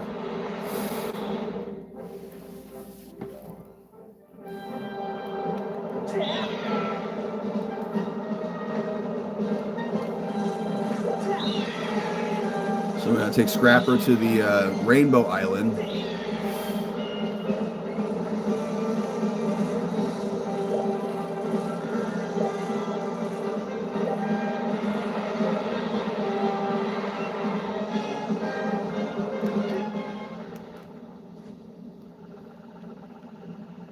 Lizzo's at the top of your list. Oh, Mills. I thought of some of the Lizzo's, his celebrity crush. Fish.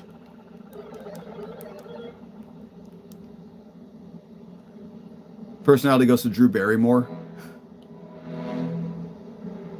Drew Barrymore seems like she would just be fun to hang out with because she'd be funny, you know. Hey, I mean, Spoops, if you do find Lizzo attractive, I ain't gonna judge you, man.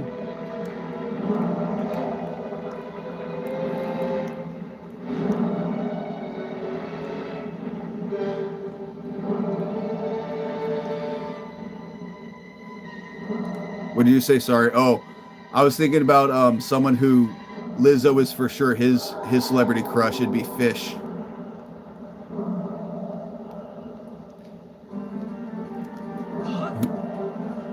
You're joking. I know you're joking. I was just playing along with it.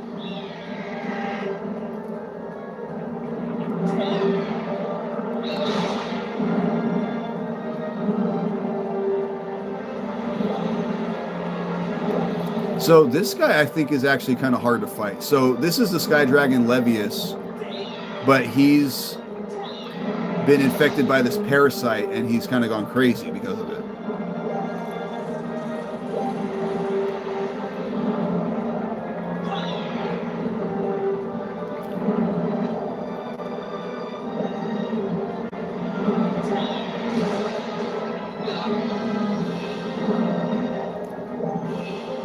It is true to Easter, exactly. Like I say, I don't judge aside from one group of people who, I'm not going to say their names out loud, but the word begins with a P.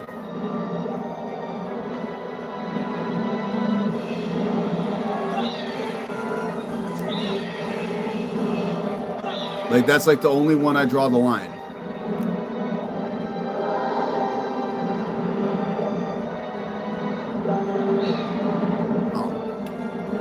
Dude just hit me with a tail whip. It was super effective. Link flinched.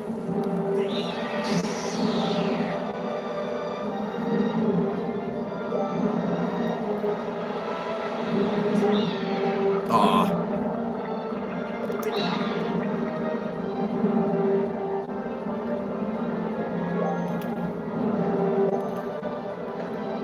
Y'all think those barnacles on the whale are grippy?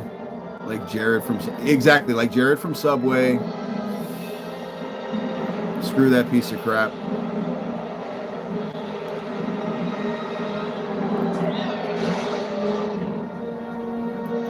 Ho-Oh versus Whale Lord.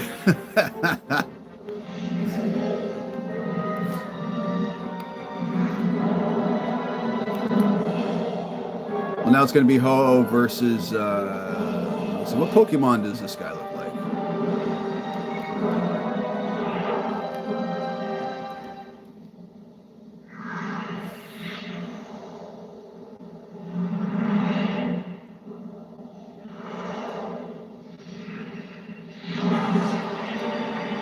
He's like a worm dragon thing.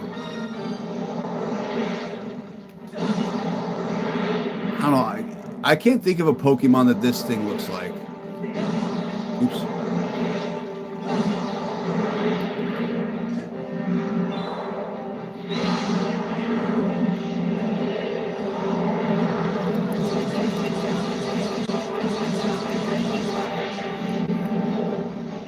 Bruxish kinda does look like, well, it's ugly like Bruxish, that's for sure.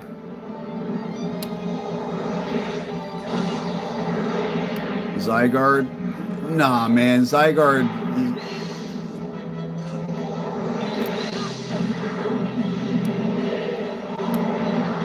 Nah, because Zygarde's cool looking. This thing's gross and creepy.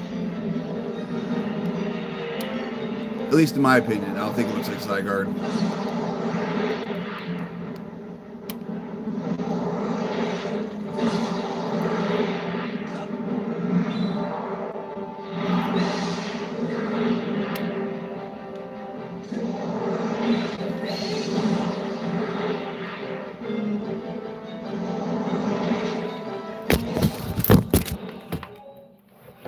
Wow.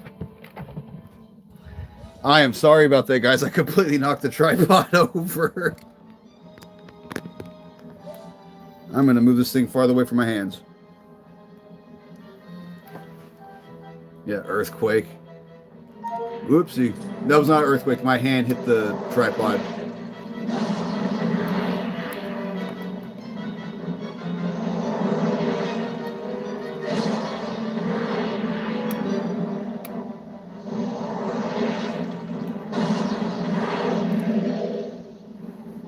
Had you stressing? I thought I fell over.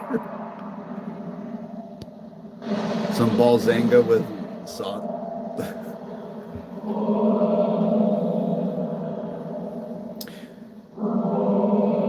I want to say it kind of looked like an Orthworm, you know, the like Steel Titan guy from Scarlet and Violet, but like an angry, evil version of it. All right, lasagna.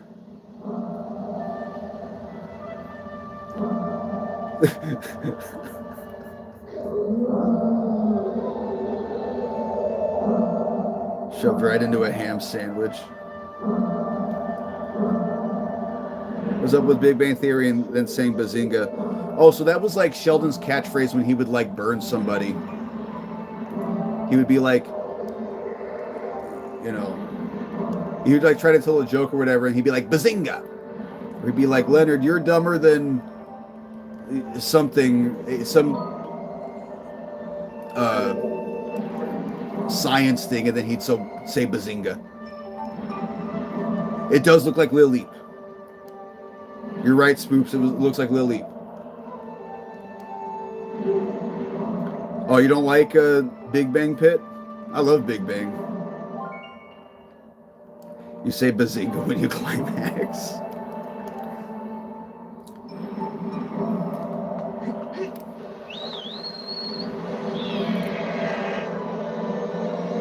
I like the episode when they try to get an Xbox 360. Oh yeah, I love that show. I have the whole show on DVD. Yeah, it's an episode where like Sheldon can't decide between, I think it's a PS4 or the X-Bone. So like he sits at the store the whole day, and Amy's like, "Oh come on, Sheldon, it's not that hard." It's like, "No, you don't understand. It's the games and this," and like he's just sitting in the store the whole time. Amy's like, "I'll just buy you both of them.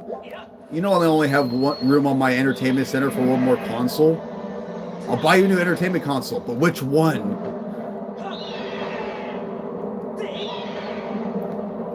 Yeah, Penny is definitely dressed like that on purpose.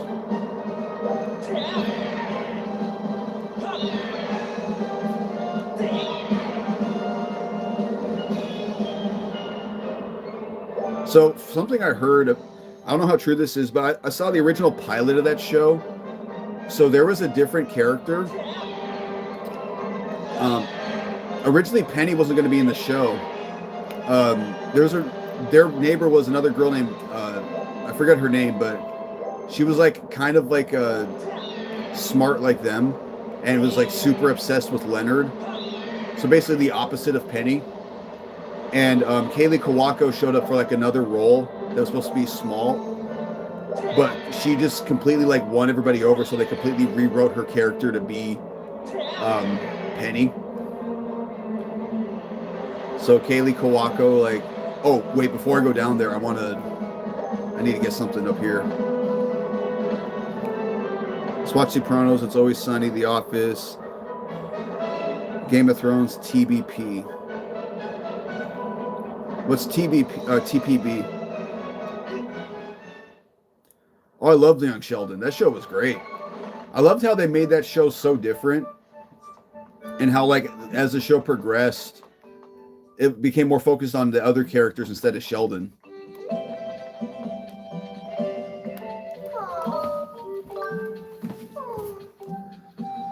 Okay, so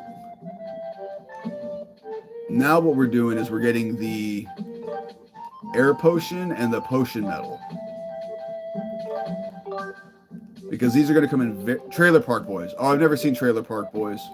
These are going to come in very handy for the next part, because we're going to be doing a lot of swimming. I missed the plank.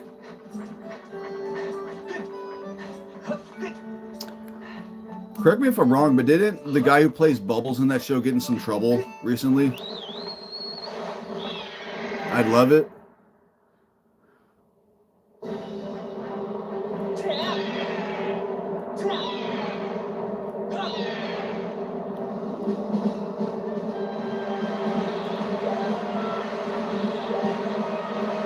Is it on anything that I could... I think it's on Netflix, isn't it? It's until proven guilty. There are claims to back him up. Oh, so it wasn't confirmed. It's just he's been accused of it. He hasn't actually done anything. Or hasn't been acquitted of anything. Or hasn't been convicted of anything, is what I'm trying to say. It's on Netflix? Okay.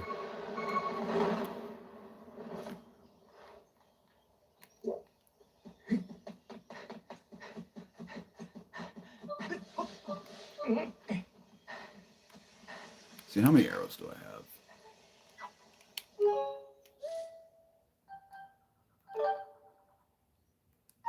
I'll get some more arrows. Because, remember that in prison, how we just fought him? Like, what, maybe 15 minutes ago? Yeah, we get to fight him again.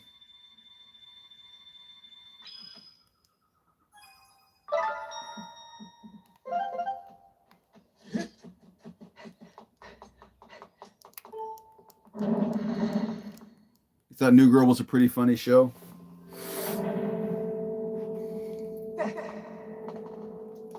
Oh, that's the one with Zoe, not Zoe Saldana.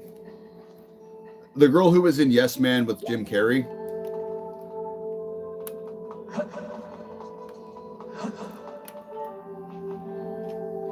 Deschanel, yeah, Deschanel. Like, I knew her name was Zoe, I just couldn't think of the last name.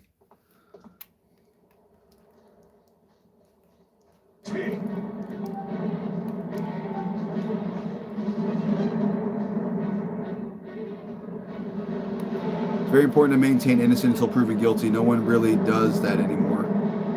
Well, I wasn't accusing him of anything. I just, like, heard he got in trouble. I didn't know, like, how far along it was. So, yeah, we get to fight the imprisoned again. And this one is an even more annoying fight. So let's get the bow ready. Because the shock waves that he shoots from his feet are massive, so it's hard to get in there to hit him. She's also an elf with Wilf. Oh, that was her? She plays the girl in that movie?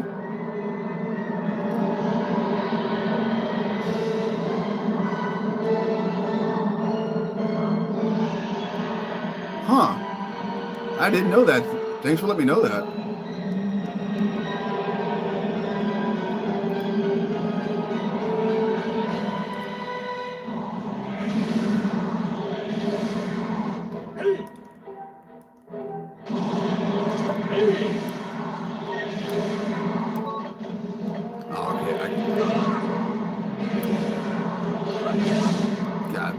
Yeah, see, like, the shockwaves go all the way across the screen.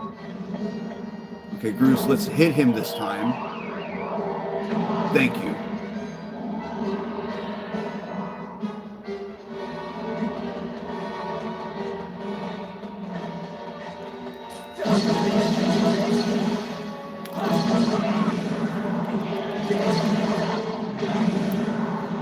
Okay, so I'm just going to work the left foot. Just going to snipe the last toe with the bow. Just so I can eliminate one of the shockwaves so I can get closer.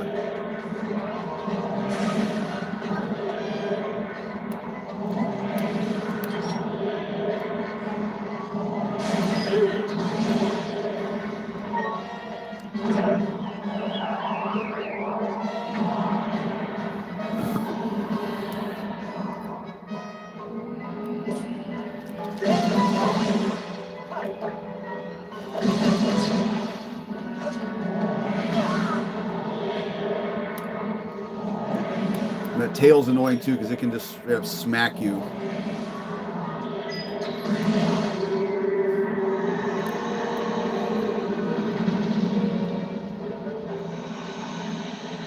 Megan the Doll horror movie sucks so bad. Oh, the one where she's like animatronic. Yeah, that one looked like it was gonna suck. I didn't even bother trying to watch it.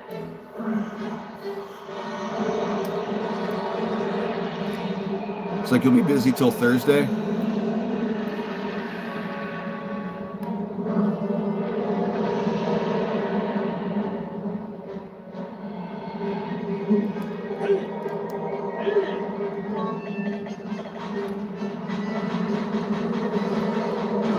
Oh no, didn't it? Oh, I got him good.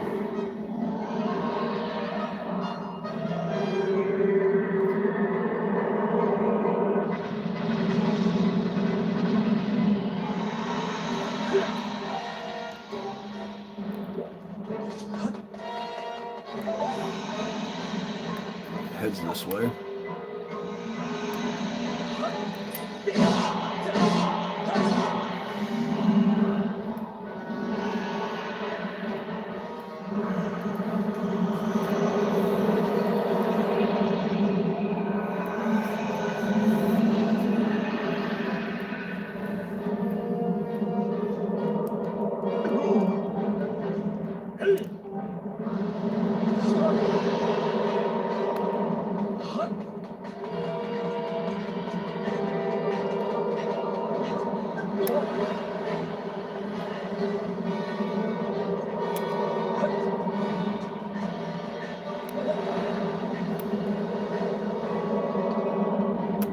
Oh crap, he's on the other side.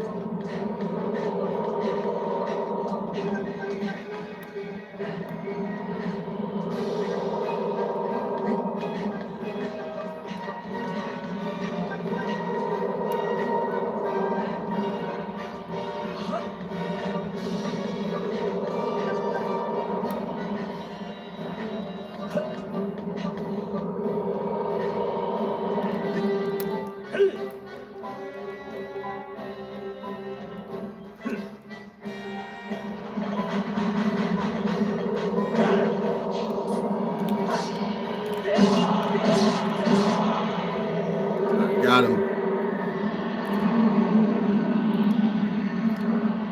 So, Taylor Swift better be #1 most streamed on Spotify for this year. Yo, what's up, The Shining?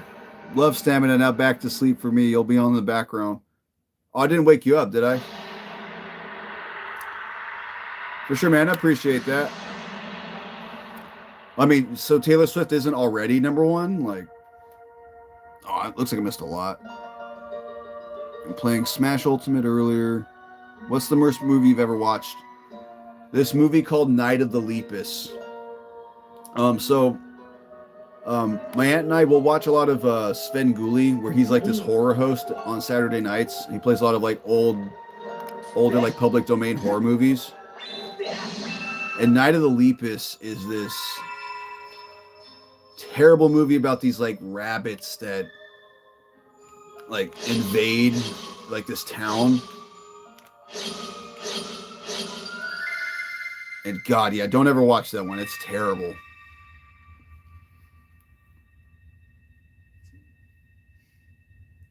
No, that's just a norm for me.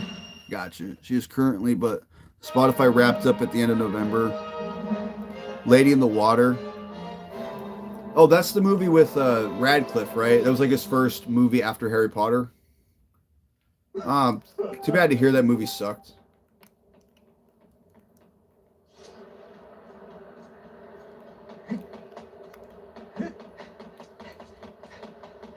And it's too bad that, like, you know, because he's made a pretty good career for himself. Watson definitely has.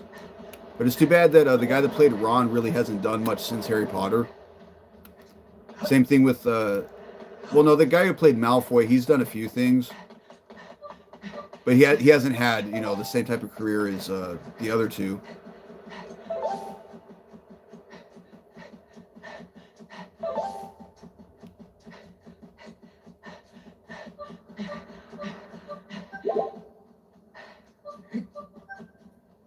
It was Cheeks. Let me guess. The Lady in the Water ended up being like his like ex-lover or something, and he was actually a ghost but didn't know it. Did I just figure out the movie?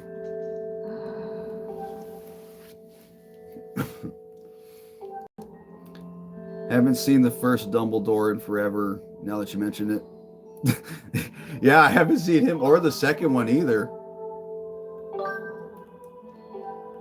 You couldn't even follow the plot. You know, another like horror movie that came out that was terrible was Megan's Body, or Jennifer's Body, with Megan Fox in it. And I think the only reason they casted Megan Fox is because having an actress as hot as her was the only thing that was going to keep anyone's attention. Because that movie was horrible. It was boring. It's like I couldn't even really figure out what it was. It was like Megan Fox got possessed by some demon that turned her into like a succubus and needed to eat men. But it wasn't even like well acted or anything. Transformers was 90% Megan Fox cheeks and 10% robots doing stuff. Yeah, it really was.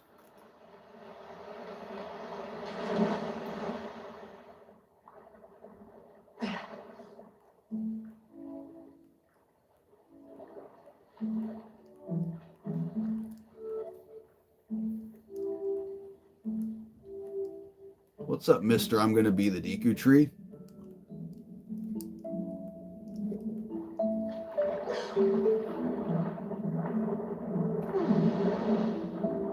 So yeah, all of the woods are flooded, and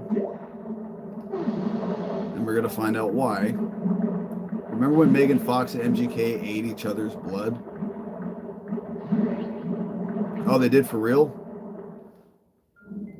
I'll be honest, the only time I ever followed anything MGK did is when he dropped Rap Devil.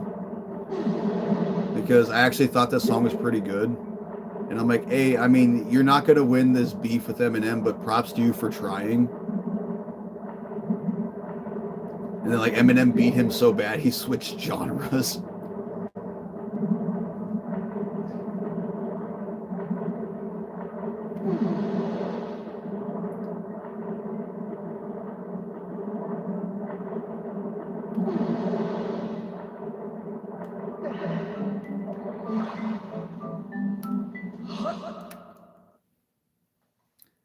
You like his rock music? He dropped an Eminem diss and fled the scene.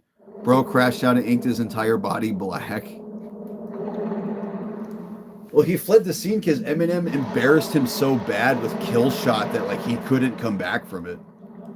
I mean, like anyone expected MGK to win that battle anyways. But I will give him credit. I actually thought Rap Devil was a good song. I thought he did a good job with it. He just picked the wrong person to diss.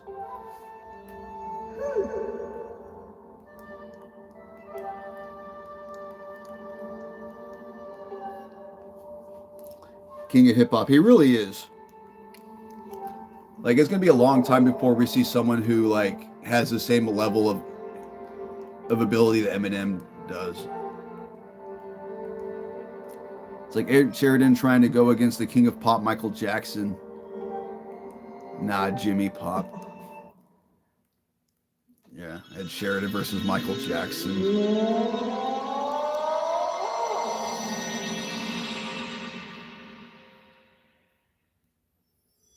You think NF is up there too?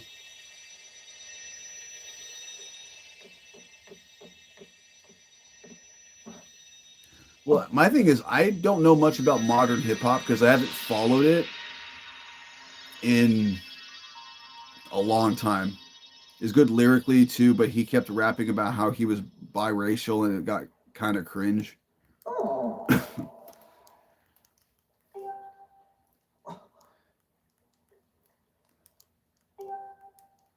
You know, and yeah, I think like the newest artist, like Kendrick had just come out and it could just kind of gotten big around the time I lost interest in hip hop.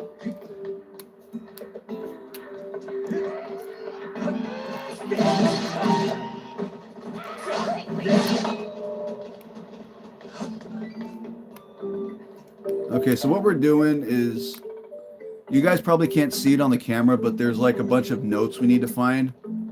That what the water dragon did is she made these little fish that are the notes for the song, or her part of the song. So, oh, I almost forgot. So yeah, the water potion we made, the air potion, we're going to go ahead and use that.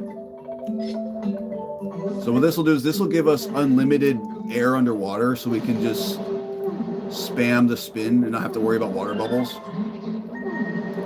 Because these guys can be a pain, because a lot of them are in lines, and you have to get them all in a line in a certain amount of time, or you have to start over. And the easiest way to do it is to, you know, do a spin move.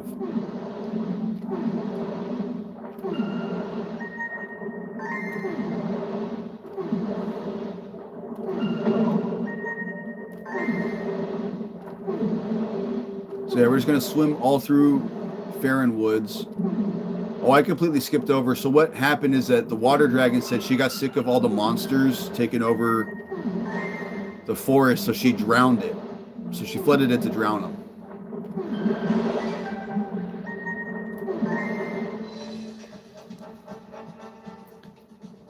Oh, Lamar completely destroyed Drake. It's like he destroyed Drake, and then Drake, like, kind of was like, yeah, I don't know, that song was whatever, and then he just completely destroyed him again.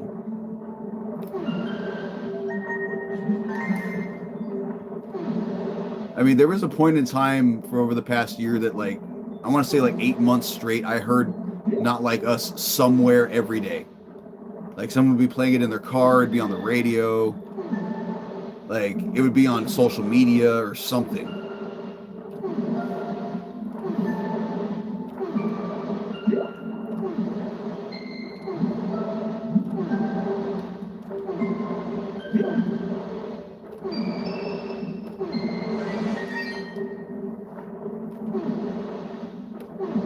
So that line I just did, that has 16 notes in it. It is the main reason I make the air potion, because that one is such a pain to redo.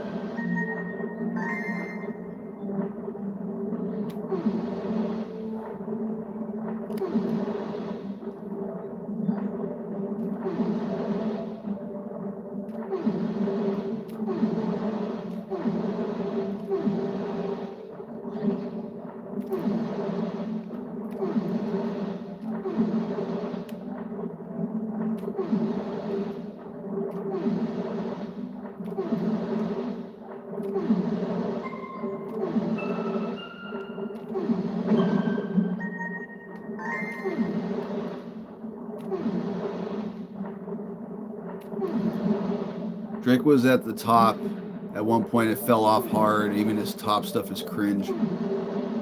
You know, and that's the thing, is when Drake first came out, I thought, okay, this dude's gonna be around for decades. Because when he first came out, he was like good, like really good. Ooh, a goddess plume.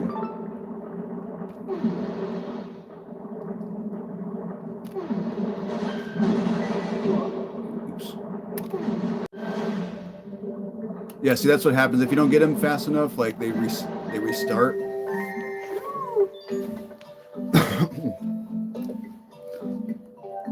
Some people let their egos take over, and it's never a good outcome. So we're actually going to go talk to Butcher right now, because the tip he's going to give us is actually really helpful. If I can find him.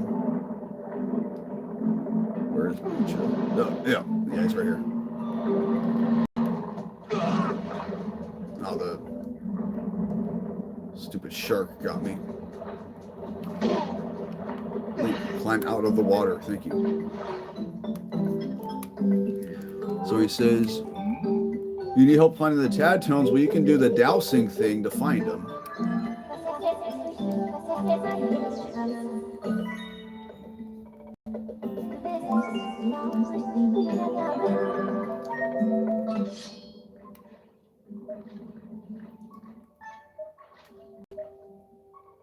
So there's some over here, because like I know where most of them are, but the last few can be kind of a pain.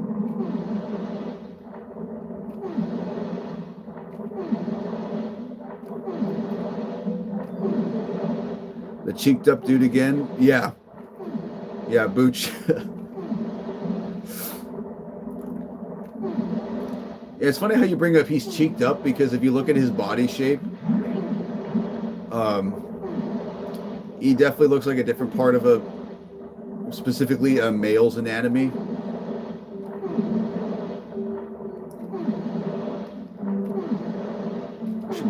Yeah, this is the area I'm looking for. There's quite a few over here.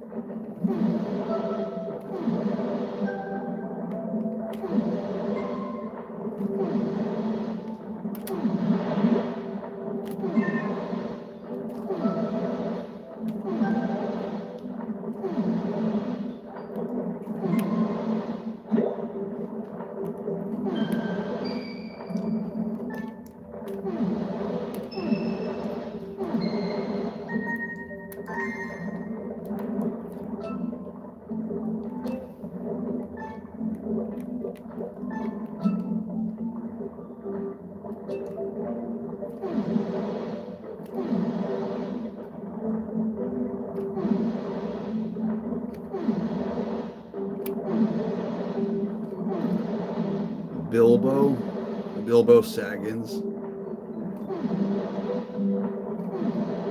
Yeah, I mean, I'm not going to say what Bucha looks like, but if you use your imagination, you can probably figure out where I'm going with it.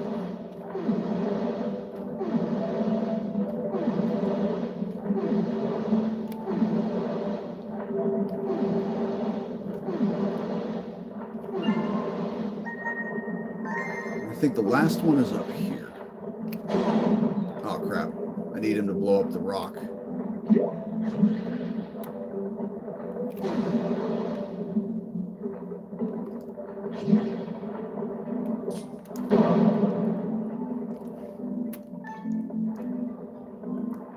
Respawn, dude. Respawn. Thank you.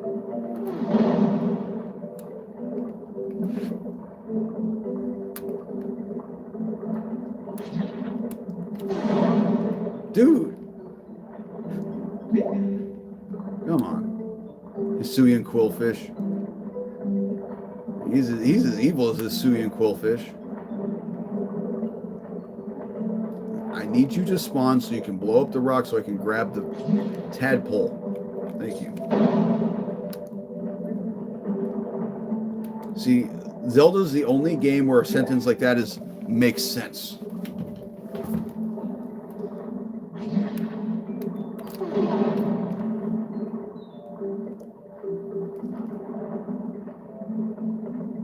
Oh, 1 minute till I'm 36. Let's see if I can blow up this rock before I turn 36. Apparently not.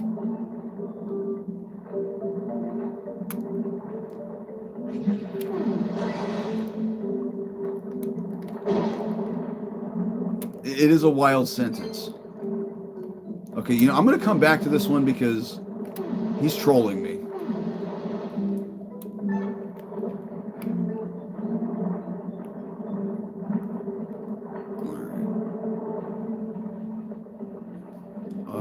So it looks like I need 2 more. There's the one in the rock. Where is the other one? Oh, that's right. I can't douse underwater. So I'm going to come back up here.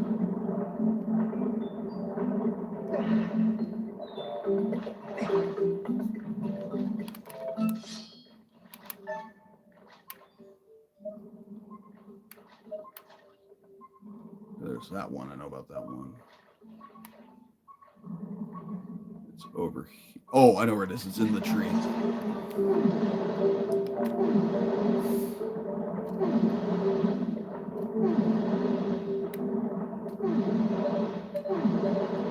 Oh, potion's about to run out.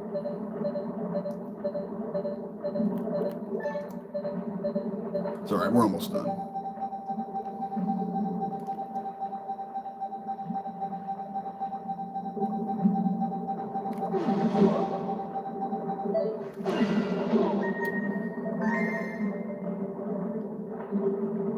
So now we'll go get that one. Last one, and then we'll be done.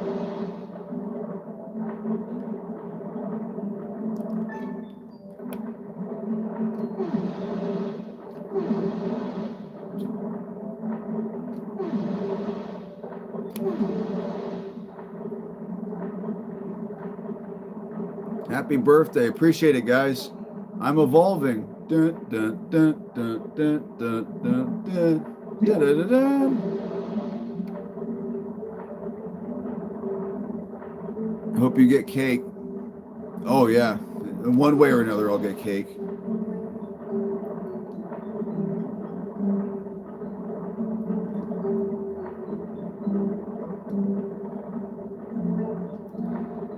Okay, Fish, it's my birthday. Can you behave, please? Thank you.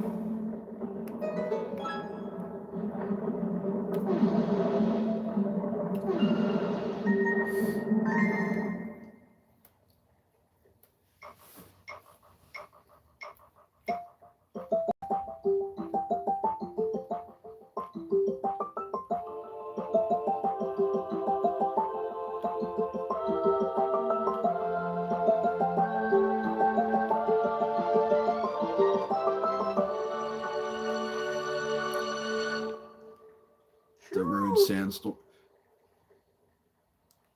It does kind of sound like Sandstorm a little bit.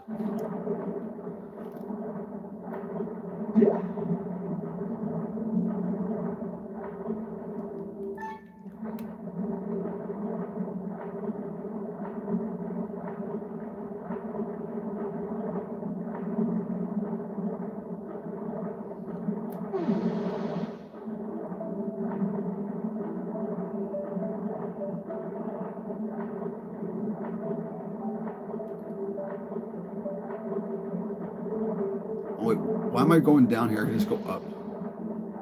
Oh wait, no, I can't. It's because the top doesn't reach to where I can go inside. So we have to go through the tree.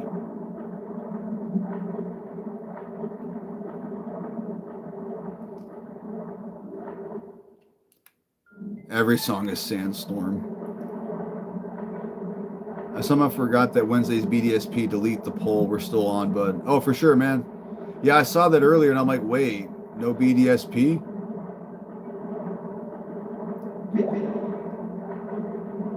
Speaking of polls, I got to redo the Yu-Gi-Oh one because the votes were all even.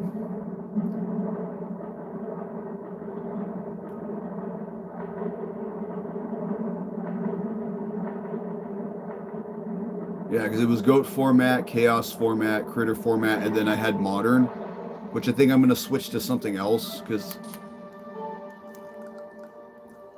I don't know if I want to do Modern decks because I'm not that good at Modern Yu-Gi-Oh! So they're not going to be optimal. It would be more just an option.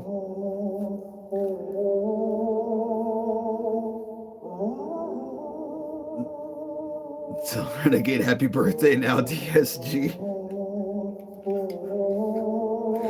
Oh, with the knife emoji, wow. Well, I don't know if The Shining knew it was my birthday.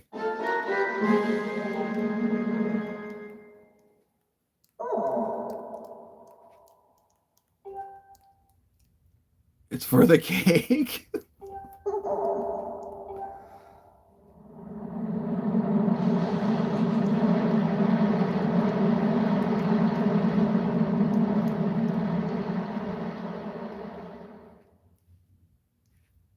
Happy birthday right now, TSG. Appreciate it, bud.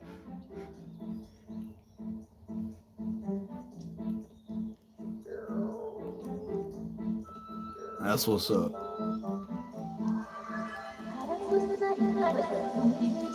Yep. Oh, yeah, Fee, I noticed the water's all gone. Thank you for pointing that out to me. So we're done in here for now, but we can get another side quest in for some more gratitude crystals. Oh, thank you, man. Yep, DSG, I'm 36. I'm finally fully evolved.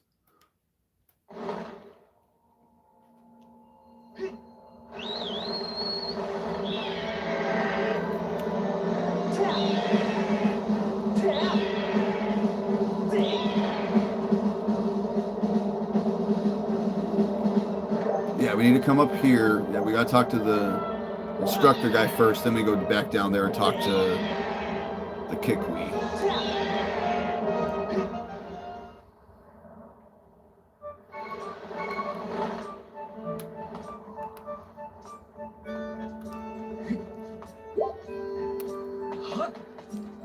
Yeah, it's like I remember all the side quests and what to do. Just sometimes the order gets a little mixed up.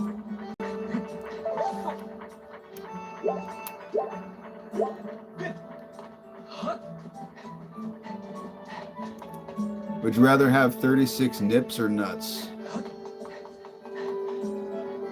Nips for sure.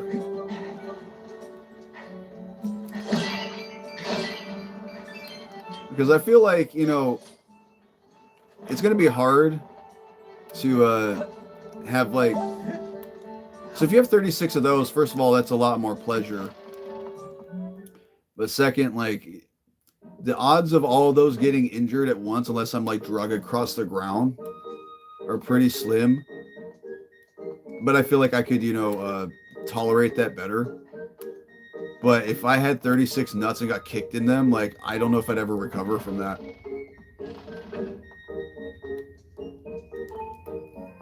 Yeah, so this dude's obsessed with plants. Pause. Anyways, he's like, I need you to find me a new type of plant.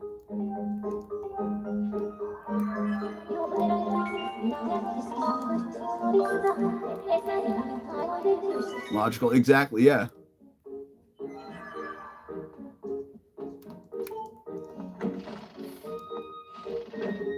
It's funny. I don't know if you guys have ever seen the show Shin-Chan, but it's like a Toei animation show that it was on Adult Swim for a little bit. And there's an episode where like Shin and his mom accidentally switch bodies, and like she's chasing him around so his mom is in his body and she's chasing him around, and while she's chasing him, she accidentally like hits his nuts on something, and she just like completely like collapses and is like, oh my god, I can't believe how painful this is. Why didn't you guys ever tell me it hurt this bad? And both like Shin and his dad are like, we didn't think you'd understand.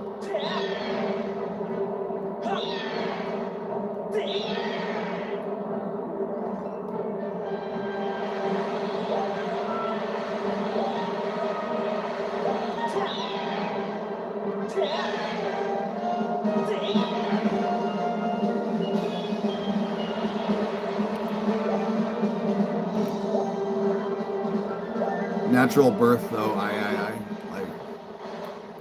Oh, that way, yeah. I mean, I am glad I will never have to experience that. So we want to come to viewing platform.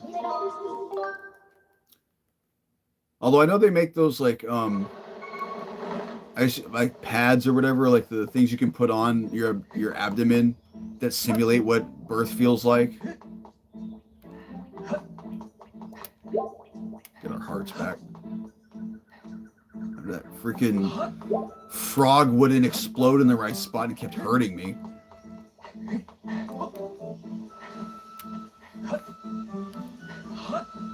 Yeah, and I've seen videos of guys who put on the thing, and it just wrecks them.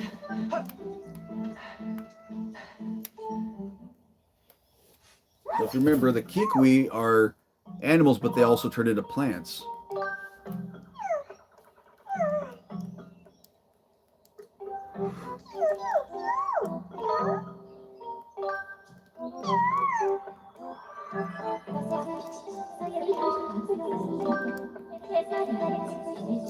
Kidney stones.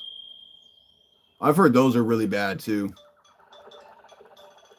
Hopefully I never have to deal with them.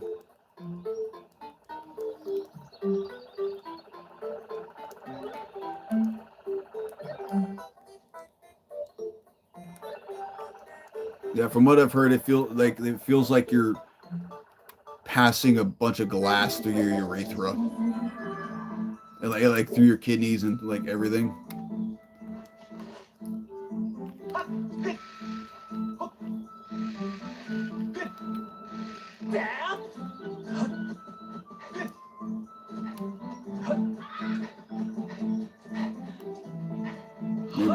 birth and brain aneurysms are truly the scariest, but kidney stones is still fear and dread.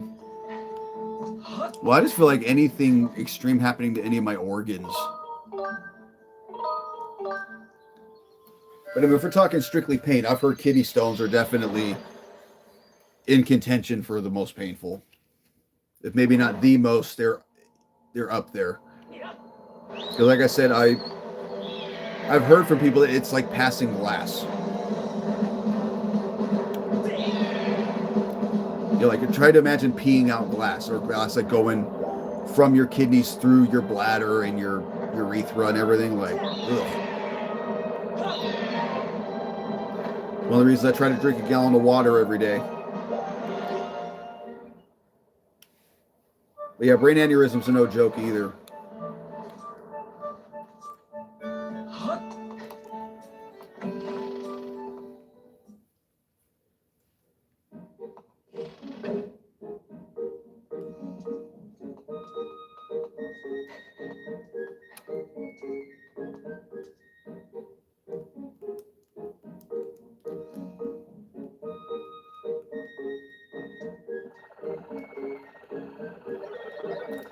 I wonder what this guy was thinking at first, where he's like, hey, Link, find me a plant, and then, like, Scrapper just drops a squirrel-looking thing in front of him.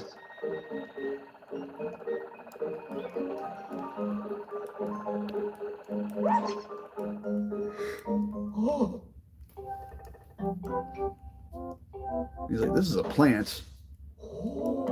And then he's like, oh, no, it is a plant.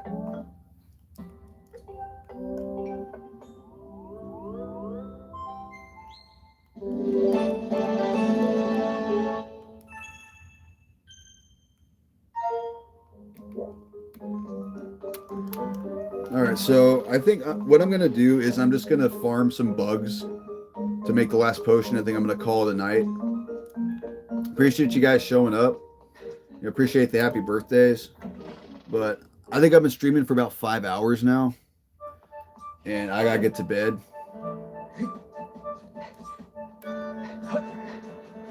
So, actually, it needs to be nighttime to get the fireflies. So I got to make it nighttime. Barm some fugs. Yep, barm some fugs.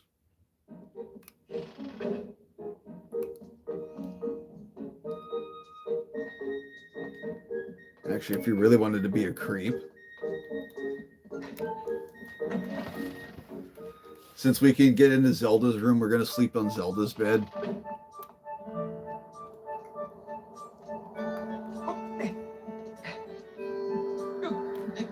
Am I working tomorrow? No. No, as of right now, I'm just Sunday, Monday. So I'm going to be off until next Sunday until I can pick up some more hours. So I probably won't stream tomorrow though, because I'm going to be helping Mills with Majora's Mask.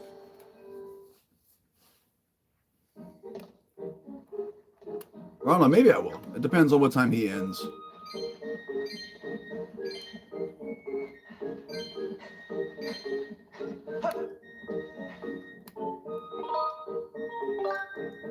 Yep.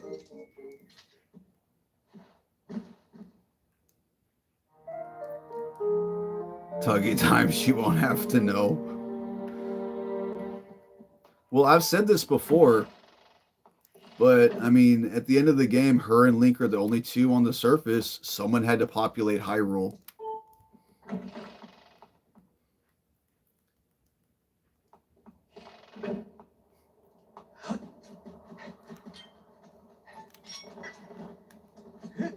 Bug net ready.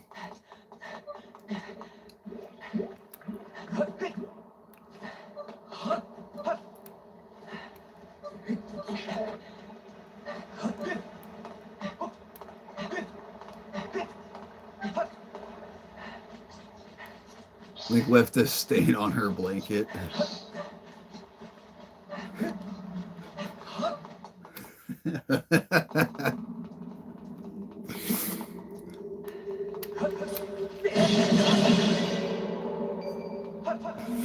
She's gonna come back. Oh, why is everything so sticky?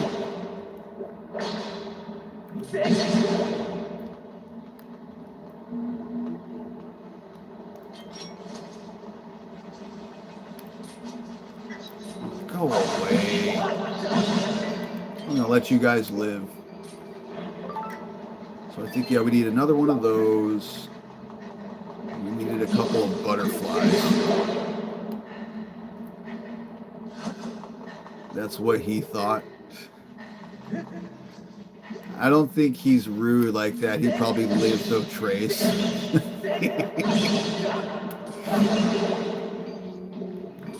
Peta, because if you notice, there was a gap between her wall and Karane's wall. You know, the girl that we hooked up with Pippet. So he'd probably just, like, when he's finishing, like, just, like, aim through that.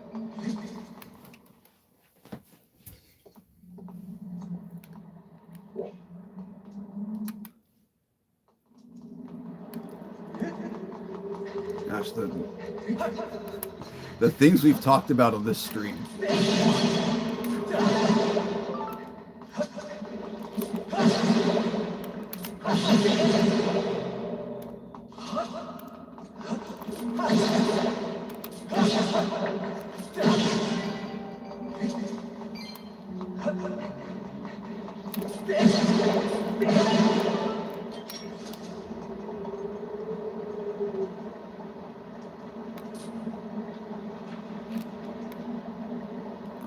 Get it?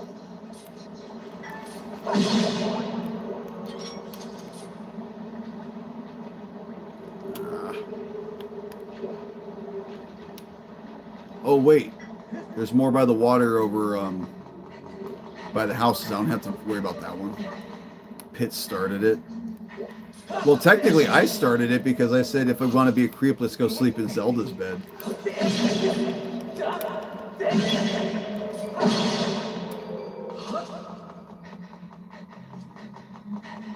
You know, Pitt just added on to it.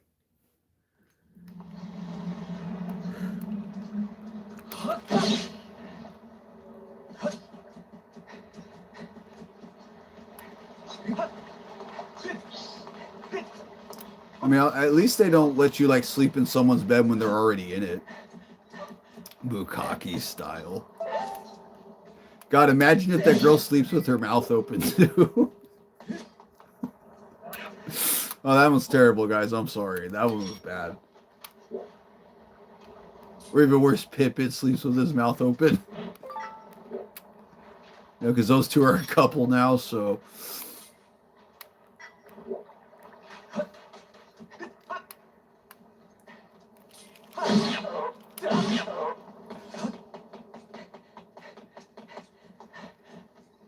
Yeah, I'm going to hell for sure.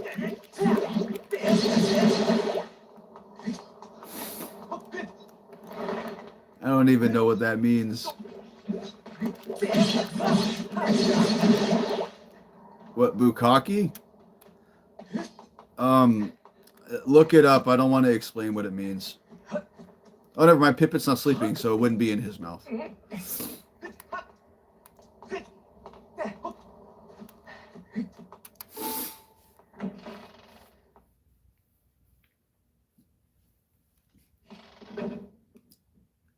You see what 5 guys love a woman.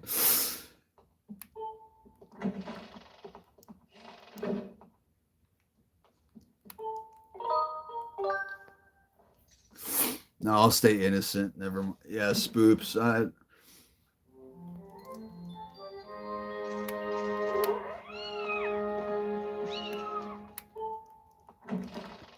Yeah, sorry about that one, man.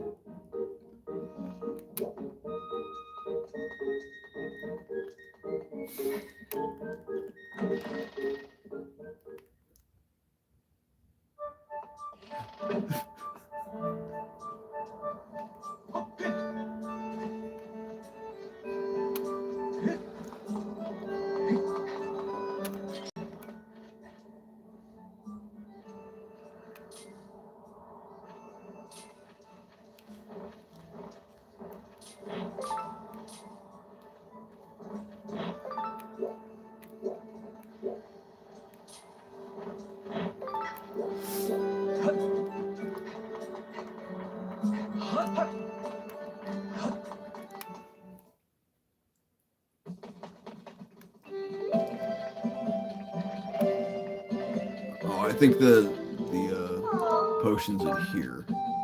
Five Guys, the burger place. No, not the burger place.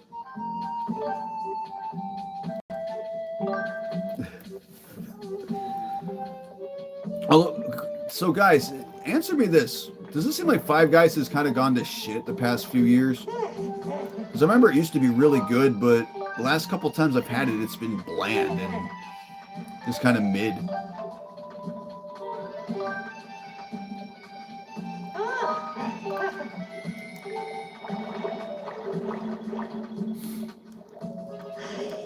Haven't been there in forever, but I've been hearing that.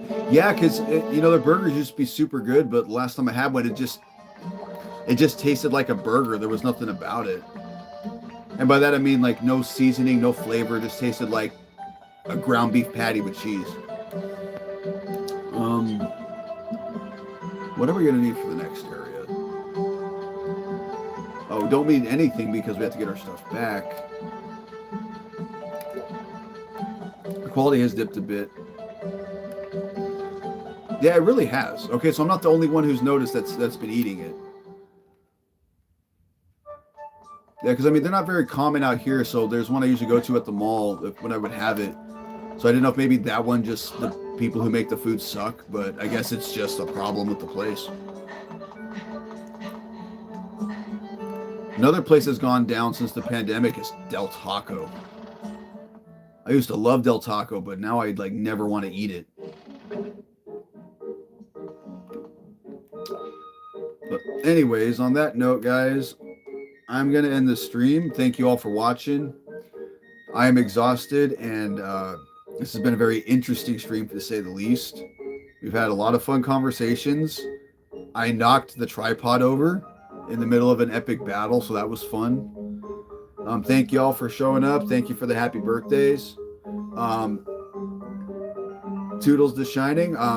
If I don't see you guys on Mills' stream tomorrow, I might stream something a little later, just something quick.